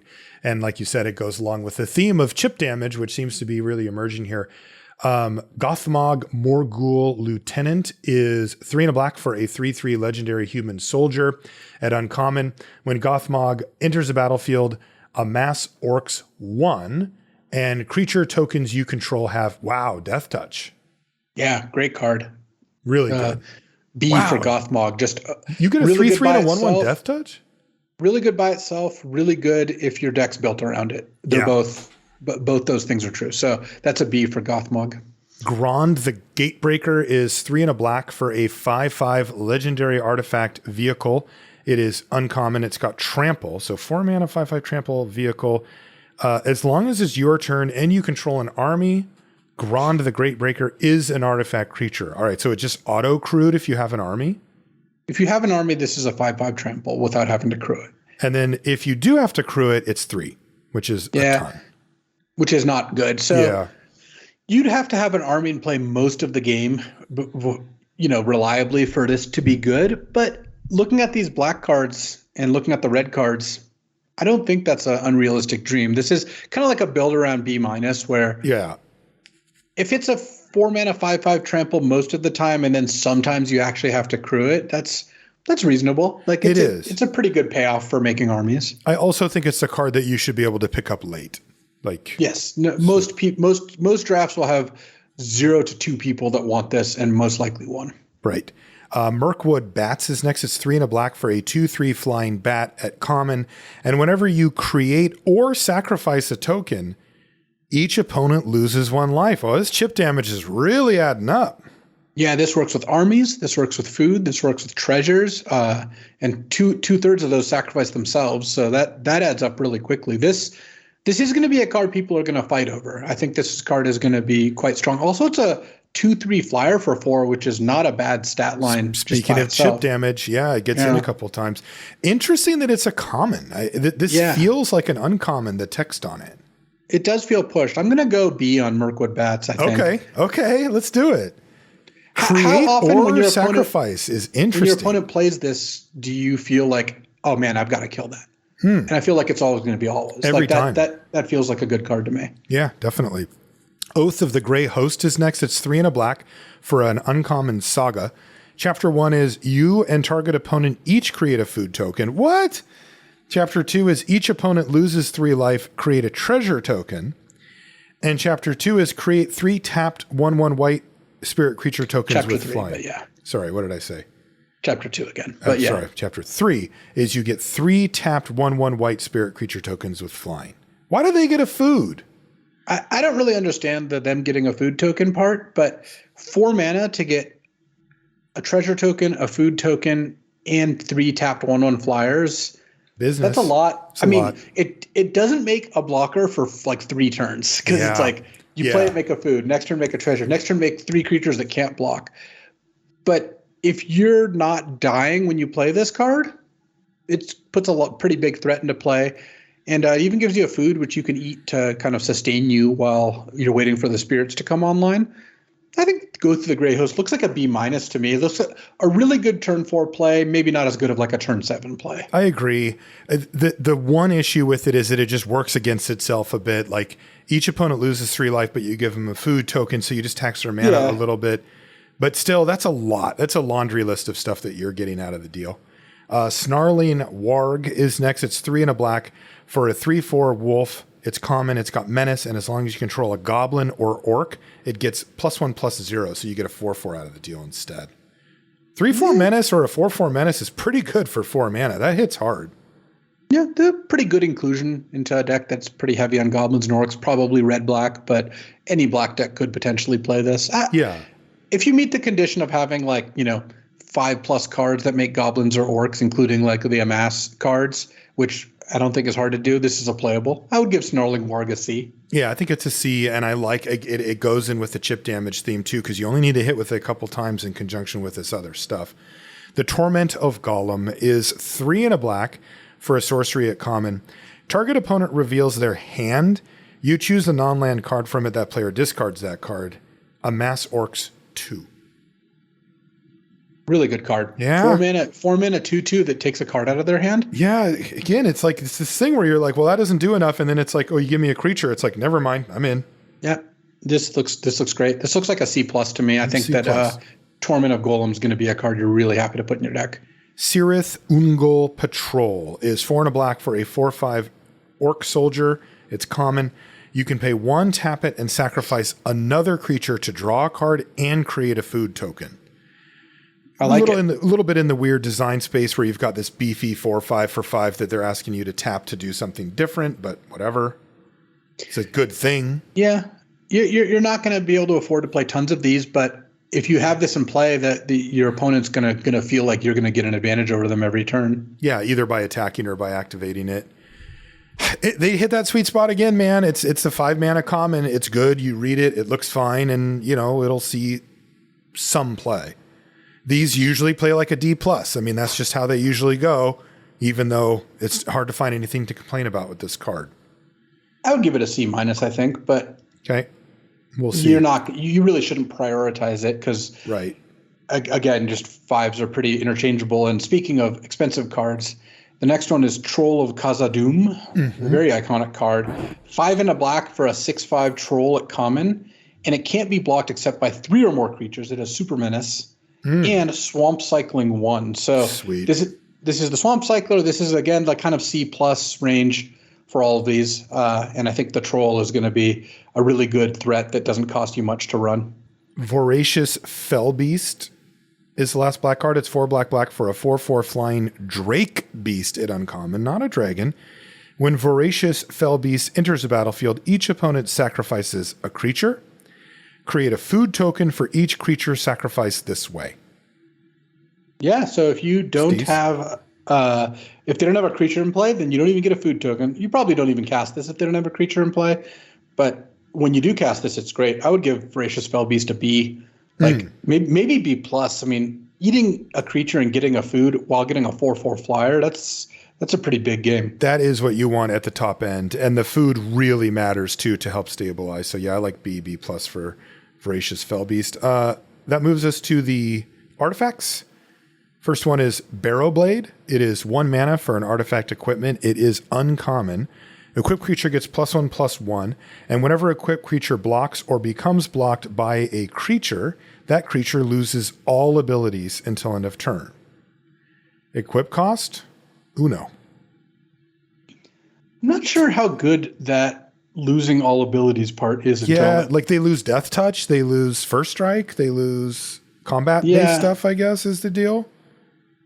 Yeah, but it is 1 to cast, 1 to equip. I mean, that's a fine, cost there. Like I'm not unhappy to spend that much mana.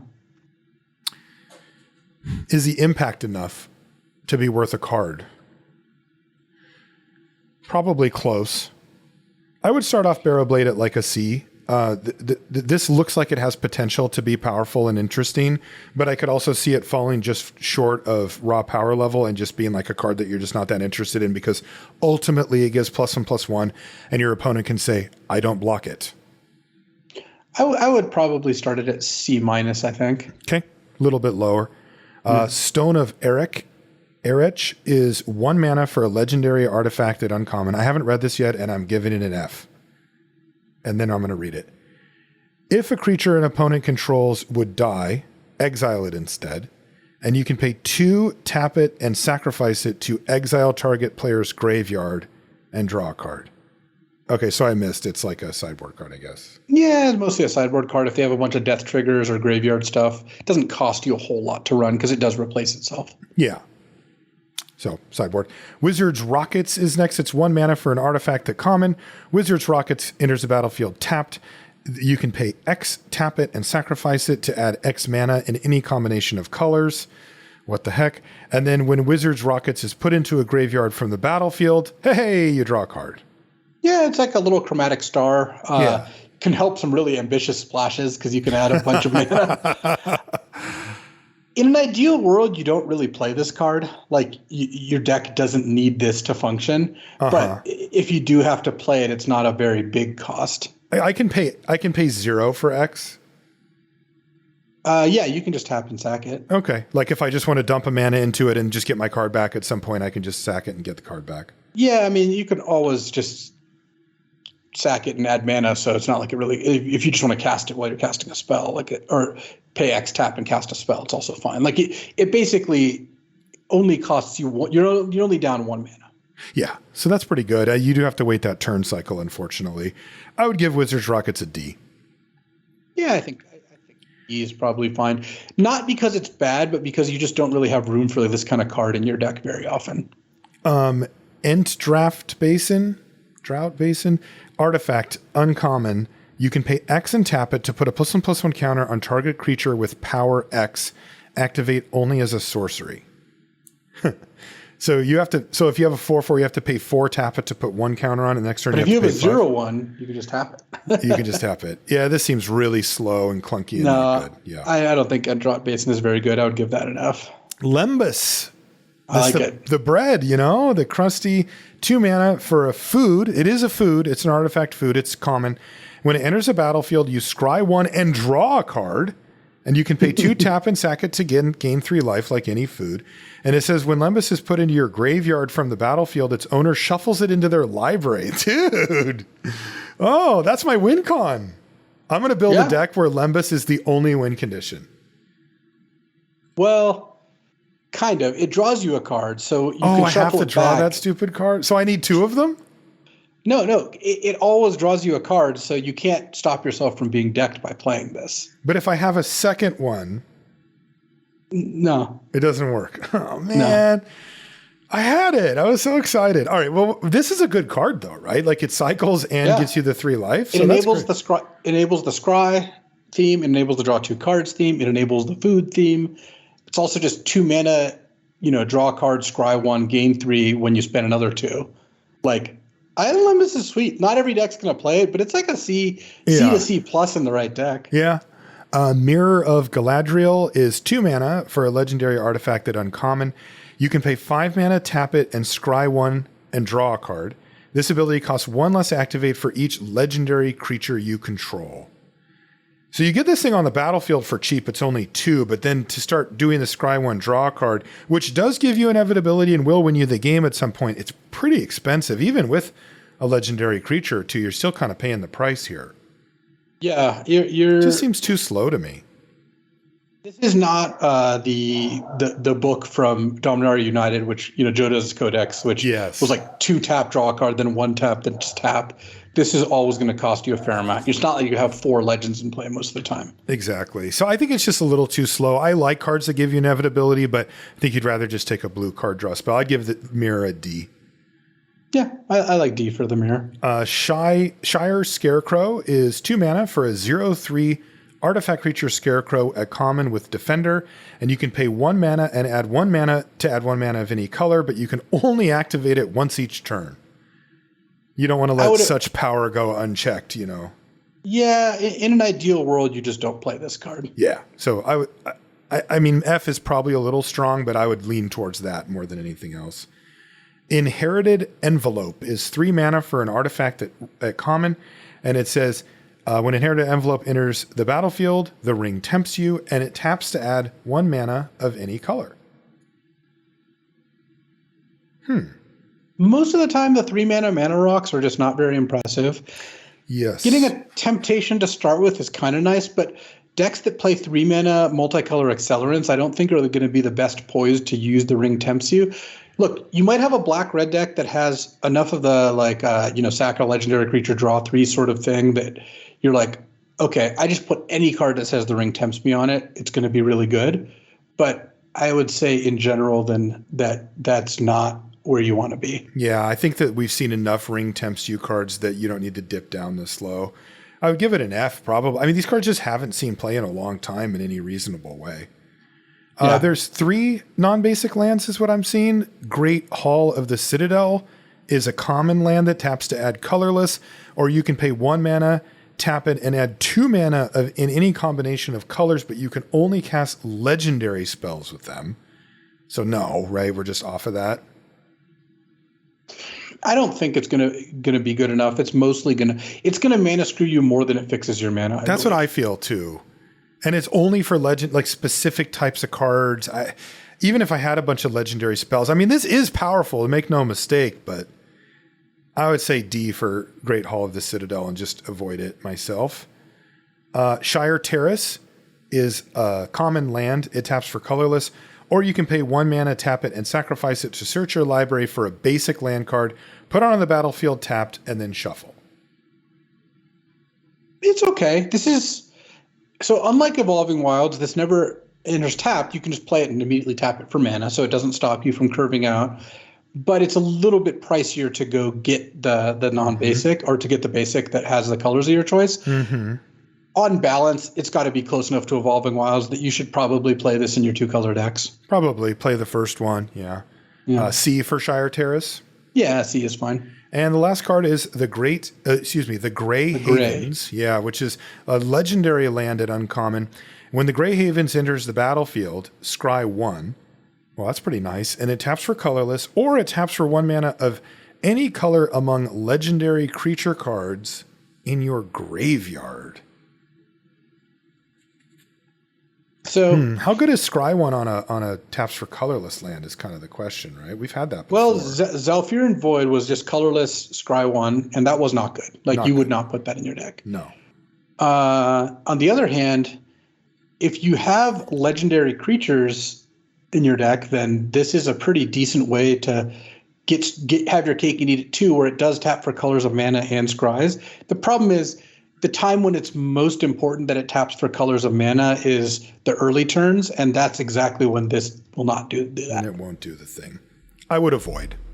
Yeah, I think the only way I would play this is if I had like the turbo scry deck where you have 5 or 6 payoffs for scry. Yeah. Then it actually seems fine. There's some irony to it too, right? You're probably going to play it scry 1 and try to find the color that this isn't making for you.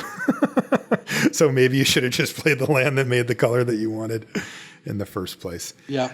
Okay, that's going to do it for our set review here. That was the last card for Lord of the Rings Tales of Middle-earth, Commons and Uncommons. Thank you so much for joining us for this journey into Middle-earth, and we'll see when the set comes out exactly how it plays out. Of course, we'll be covering the rares and mythics as well on the next episode of LR. If you want to find us on social media, I'm Marshall_LR, and Luis is LSV.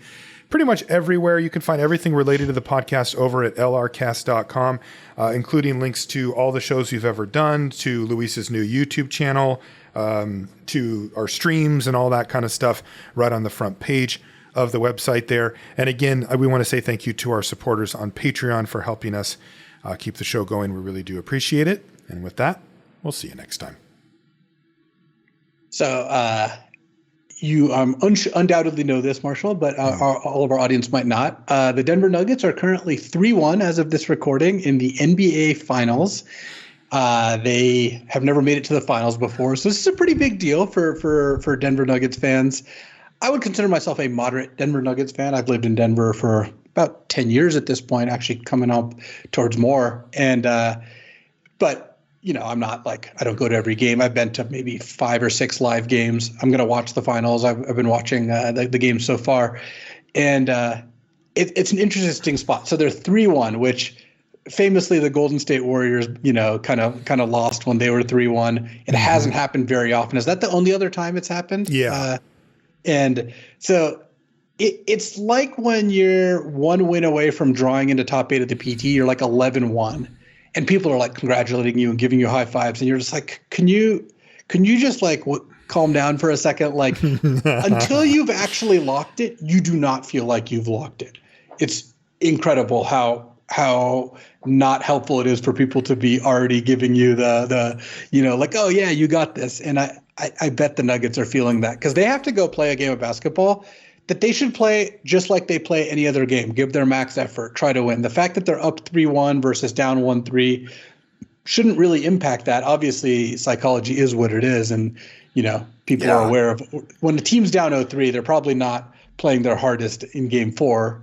And the team that's up 3-0 might not be trying their hardest. But I hope they win, especially since they're playing against the Miami Heat. And, you know, Ben Stark's a diehard Heat / LeBron fan. So we certainly have wagers on the series and the game, and we're going to see how that turns out. But I just think it's funny. I saw Draymond say like, "Oh, they're the champions already. They're up 3-1. They can't lose." Obviously, who knows what he was trying to get at because he, he's shifty. He's an instigator. But yeah, so exciting times, and you know what? Denver's my home. I hope the Nuggets win, and if you listen to this afterwards, then I'm curious how the 3-1 prophecy played out. Good luck. I like your chances.